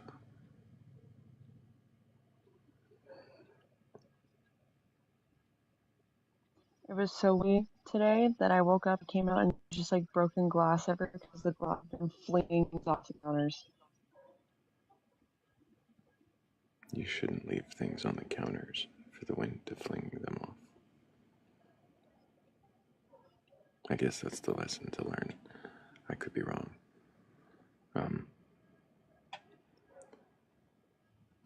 It doesn't usually get windy at all, and so it was unexpected.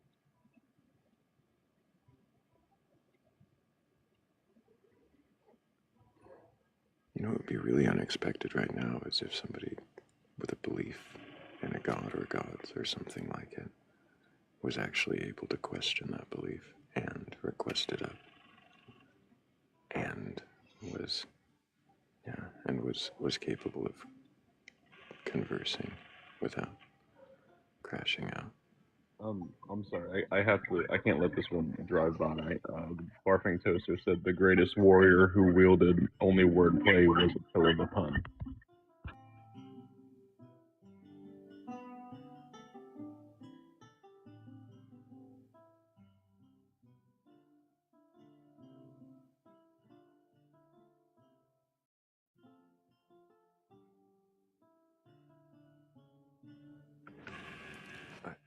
I could question that, but I think it would ruin it.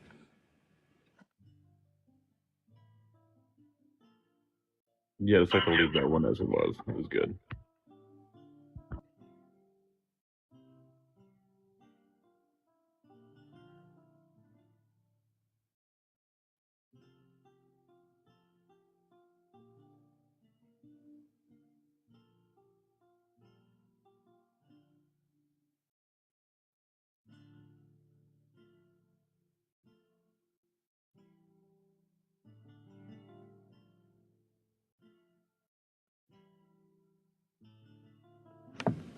sometimes you have a thought in your head and you think, I should say that thing that I thought.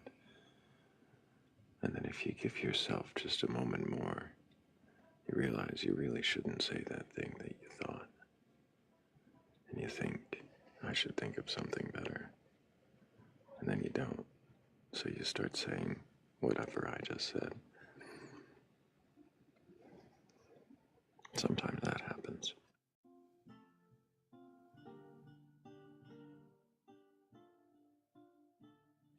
Yeah, but now you have to say the thing that you thought. It's a Discord thought, definitely.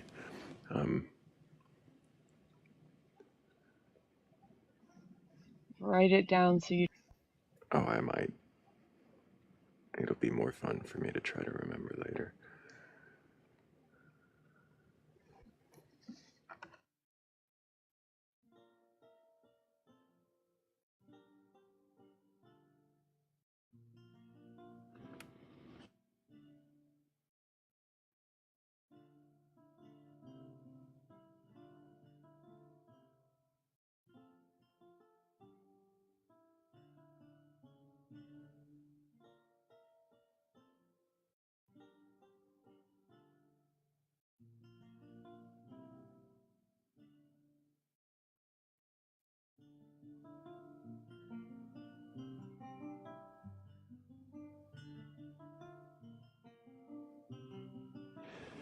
Thank you, Shell96 and Pam, for helping with the goal. I really do appreciate you. Thank you all. And if anybody watching does have a belief, well, I mean, we're just here to question you. We're not here to tear it from your clenched fist. We just want to know if you can question that belief. And if you can, then what is it that you believe? And why do you believe it?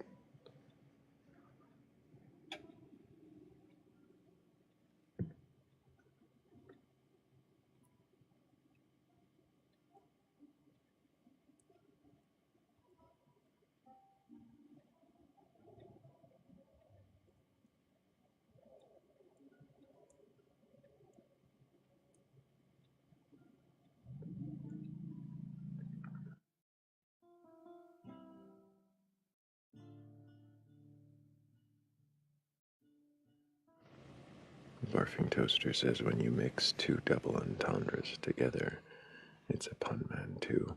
A punmanteau. Pun. I don't know. It's better in text.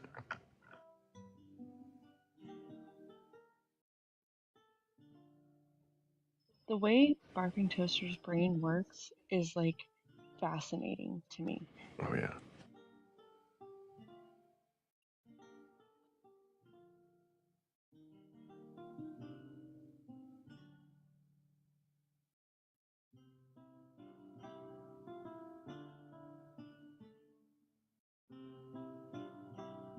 I almost forgot about toroid time.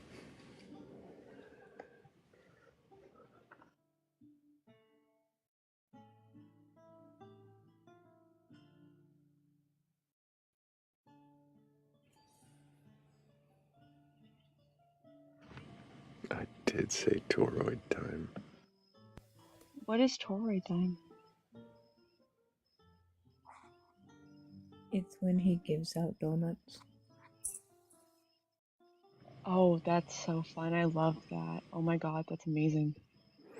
Well, it's also, I meant it when I said the goal is donuts, but yeah, I did forget about giving out donuts. Thank you, Morgan.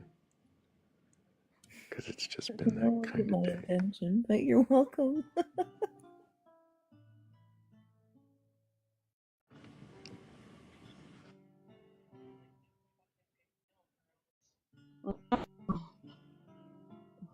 I was gonna say, they've been doing some hard work all night.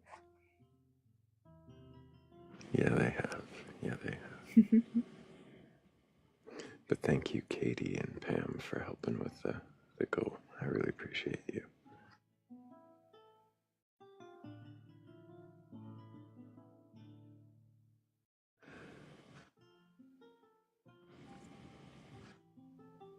donuts do sound good. I haven't had them in a while either, Whitty. I nearly ruined them for myself when I started counting calories a few years ago.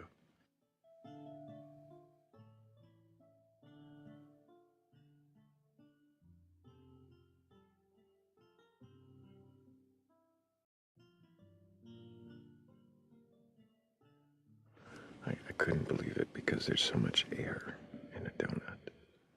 How is that all calorie? But yeah, it's a lot of sugar.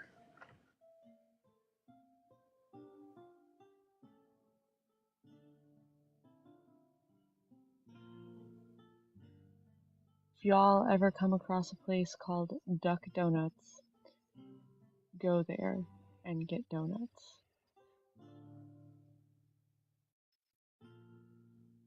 They're delicious. What happens when you don't like donuts? You still like Duck Donuts because they're cake donuts. And it's like Subway for donuts. What happens when you don't like cake? You find a different sandwich for your breakfast. Right. Because they're all sandwiches.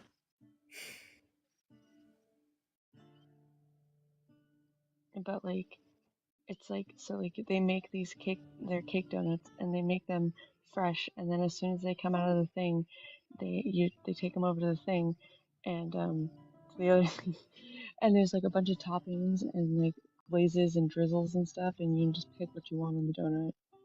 It's amazing. Okay, if we stay on this topic, I'm gonna end the live early and go get donuts, so let's not. Because donuts sound amazing right now. But if you have a belief in a god or God's higher power or anything like that, and you are capable of questioning that belief, then go ahead and request on up. I'm not here to burgle your gods or debate you. I just want to know if you can question your beliefs.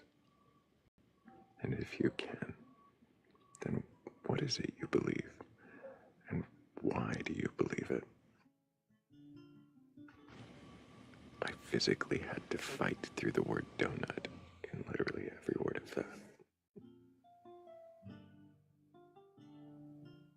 I just kept coming back to my brain.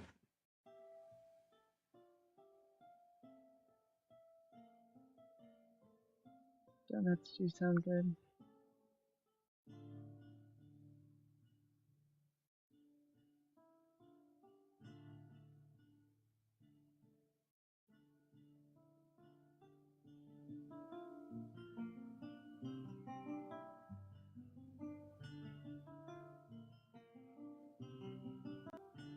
See, I should have stuck with toroid time like I said in the beginning. This is what happens when you question things, Kat.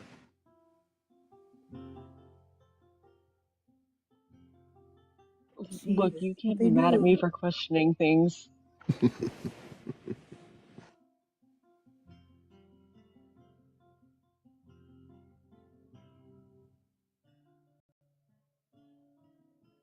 And more donuts. Thank you, Katie.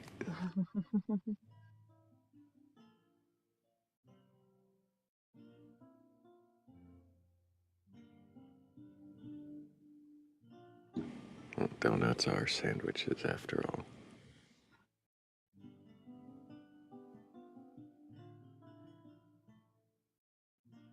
I'm not a sandwich, you're a sandwich. You know, we're all sandwiches. Even that statement was a sandwich.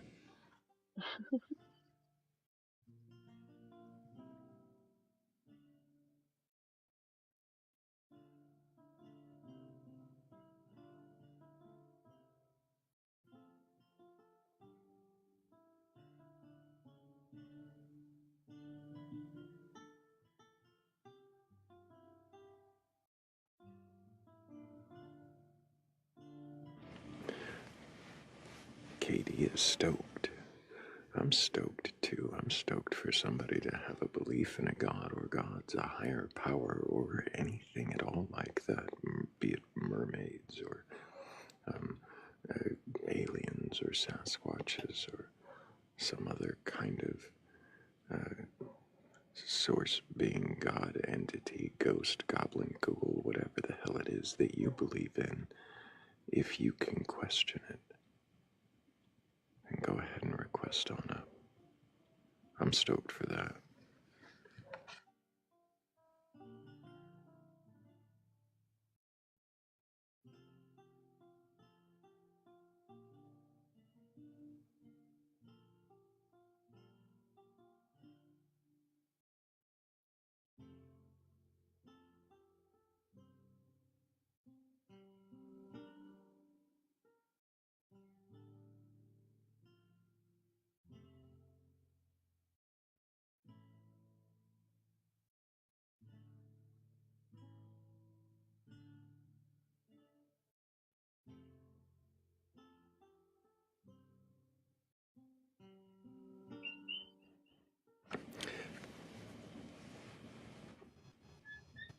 Hello, the truth. Can I get your age for TikTok TOS?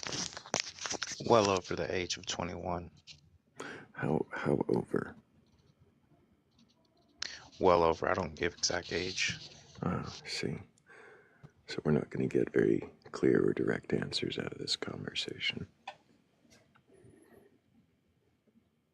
He was on a separate live I scrolled through earlier this morning, and I guess he left that one. Oh, he left this one too. Yeah. I was asking your age, Truth. I don't know why that's so difficult. You don't have to give me like even the exact number. Like a decade would be cool. Well over. Could be a day over, or 10 years over, 20 years over. How over? I mean, leaving was the operative word there. I mean, whether or not it was by choice or not. You're welcome to request again if you can be more direct in your answers. But I feel like if you're afraid to give your age on a TikTok live, it might seem likely that you won't be very open and forthright with any of your answers. And I'm not interested in just like some kind of abstract debate about the existence of God. I want to know if you actually can question what you believe. So we're not going to get very much introspection that way.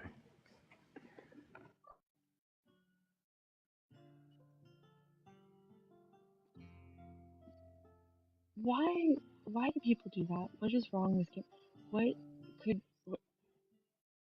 What issue could there possibly be with just saying how old you are? I've never understood the fear behind saying your age. I genuinely have never understood it. It doesn't make sense. No, it does not make sense.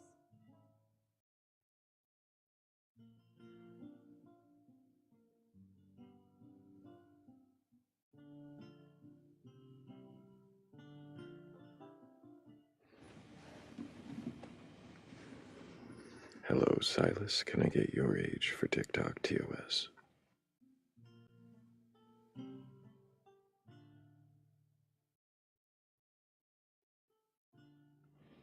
Can't hear you at all. Are you there, Silas?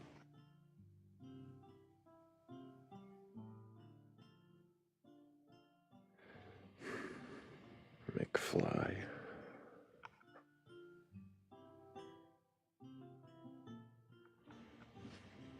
Still don't hear you, Silas, so I'm gonna set you down. Maybe you can fix your mic and try again.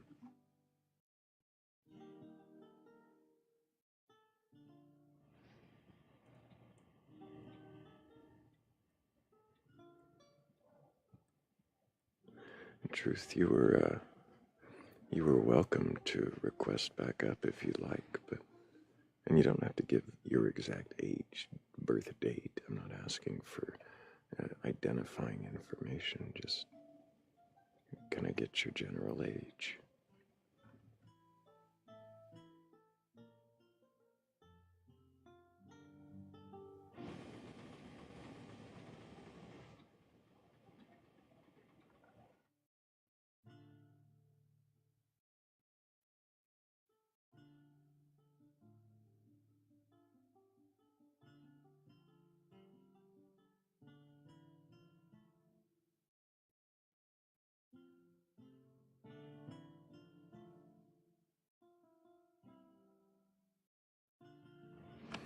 I wonder if there's shame in revealing your age. Maybe if you're 21 or 22, does that make you feel insecure about your input? I'm not insecure about my age. I was born in 1782. That sounded like a bad impression of Grandpa Thrayle. It was a bad impression of me being an old man. That's what it was. It has nothing to do with Grandpa Thrayle. Well, I mean, like the Grandpa Thrayle. And thank you for calling it a bad impression. It's great for my self-esteem, Kat. Thank you. Fuck.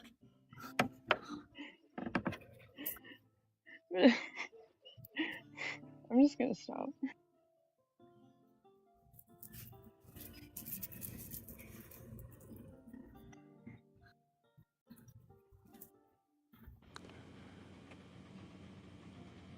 Yeah, I'm not feeling old, Grandpa Thrayle, tonight. I never actually feel old unless... Dude, like... Go ahead, yeah, you're good. Oh, I was just gonna say that, like, sassy, like, Grandpa Thrayle, oh, that would be just really something. I never feel old till, like, my kids, like, bring up, like, dates of when events happened, and it was like, oh yeah, this happened in, like, 2005, and I'm like, oh yeah, that was just a couple years ago. They're like, no. It was, like, 20 years ago, Dad. I'm like, no, the fuck it wasn't. Shut up.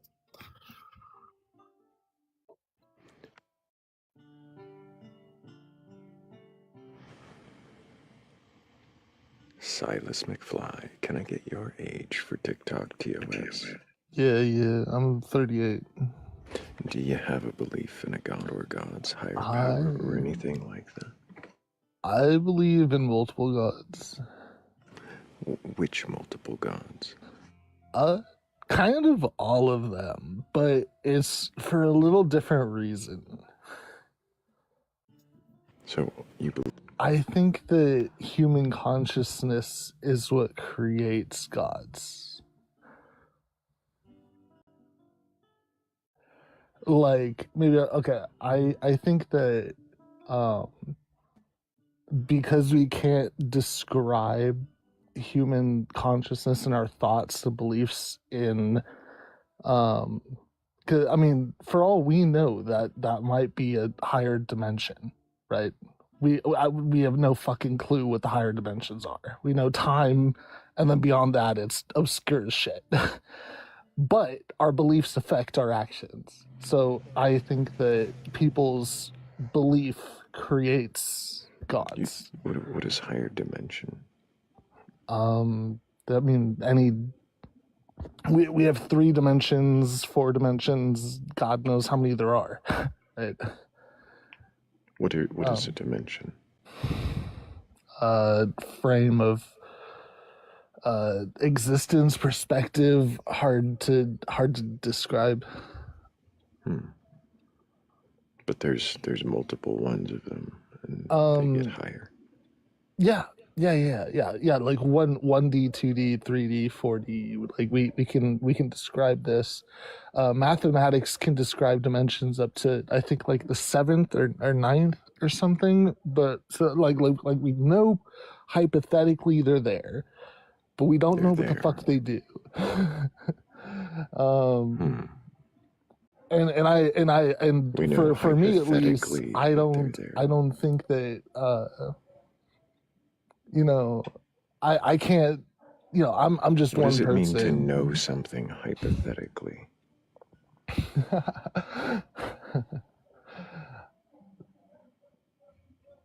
Understanding. What do you mean understanding? To know something hypothetically, to be able to logic, like be able to have some logical consistency around understanding. Logical consistency around an understanding. So we know, you said hypothetically, that these dimensions are there, these frames of reference. Is that what you were saying dimensions were? And so there's higher frames of reference. Yeah. I mean, you look at 2D as a flat plane, 3D is that 4D people call time, but beyond time and that we don't fucking understand it as is it possible scientists. That's all theoretical kind of abstractions. Absolutely. But just for the fact that we don't fucking know, I can't say that my beliefs are any more sane than anybody else's. But your belief is that something to do with our belief in these multiple beings? Yeah. I think it's people's own thought creates them. Like whatever you fucking imagine is potentially like a movie on another dimension. Like we don't fucking know. So because someone could imagine a celestial skeletal bat goddess unfurling her wings in accordance with the lambda CDM model of physics. Now it's real. Now it's real. Right. So if somebody can imagine this goddess unfurling her wings, and as she unfurls her wings, that our universe is just one membrane between those bony appendages of her wings expanding in accordance with the lambda CDM model of physics. If we can imagine that, then now our universe is actually, or it just is in someone's mind. Or it always was. Or it now we're just putting words to it. I think that there's perhaps some ideas and beliefs might be more grounded and correct than others potentially, but it's clearly this bat goddess is one of those more grounded beliefs. I mean, it sounds pretty correct to me. I don't know. So, are you just saying that when people believe in something, that it makes it real? I'm saying I think it creates it. It creates it in their mind. In their mind, and their mind is real to some degree. To what degree?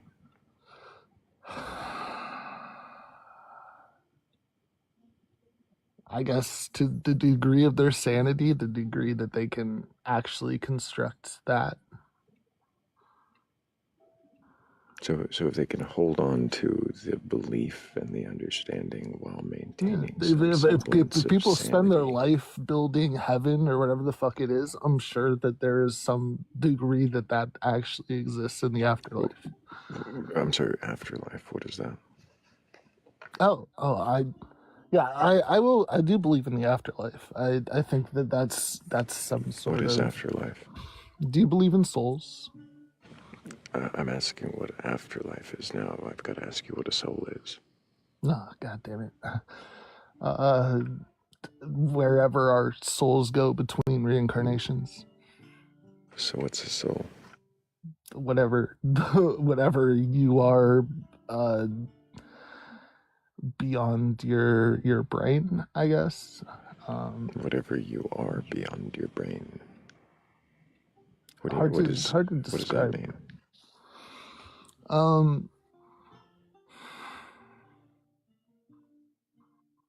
I think your brain is just basically. I guess you could describe your soul as a will. I think your brain just gives you thoughts, and as electrical impulses to best describe what your soul's saying. You're a meat suit for your soul, basically, but like, and your soul is part of a collective consciousness of everything. So now there's more. Our soul is not just a thing that our meat suit is housing, but it's something that's part of something else. Yeah. So what makes you believe that there is this thing in our meat suit that is going to exist beyond it? I've had I've had a near death experience. I guess I died for a minute or two. I was dead for a couple minutes. What do you mean by that? Like your heart stopped? Yeah. So your heart stopped for how long? Couple minutes. And during that couple of minutes, did your brain keep going? I either had the fucking most wicked hallucination, or I spent fucking years somewhere else.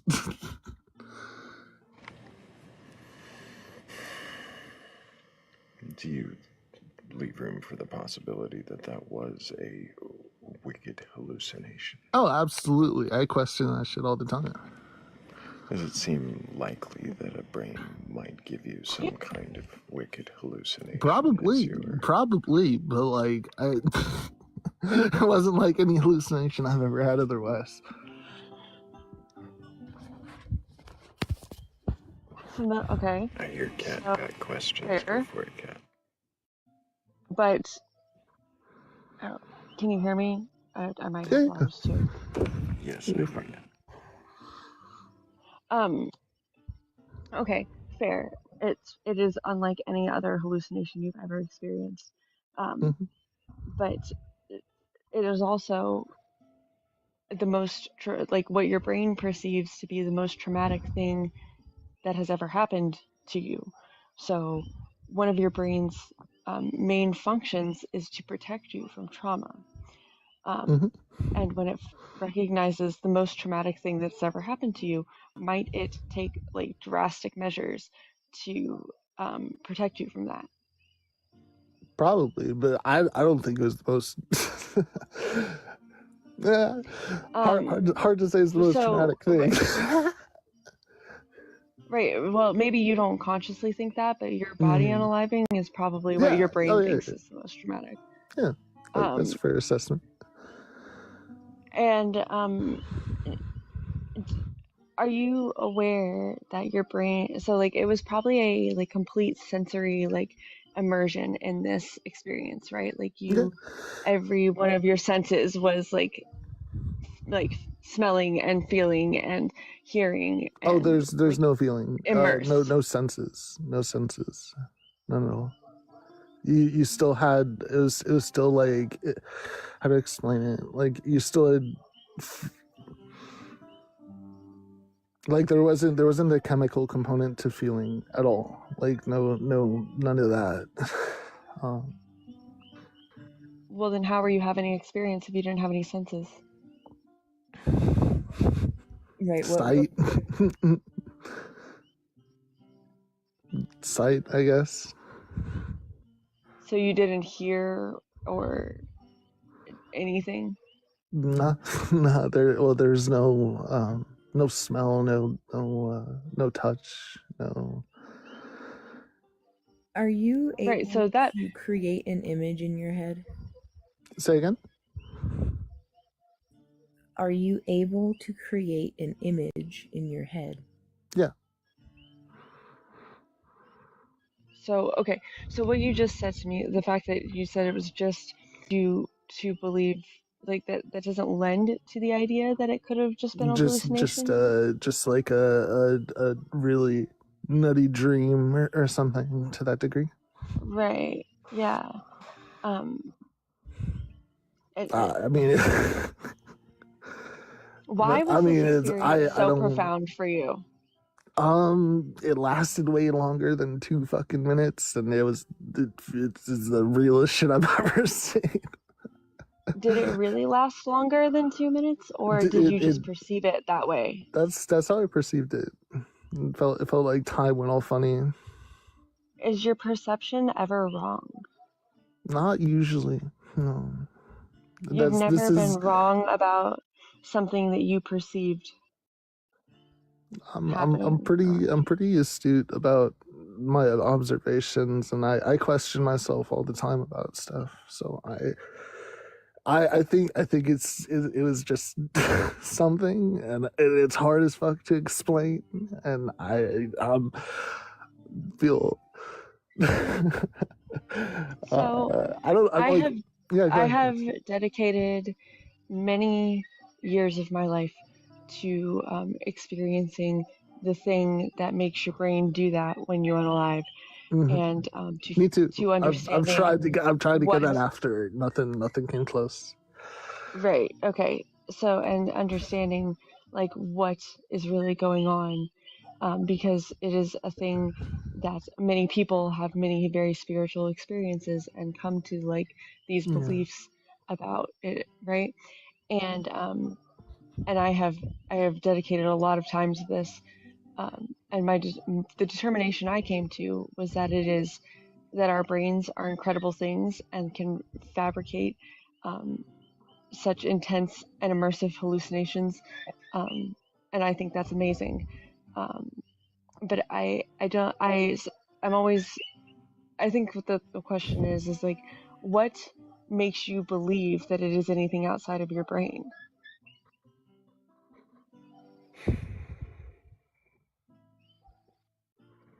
I mean, just the existence of what I felt to be other souls. Did we really nail down what a soul is? Being outside of a body, it's. How does that happen? I don't know. I don't know. How does it exist? And what? Look, I can't say. I don't know. How it's real. I'm just trying to explain what my truth is. Right, and then, right. But I'm confused onto why there's so much like laughter happening. What's like funny? It's funny to try and explain it because normally I don't really talk about that shit. Why is it funny to try to explain it though? Because it's tough. It's tough to explain. Is the laughing maybe you being nervous? It's not really actually what you find funny, but it's what you find. Yeah. Thank you. That's I laugh away my feelings. Well, I mean, you don't need to be nervous. Nobody's going to attack you about this. I promise. No, I'm happy to. No, don't. I might do that. Hey, feel free to.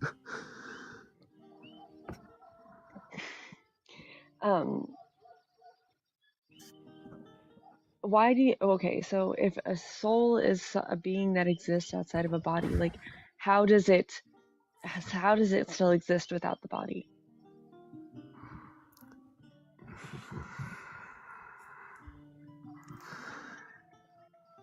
I mean, it's.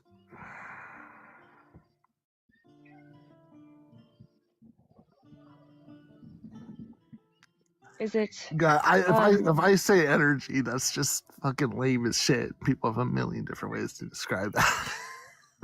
Is it like okay? So, what do you think consciousness is? The brain's an emergent. So it's an emergent property of the brain. It's like something that comes from the brain. Yeah. Okay, so soul and consciousness are separate. I think so. Okay, so if consciousness is an emergent property of the brain, where does the soul come from? I think it's more like people's will, like people's drive, like the what the consciousness is trying to describe, because no one's brains are perfect. So the soul is a part of the person, and the consciousness is an emergent property of the brain that is trying to describe the soul. So.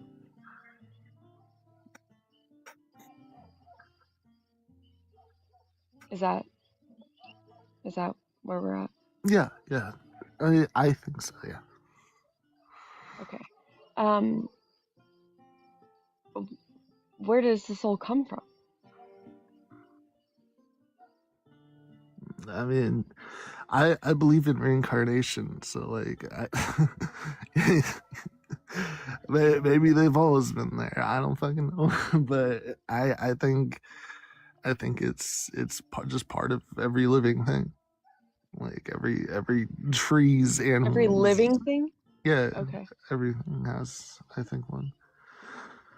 How do you But know not you everything has have one? consciousness. That's why I'm saying I think consciousness is just a brain's attempt to describe the soul, but I think every living thing has a soul. Where is the soul located? Hard to say. So I've heard some people say the pineal, but like that's just another way to. If I had to open you up, where would the soul be? I'd have to say somewhere and potentially all of the spine and brain. I don't know. Interesting. What is do you know the Christian belief in a soul? Is that something you subscribe to, or something you could look into? I don't know it, but well, the book says that God breathed man into a living soul, created them as a living soul. Okay. So that means in that reference, it would be what? Like,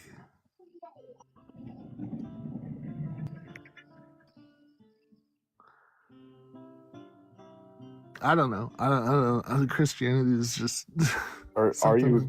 I'm sorry. I kind of dozed in and out of the conversation. I was slightly busy. Are you a Christian? Or are you not? No, I'm a polytheist.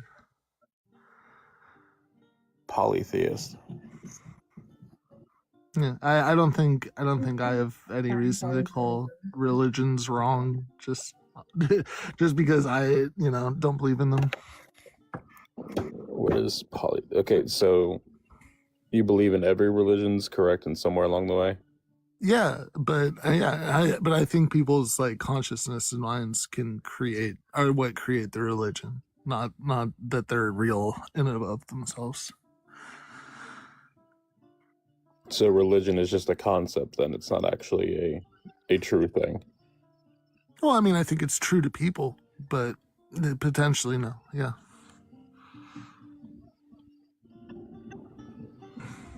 Morgan, were you going to say something? That's why you unmute.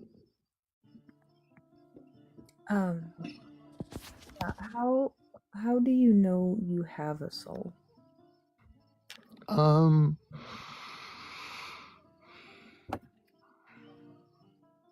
I mean, if I didn't go through a near death shit, I probably wouldn't. But I don't know. I have memories from shit that I have no way of explaining.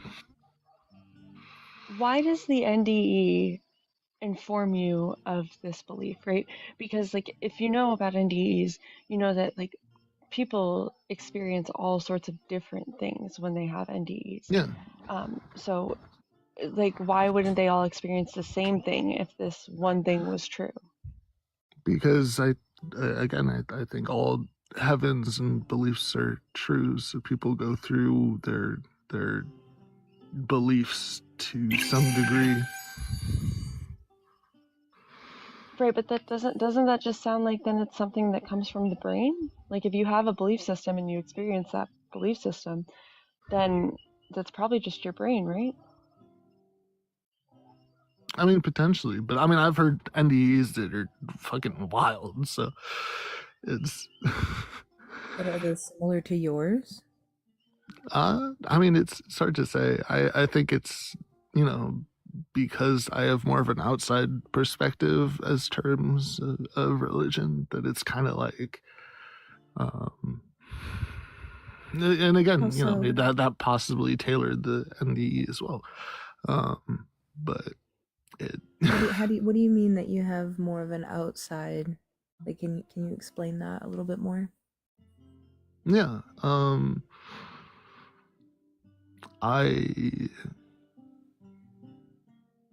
I think people fucking are crazy about religions, and most of them are just made up by fucking scammers basically trying to get some money or power or whatever the fuck. But I think what people do with religions and the ideas that come out of that are definitely real to the people. And I'm just another person. I don't have a right to discount people's fucking what people like experience.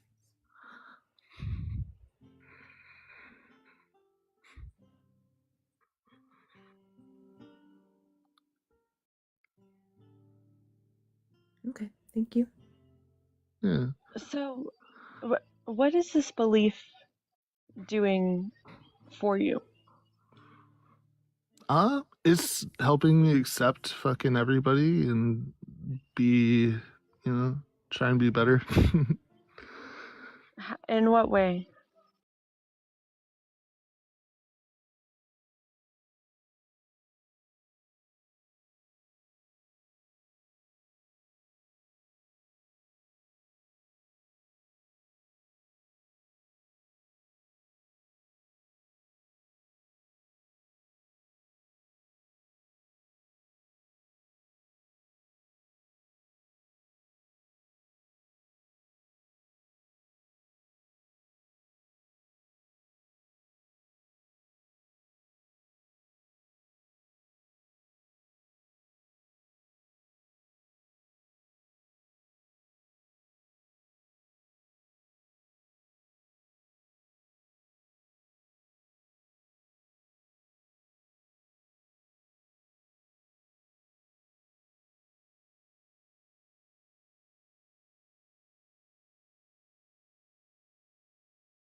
Justin, I really feel like you are you're really on the defensive when you're here to do that. We're up here to question, and we can always have cordial and nice conversations.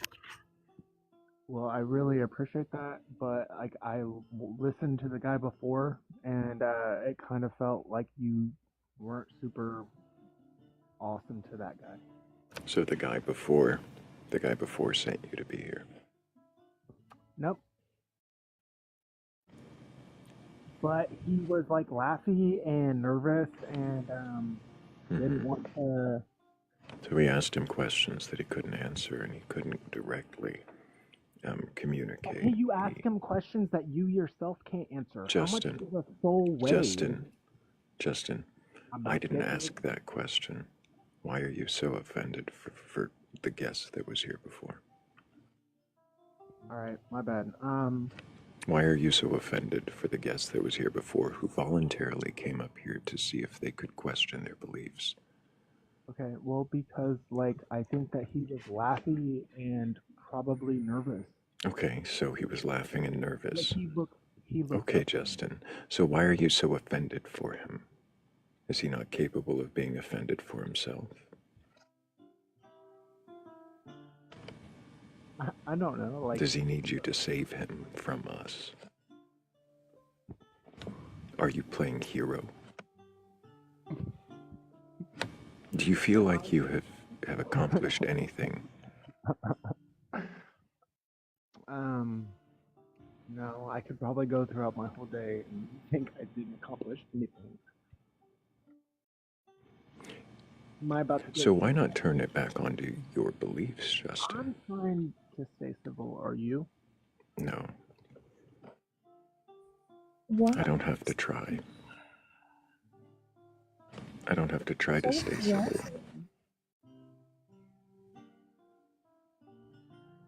Like, at no point was anybody attacking you. It's just questions, buddy. That's all it is. Except now you get to sit in the shadow realm, as Tommy likes to say. Like, just down there.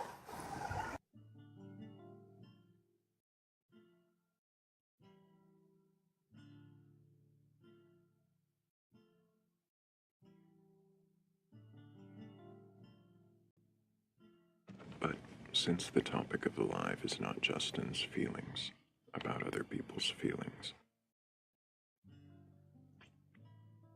it is if you can question your beliefs in a god or gods, a higher power, or anything like that, then that's where we're going to go next. So if Justin wants to request backup and talk about his beliefs, we can do that and focus on Justin's beliefs if he can question his beliefs. I feel like we've already spent a lot of time on Justin, though. We certainly have spent a lot of time on Justin. Maybe Justin could try again another day or watch for a little while and see if he actually understands what this live is.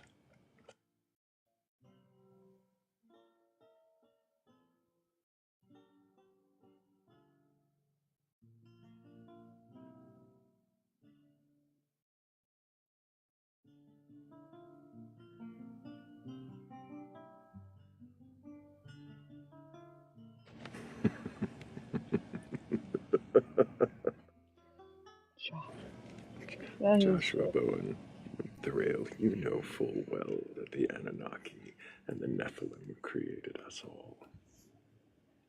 Do you know this? Do you really know this? I haven't read the Emerald Urantia book of... oh, please, no.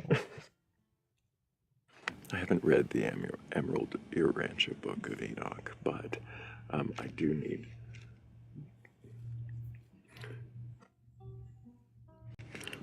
I do need to, and so if you're not prepared to question it, you really shouldn't highlight it. And otherwise the Michaels will come for you.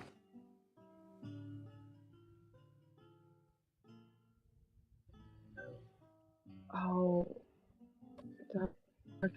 I have a question. I've, mm,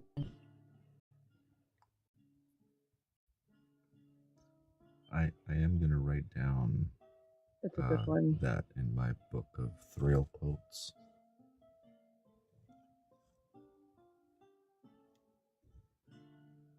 What, the Emerald Urantia Book of Enoch? No, it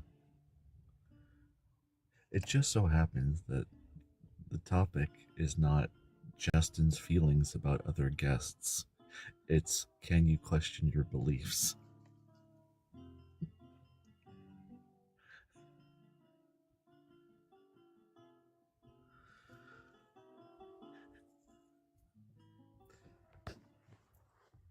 I do write them down. I'm starting a book of Thrayle quotes.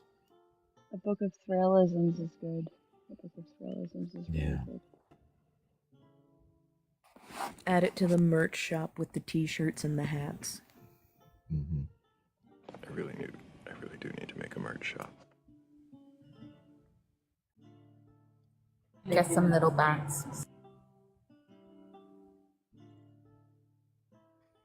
I'm supposed to start crocheting as therapy for my wrist. Maybe I'll just start making little bats.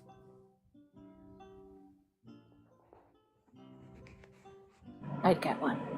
I tried to embroider a little what the fuck patch, like with the bat, and I think I'm gonna try again because the first one didn't go that well, but it went okay. But it would be really cool. Do I need to get you a clear?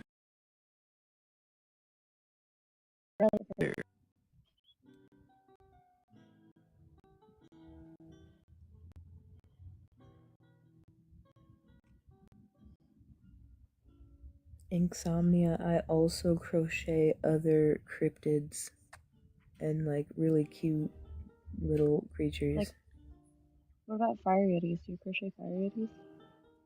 I can't. Oh, I can. That would be fun. I've already done a Bigfoot for my father-in-law. Ooh, okay. Yep. Chef Thrayle is officially in the special stage.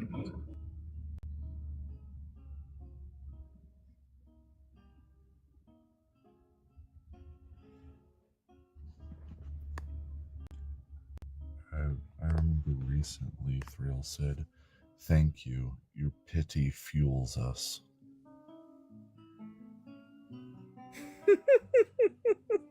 That's fantastic. Oh, I remember that one. I do love the chef hat with bat wings. That's awesome. Yeah, I do remember your pity fuels us. That was that was And if quite the anybody sharp else quip. wants to see Chef Thrayle, then in Batcolyte style and in Thrayle style, there's a link, and it's to a Discord, and you should join it. And something Thrayle says about finding out you're not alone. yeah, because you got to read the rules, otherwise it looks a little lonely. But if you read them and agree to them, then you find out you're not alone.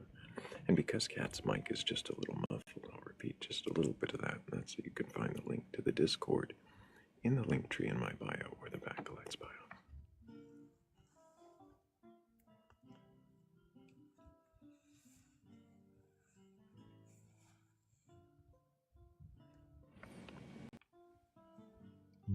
Hold up, I got you. Bat sandwiches. Batwitches, if you will. Batwitches, yeah. I could make a bat wing sandwich patch too if you got me a good image of that. So, this is another one of my favorite things. This is starting to sound like, yeah, portmanteau. We're quickly devolving into what should be a Discord meeting. I think a good one too. But if anybody's got a belief in a god or gods, higher power, or anything like that, and you're capable of questioning that belief, then go ahead and request on up.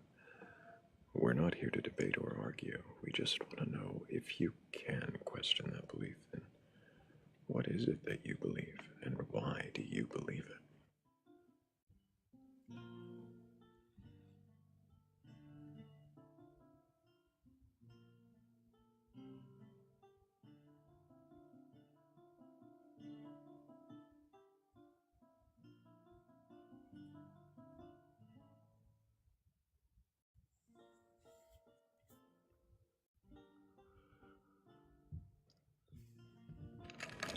does a soul weigh? Isn't it supposed to be like 22 ounces or something? I don't remember the specific number. I think it's grams, and no. Probably. I don't know. I haven't actually looked at that in so long. Measured in transcendental, I guess. I don't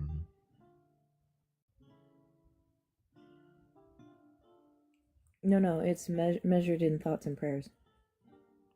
Ah.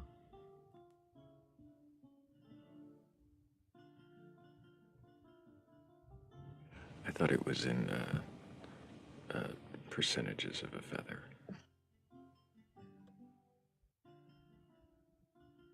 Oh, actually, yeah. According to Greek mythology, your heart is weighed against a feather. Egyptian. Oh, did I misspeak? I'm sorry, I misspeak. Yeah. I totally messed that up. But yeah, Egyptian mythology. But if you believe that your heart or your soul or your any other part is weighed against a feather, well, if you... Oh, I just walked myself into that one. Yup, sure did. Strolled right on in and went, oh, this isn't where I meant to be. No, not where I meant to be at all. But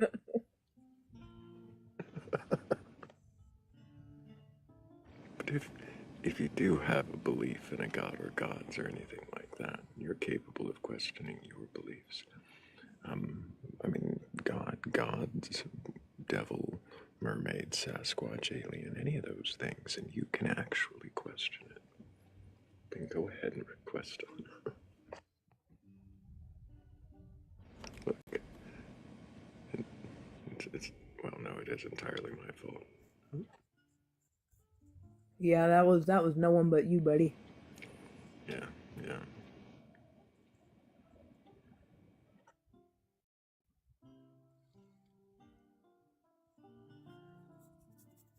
Look, if people want to weigh things against feathers, that's their own business. They can do that in the privacy of their own home. But I was more trying to steer towards the metaphysical.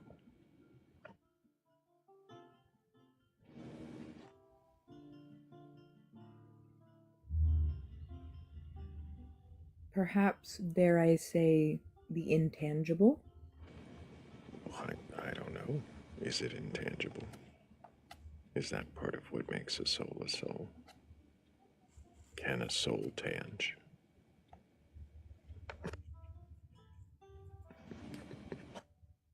I don't know if it's able to tange.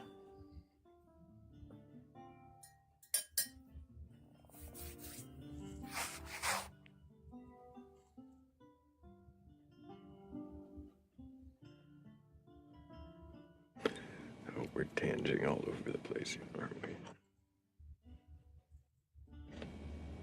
I'm about to tangent into another segue if you've got a belief in a god or gods, higher power, or anything like that. You're a genuine scholar.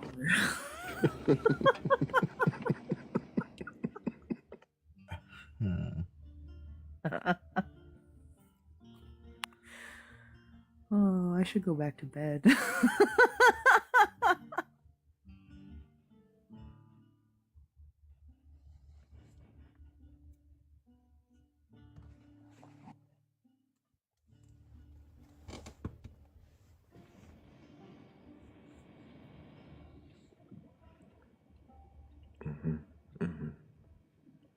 I'm not going to read it out loud, crybaby, but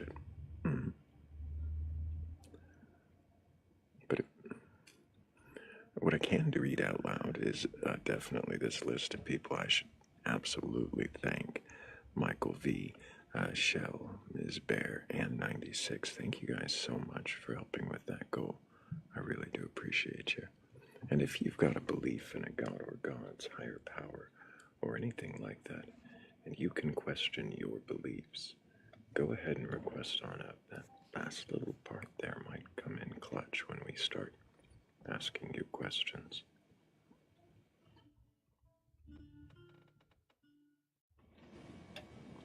I mean, if you can't question your beliefs, I suppose you could come up here and tell us why not, but it's going to be a pretty short conversation, isn't it? KD, thank you for the gifts. Hell yeah, appreciate you, KD.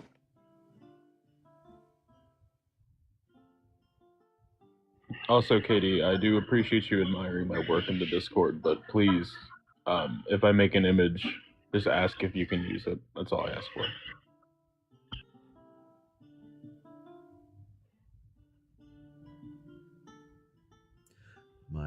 My grandfather was really like big on Bigfoot. He would always so he was big on like camping, usually in the middle of in the middle of September, where the beginning of like the school year, where the camping grounds are pretty empty. So he was smart about it.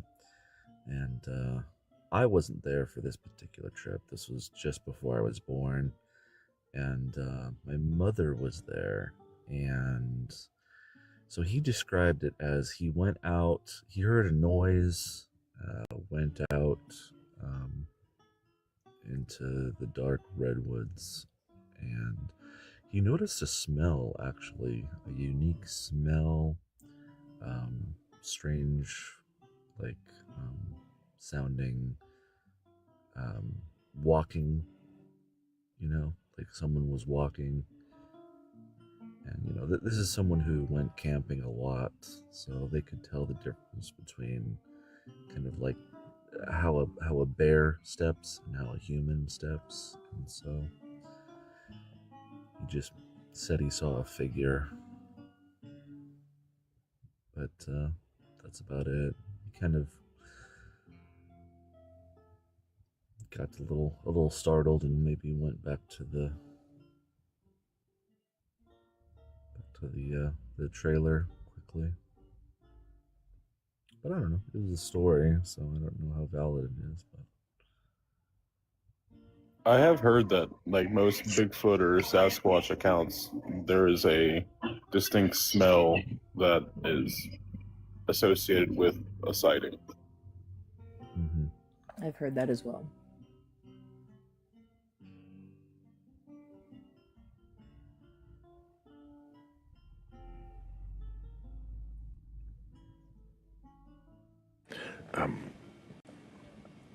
I want to question this more, but they're not your sightings. Yeah, unfortunately, no. I wasn't an eyewitness.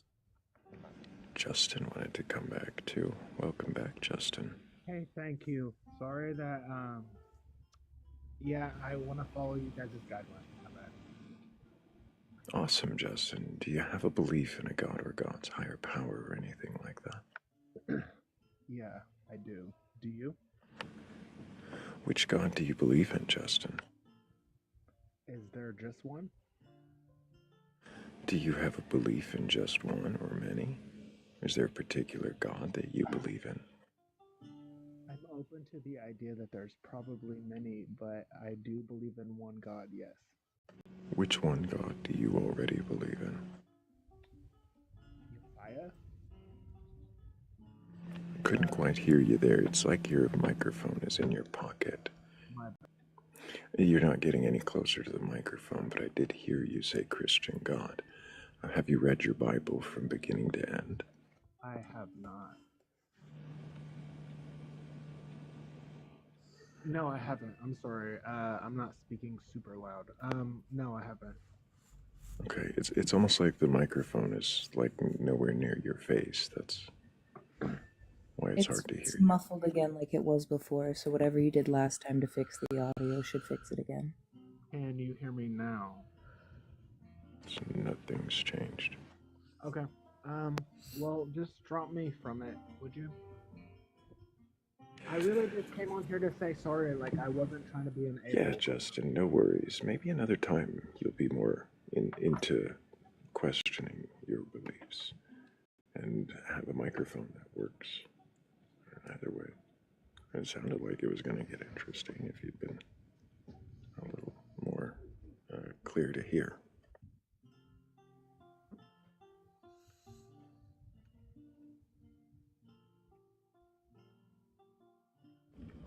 Yeah, I think it would have been interesting.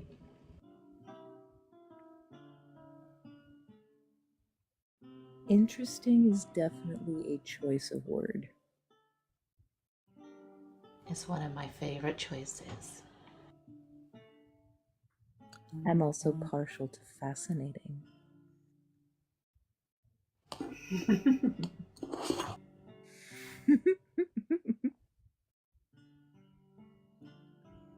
Indeed. Well, I mean, fascinating has so many uses. It is very versatile.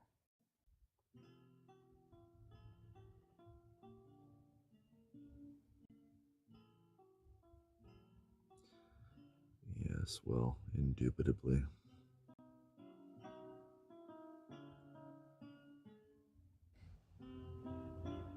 Does anyone have a fantastical, fascinating, interesting god that we'd like to question? Because I'd be curious. Come talk.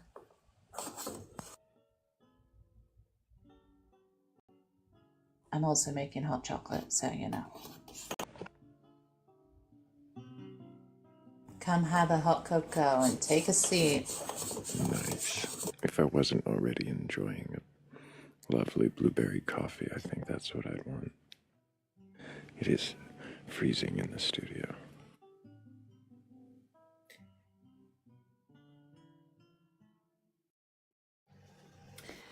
We've got the boss away, so we've got our heating up max, and unfortunate for them for their bill, but it's lovely and toasty.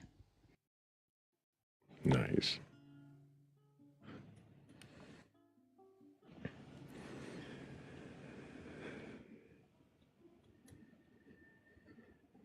We're not a bunch of atheists ready to pounce, Sebastian. I don't know what gives anybody the idea that we'll be pouncing. No pouncing allowed. There are only two I'm cats. too lazy. No, there's two cats up here, and neither of them have a reputation for pouncing, necessarily. The one has a reputation for assassinating, though. Just toying with my food a little, but that's in the comments only.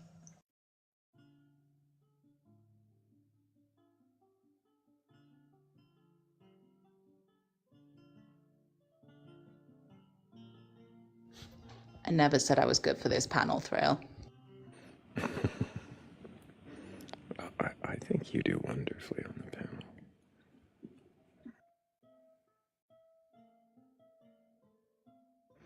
And anybody can do wonderfully on the panel if you're capable of questioning your beliefs. Have we lost Cat? Cat's been in teacup a while. Yeah, I think she might be dropping here in a minute. No, I've just been back and forth.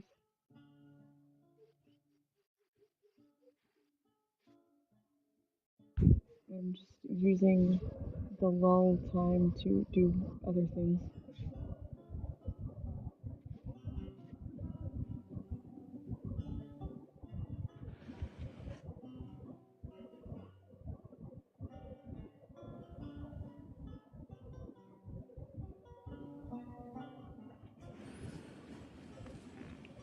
Non-religious, non-political, subjective beliefs.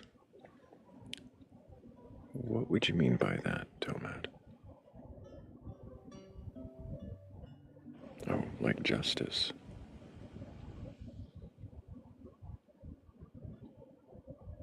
I mean, if justice is inherently immoral, that does raise some questions.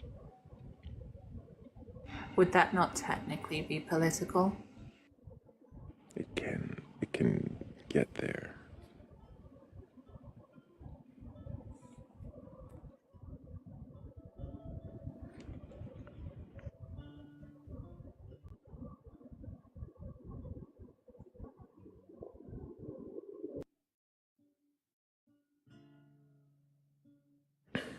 Maybe he fixed his mic.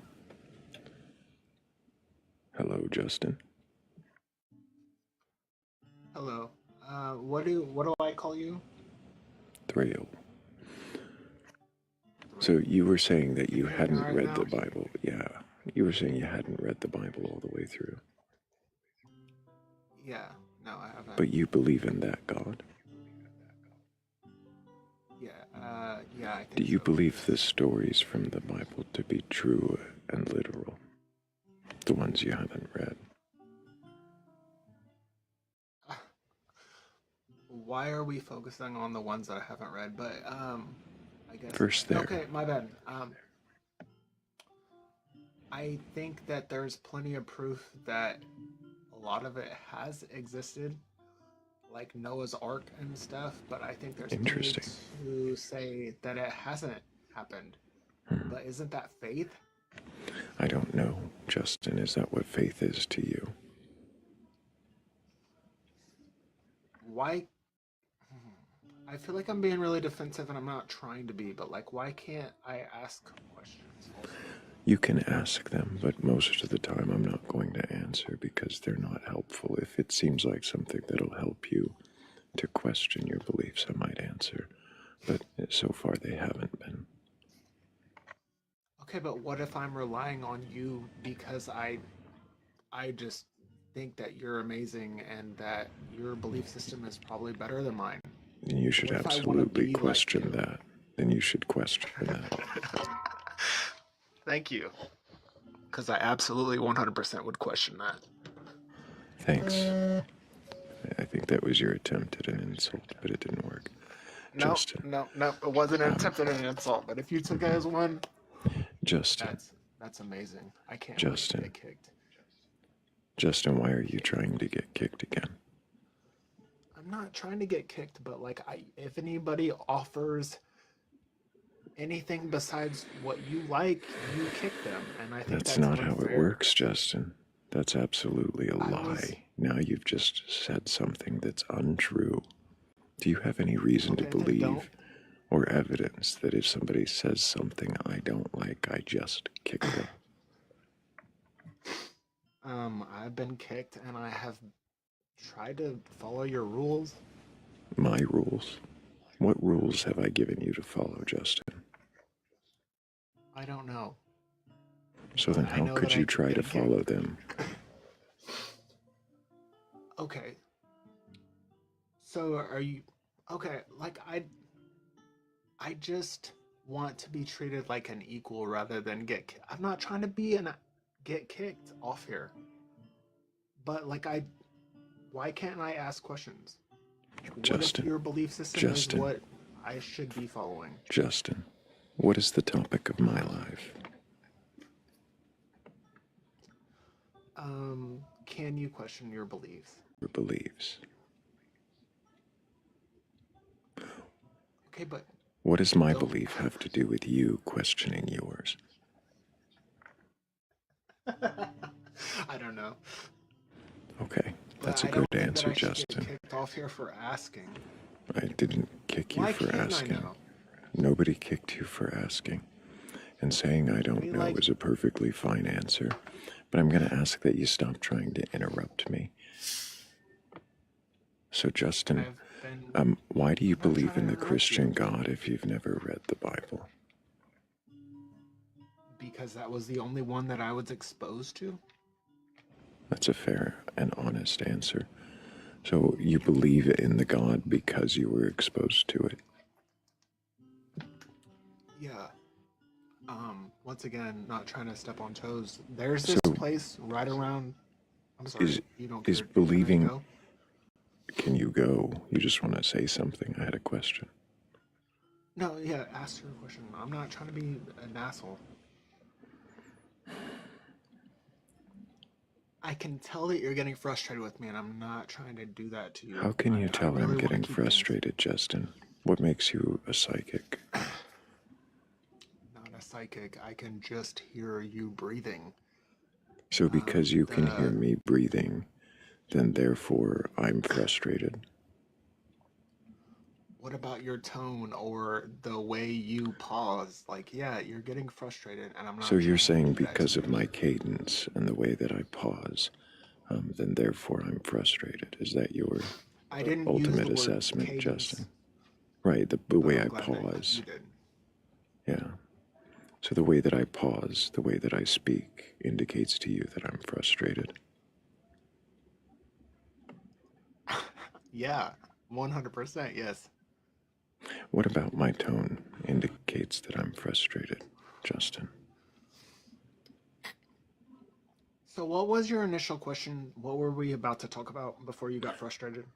I didn't get frustrated, Justin. You got distracted. Right. You didn't, and you decided. You didn't get frustrated. You It's like, decided it's to like, project hang on. things. You're interrupting now, Hang trying on. to cause I'm frustration. not trying to be like that, though. Noctis is speaking, so I'm going to mute you for just a moment so she can speak without being interrupted. I'm intentionally interrupting, so apologies. We could go back to the questions, or we could keep going back and forth about how someone you don't know is somehow frustrated, and whilst frustrating the audience and myself, I am frustrated now. So if it makes you feel better, you've ticked that box for one person. But I'd really like to just go back to questions, and also just so you're aware, we tend to have a background that says question the questioner. Right here on this panel, those that join the panel get questioned. If question the questioner is up, we question Thrayle. Just gonna make that clear. And all we ask is polite and respect, okay? That's it. I'd like to not I know. Justin. So if you're capable of questioning your belief, I'd like to get back to your belief in the Christian God despite not reading the Bible. You say it's because it's what you were exposed to. Do you believe then that Jesus Christ is your Lord and Savior?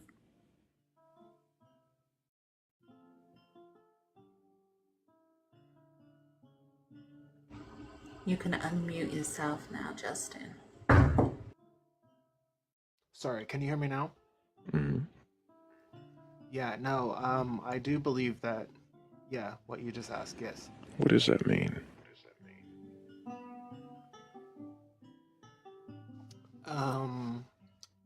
I mean, I think that, like, yeah, I don't know how to answer that. So you believe Jesus is your Lord and Savior, but you don't know what Lord or Savior means? Or you just don't know what it means for him to be those for No, you? I think that sorry, I didn't mean to interrupt you. I think I know how I'm supposed to answer that, but, like, I'm not exactly sure what that actually means. No. But isn't that, like, the most honest thing that you've heard all day? Like, I'm telling you, like, I don't. It's not the most honest thing that I've heard all day, but I was going to say it sounds like an honest response. So you feel like there's a stock answer you're supposed to give, but you don't think that's necessarily a true and honest answer. Your honest answer is that you don't know why you say he's your Lord and Savior.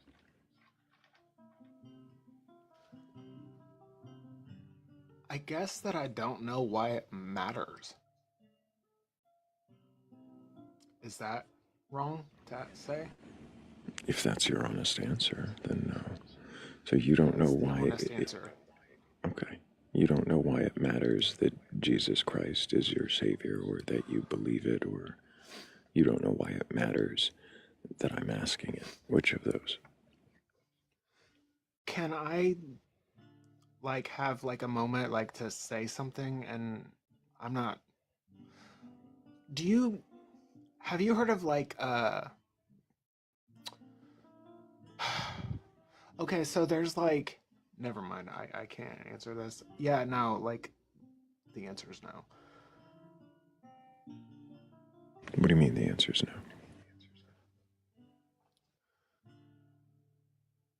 You You just asked a question and the answer is Can you elaborate on your no?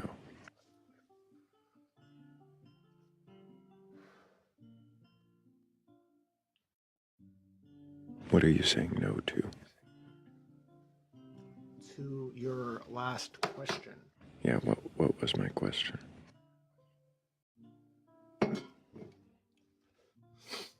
So there is a spiritualist camp Chesterfield that's right around the corner from where I live. And there are like all these, you go there, there's like Jesus and there's like all these, but all the religions follow like the same guidelines. And so like, no, I don't know for sure that I'm following the right guidelines, or like I put a label on it, Christianity, because that's what I've been exposed to, but like they all follow very similar guidelines. So no, following the right one. I think that the answer is no. I don't know for sure. Did I ask if you were following the right one? A few questions back, you did ask a question similar to that, yeah. Yeah, I don't recall asking that question. So, what was the question that I did ask just now that you avoided answering? I don't know. I avoided it so hard I forgot the question. I see.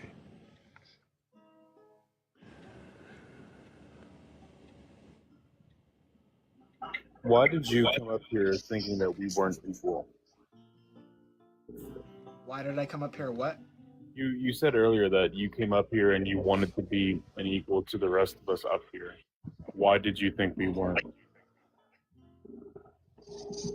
Why did I think that you weren't equal? Yeah, you assumed like you were in a lesser stance than us is what it sounded like when you came up to this panel.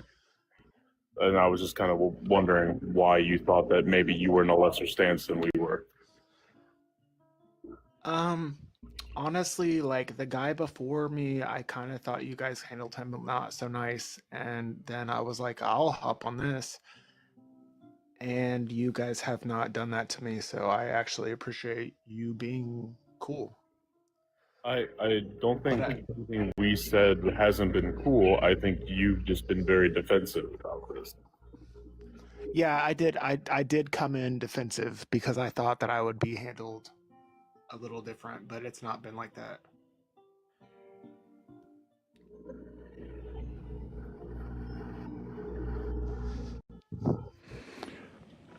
Does it matter to you, Justin, if what you believe is true or not?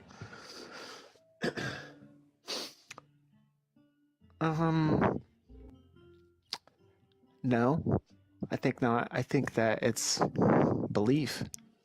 And I think that you don't ever get to know. I think that's what makes belief belief. What does belief mean? Belief, that's crazy. I'm not gonna Google it, but like I'm pretty sure belief is there's like some area in which you never get definite answers. And that's what's belief. So you isn't can't believe something that you can get a definite answer for. Okay, that's not what I was saying, but yeah. When you get a definite answer, do you no longer believe the thing?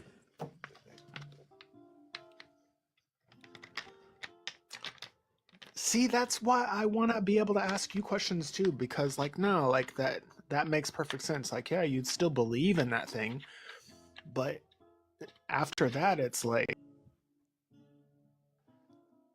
I mean, if God came down and showed himself, we would know.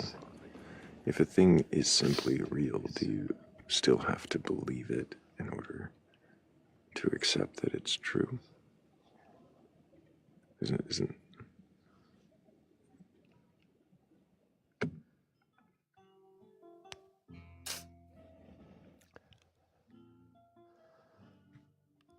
I think that I don't know how to answer that. fair enough?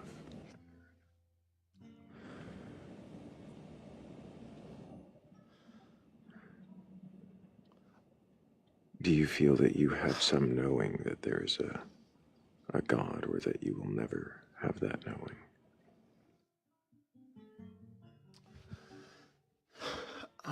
Yeah, I think that I believe in God, but like, I don't know that I'll ever know.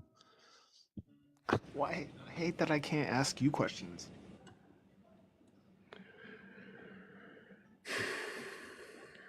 I'll let you get one in, but I think we're gonna move on. So go ahead and That's get your fine. question I in. appreciate you. I appreciate you being nice. I did come in defensive, and I do want to apologize for that, for real. Yeah, no worries there, Justin. So you wanted to ask a question, I'll let you ask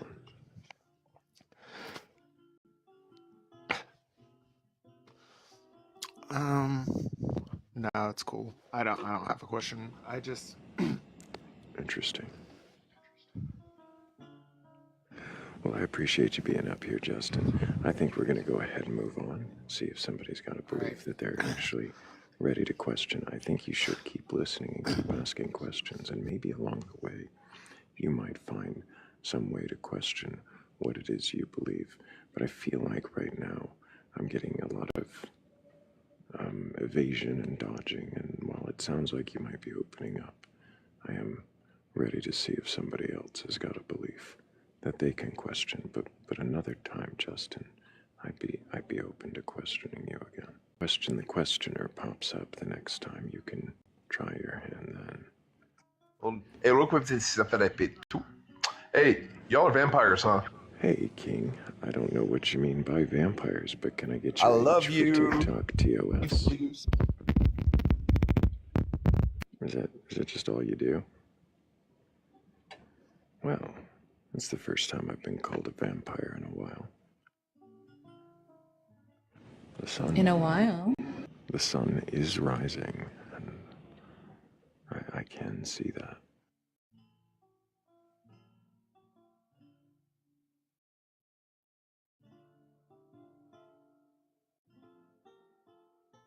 I mean, usually it's Satan or demon or devil or something like that, so... The Bat Goddess got called a vampire a few days ago.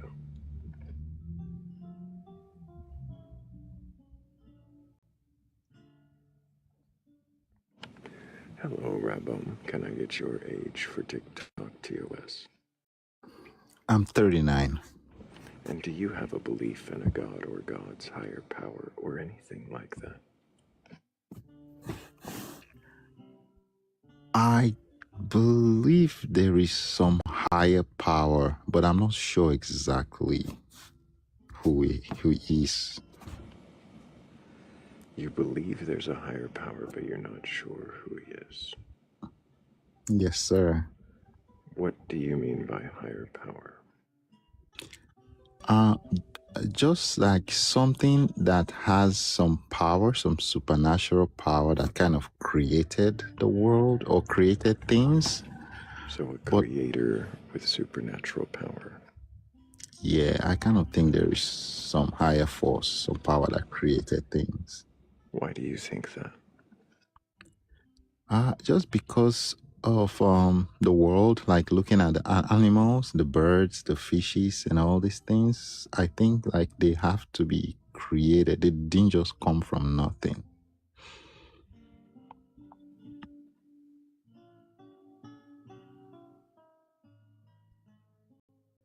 You're saying they had to be created. Why did you decide they had to be created? I mean, because of the intelligence that they have. Like a bird knows how to sit on top of his eggs, or like, you know, like the way the plant grows and all these things. I just think that it cannot just be coincidence, like somebody or something must have. Coincidence? Why would it be coincidence? I think it is not coincidence that it Okay, so then happening it's like this. not coincidence, so therefore it must be created. Is that the only alternative to things being created is coincidence? Yeah, I mean, if it's not created, then how did they come to be? Could it not be over millions of years of adaptation? Billions of years? I mean, I'm not really sure. Like, when a child is born, the baby knows that it has to suck on the mother's breast. I don't think anybody Do you think thought. I'm sorry. Yeah, I think it's just like natural Stop for a instinct. moment. Stop for a moment, please. So you're saying that because there are instincts of infants, then therefore that means that there's an intelligence behind it that made that happen? Yeah, that's the way I think. Do you not think it is possible that these things have come to be over long periods of time, of things trying different ways to survive, and these are the ways that these things have found to survive? I don't think so. Because like a child that is born, how would he know? He hasn't been here for thousands of years. He was just born. Right? It was talking about things developed over those millions of years. Instincts developed. Things that we're born with that help us survive. Do you not think that's possible? I mean, it could be possible. How about not only possible, but we have evidence of such things? Evidence? I mean, I haven't seen any evidence. Okay. I'm gonna give a lovely little example. You can Google this. So a seagull, when it's an adult, has an orange mark on its beak. That's because the young will prod at it for food. They're like, "Oi, feed me." But that didn't just come out of nowhere. Okay, they adapted to have that behavioral trait / physiological trait. I don't really want to sit here and do a bit of a lesson, so Thrayle, I'm going to ask if you can drop me, because I can feel the frustration. To give us all a lesson. Thank you so much, Noctis. Appreciate you. W's for Noctis. Reboam, if there is evidence of these adaptations over time, if you were able to Google this, as Noctis mentioned, and find that there is this evidence, would that change your belief that there must be some creator?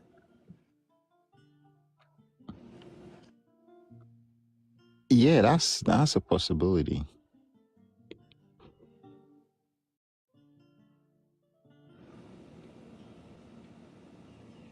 Have you ever tried to research evolution before? Yeah, I have tried, but it does not make sense to me because, like, I haven't seen anything evolve in my lifetime or heard anybody who saw anything evolve. Like, one thing changed from one thing to another. So you haven't... Oh, I see. So in your research, you haven't found anything that indicates someone's witnessed one thing turn into another. You've never heard of metamorphosis? Yeah. Because that's what you're describing as metamorphosis, like tadpoles into frogs. That's something that actually happens. But that's not what evolution states.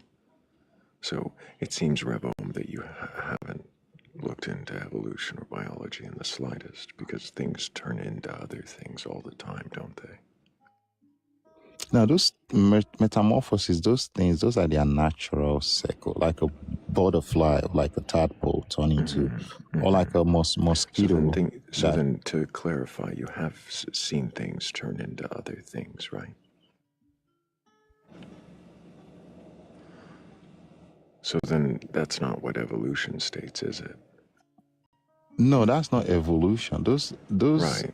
Things so evolution doesn't say things turn into other things, and not I mean, that's kind of what he said. Evolution said unicellular organism, they grew and they changed to multicellular organism. that one grew and became multicellular. I mean, Are you saying according over to time, evolution. generations of single cellular organisms adapted different methods of survival, and as they did, some of them also adapted cooperative tendencies that created multicellular organisms or cell division? Yeah, according to evolution, yeah. So then that would be multiple generations doing it, not just a single cell organism turning into, as you keep saying.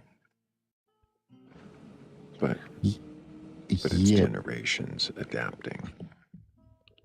yeah, but there's no evidence for that. You say there's no evidence for generations of single cell organisms adapting. I mean, not that I know of. Rebum, I would highly recommend you look into that possibility specifically, because it seems as though you really haven't. So I'm going to thank you, but also really quickly speak past you and thank 96 and Cat DeWitch for helping with the previous goal. Thank you guys so much. I really appreciate you. Rebum, so if you were to look into this and find that there was evidence of multi-celled organisms developing new traits, new adaptations over generations, would that change your perspective on there needing to be some creator? Yeah, I mean, if I find the evidence, for sure. I see. I'm curious, Rebum, and this may seem tangential. I don't mean it to be insulting at all. What shape is the Earth? The shape of the Earth, I think the Earth is a flat plane.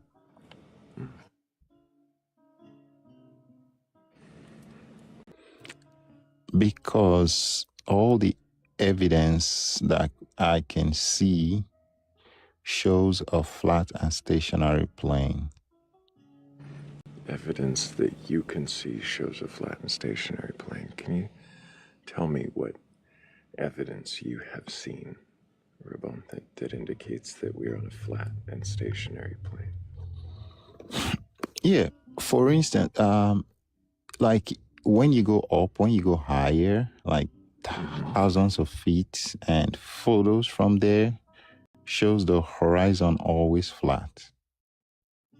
Are you sure? Yes, sir. You've seen photos from thousands of feet up that show a flat horizon? Yes, from if an airplane, normal airlines, they fly like 35,000 feet, is always flat. Then high altitude balloons that have gone up to 120,000 feet shows a flat horizon. Really? I'd like to see one of those photos from a balloon at 120,000 feet showing a flat horizon. Oh, they are all on YouTube. Do you have one? Right now, no. I mean, I can pull up a link or something. There's all on YouTube. Have you ever taken one of those photos and actually compared it to a flat line? Like actually overlaid a flat line to see if that photo was flat or if it was curved in a way that was harder to tell based on the way the photo was zoomed in? Yeah, I've actually done comparison to those things based on based on the.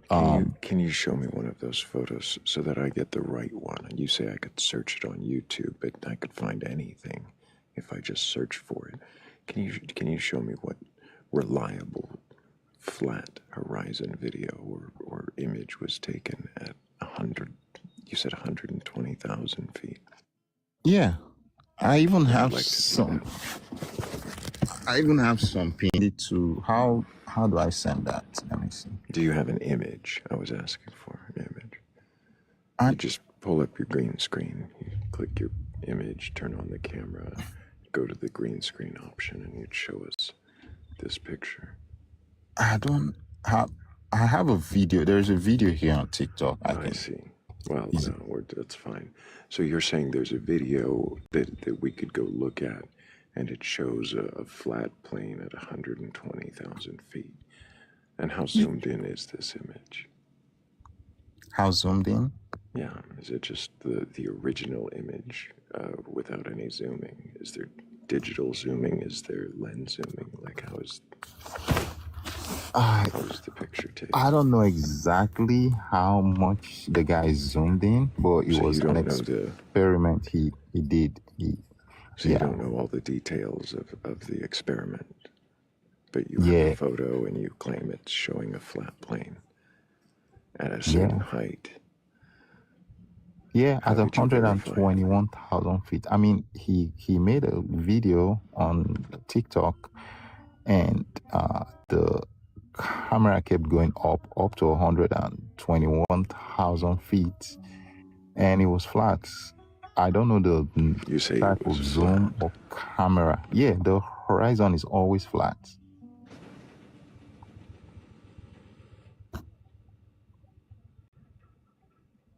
To 120,000 feet. Yeah, I would be very curious to see this image and see how zoomed in it is. And if even then, if you compared it to a flat line, if it really is flat or if it just appears to be. But since you insisted and you say there's a video, I suppose that's all that you need to believe it, isn't it, Robo?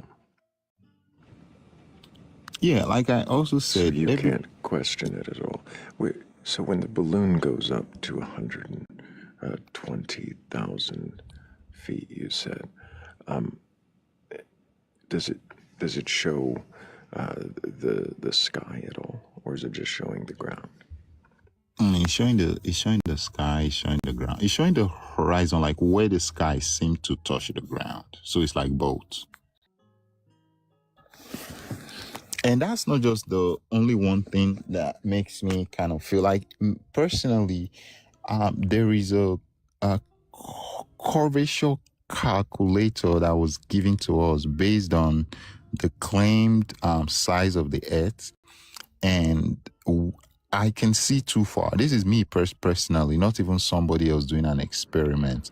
Okay, so you have and I'm sorry, you said you did an experiment. Yeah. Yourself.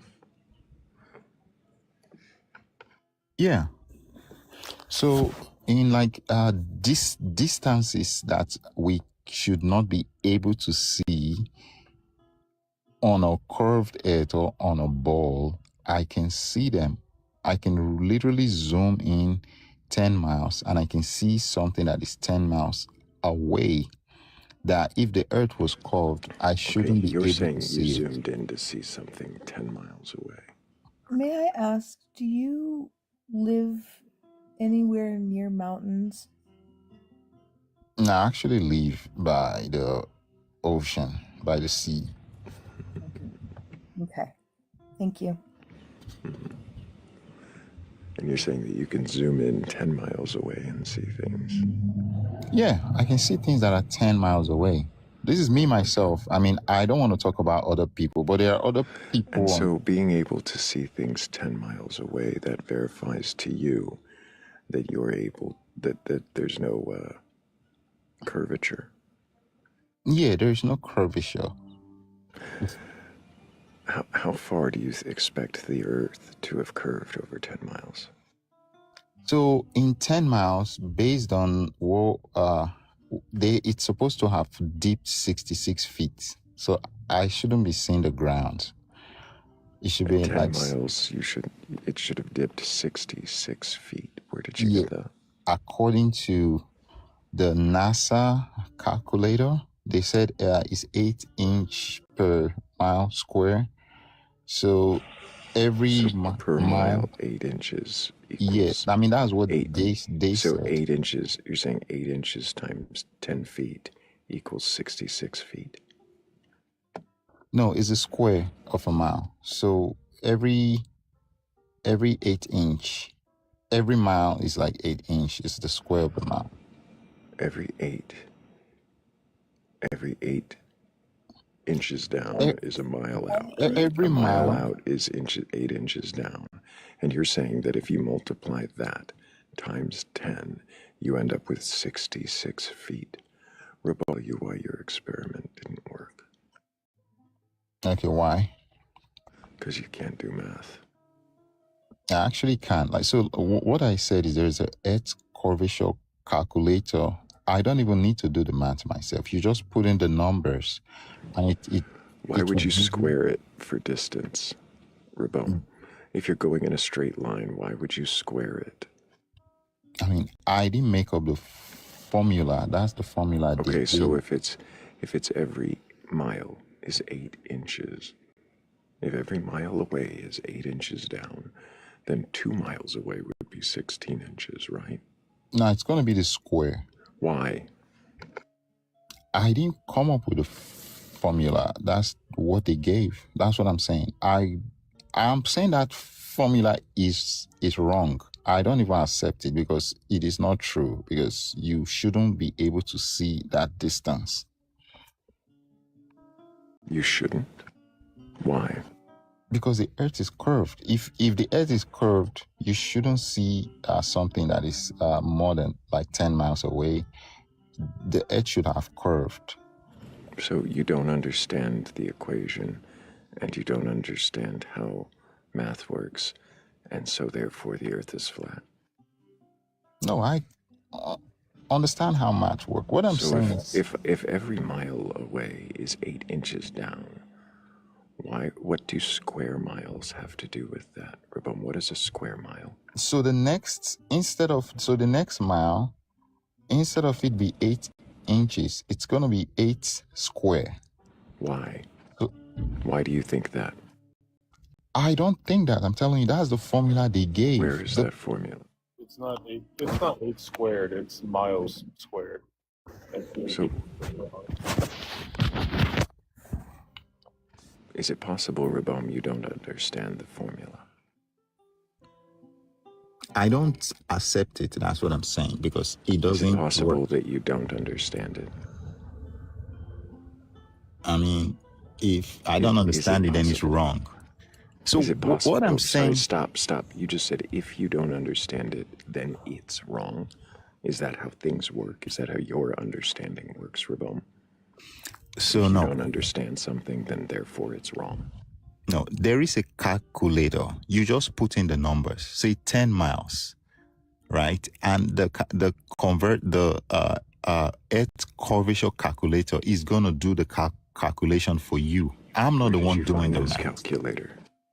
It is online. Let me get it for you right now. Sure. Hey, Mateo, did you mean to request up? I know I'm sometimes a pocket request.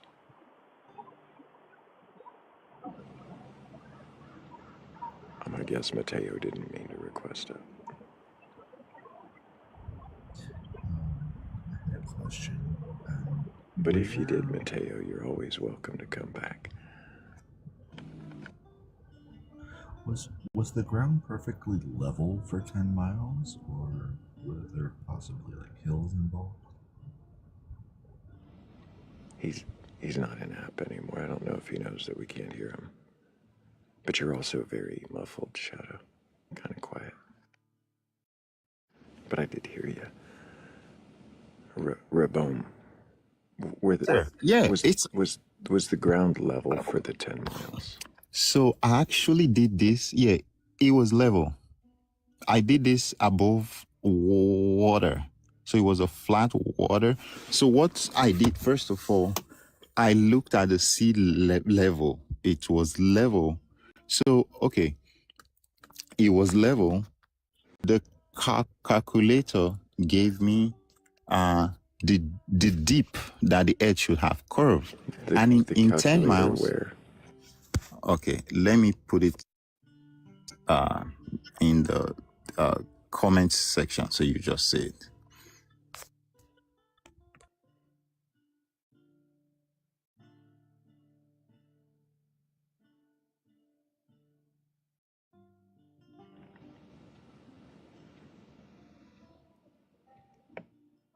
I could be wrong, but I'm fairly certain that if this calculation, if this formula is correct, the Earth would be a spiral.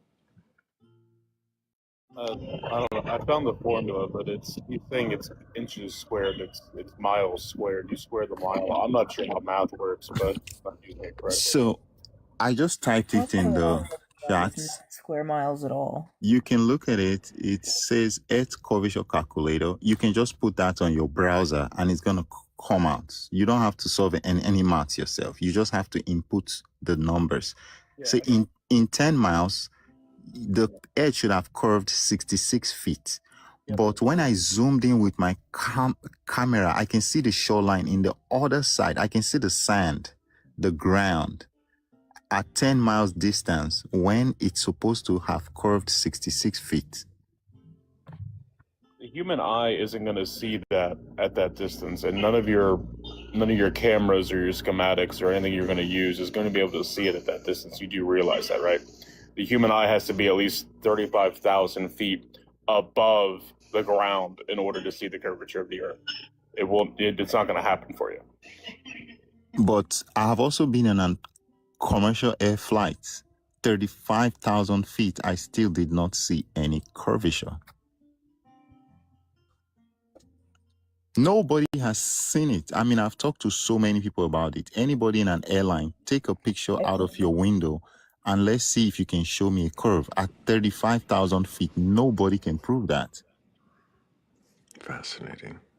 So this is, you can look it up online right now, what I just sent you. Yes, so if we have looked it up and we have looked out windows and we have seen curvature, does that mean that all of our eyes are lying to us and that you're just convinced?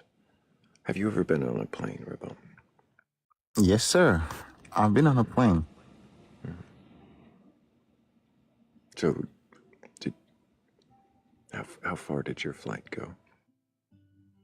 I mean, I've flown like over 11 hours flights. I've flown all around the world.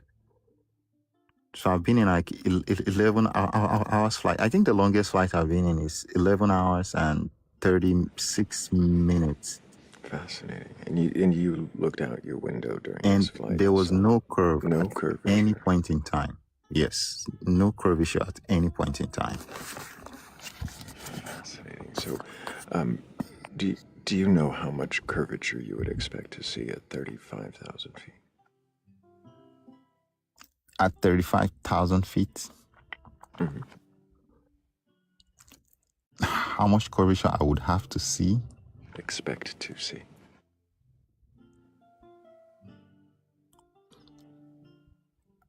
I mean, I said the Earth is flat, so I wouldn't expect to even see any curvature.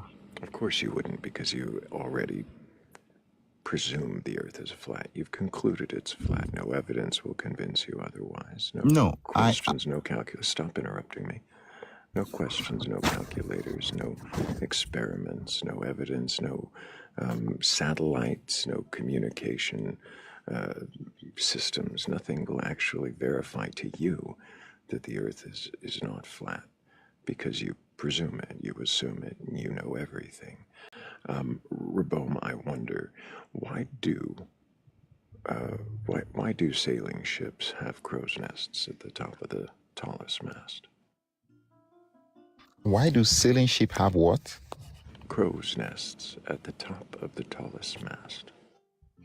I have no idea.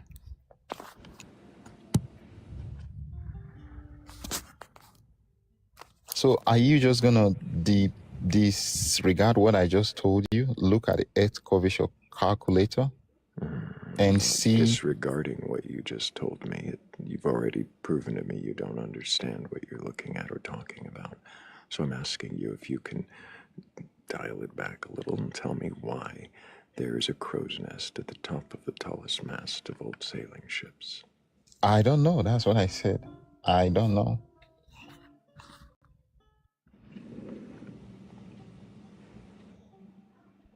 You don't know is a great answer. I think that's the best answer that you've given, Ribble. I think you might look into why there are crow's nests at the top of the tallest mast on a sailing ship. It might be because you can see farther when you go higher. Would that be true on a flat Earth? Like you can see farther when you go higher. Up on an airplane, you can see more land. Why would you be able to see farther when you go higher? Yeah, because there are no obstructions, There might be houses, buildings, mountains, maybe also the weather. There might be fog. On the ocean, Ribom, why would you be able to see farther in the middle of the ocean if you go higher?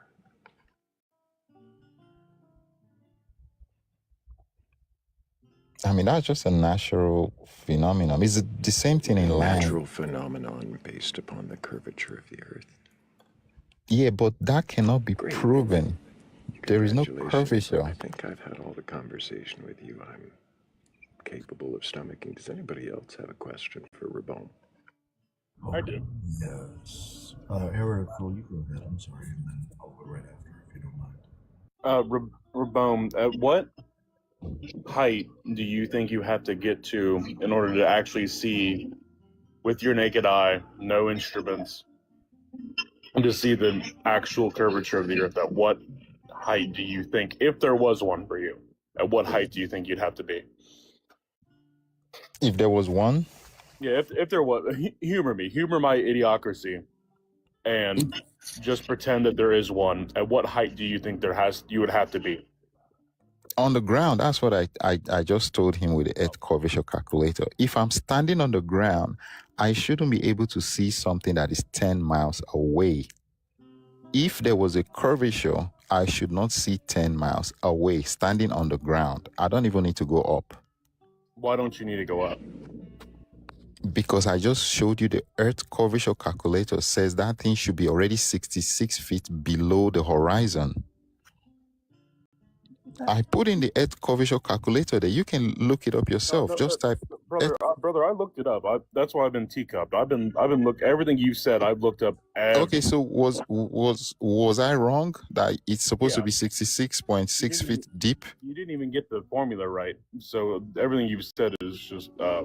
No, it's a calculator. I'm not the one doing the math. You put in your numbers and it gives you the amount of curve you should see. I'm not the scientist here. What exactly do you think this is describing? What is describing the curve of the Earth? Like the Earth is like a ball. It's curving.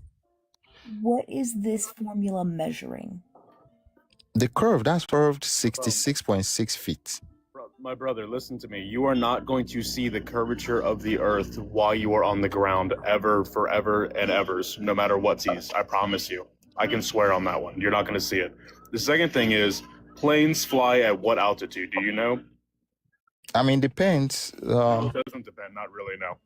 It actually depends. It depends. You can fly at 1,000 feet. You can fly 35,000 feet. Okay, so planes typically fly between 30 to 40,000 feet. That's because air traffic control can track them. That's how they're supposed to be. That's the law. Gotcha. Yeah, those are the commercial airliners, but the local planes fly like 1,000 feet. Local plane? Okay, I'm not even going to get into that. I'm going to ignore that. We're going to set it off to the side. But at that height, you do realize that you're not going to even see the curvature of the Earth. You have to be anywhere between 60 to 70,000 feet, almost doubled where you're at, to be able to see the curvature of the Earth with your own eyes. Definitely. So at 30 to 40,000 feet, you may see it slightly if you're looking for it, but you're not going to see it unless you go double that height. I do want you to understand that. I do want you to also go back to second grade, get some math. Sir, I'm a flight instructor, just to let you know. I'm a commercial pilot and a flight instructor. And I've been a flight instructor for over 12 years now. No, he's just a liar. We're fucking done with the liar. I'm so sorry. I can't. Oh. I'm not entertaining liars anymore. Holy shit. 8 inches per mile squared is bullshit. The formula is per, it's every 8 inches is you square the mile off, and that's every 8 inches. I put the formula in chat. I can drop it again, but it was wrong.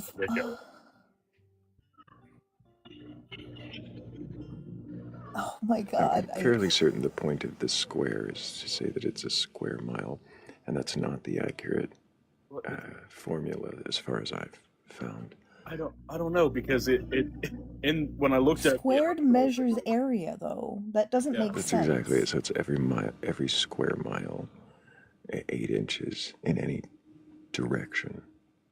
Of that square mile. Okay, what the fuck?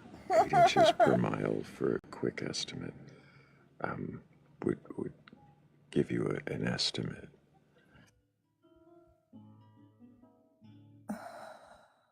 But yeah, you don't have to square anything for every mile or every time you get there. 10 miles is 80 inches, roughly.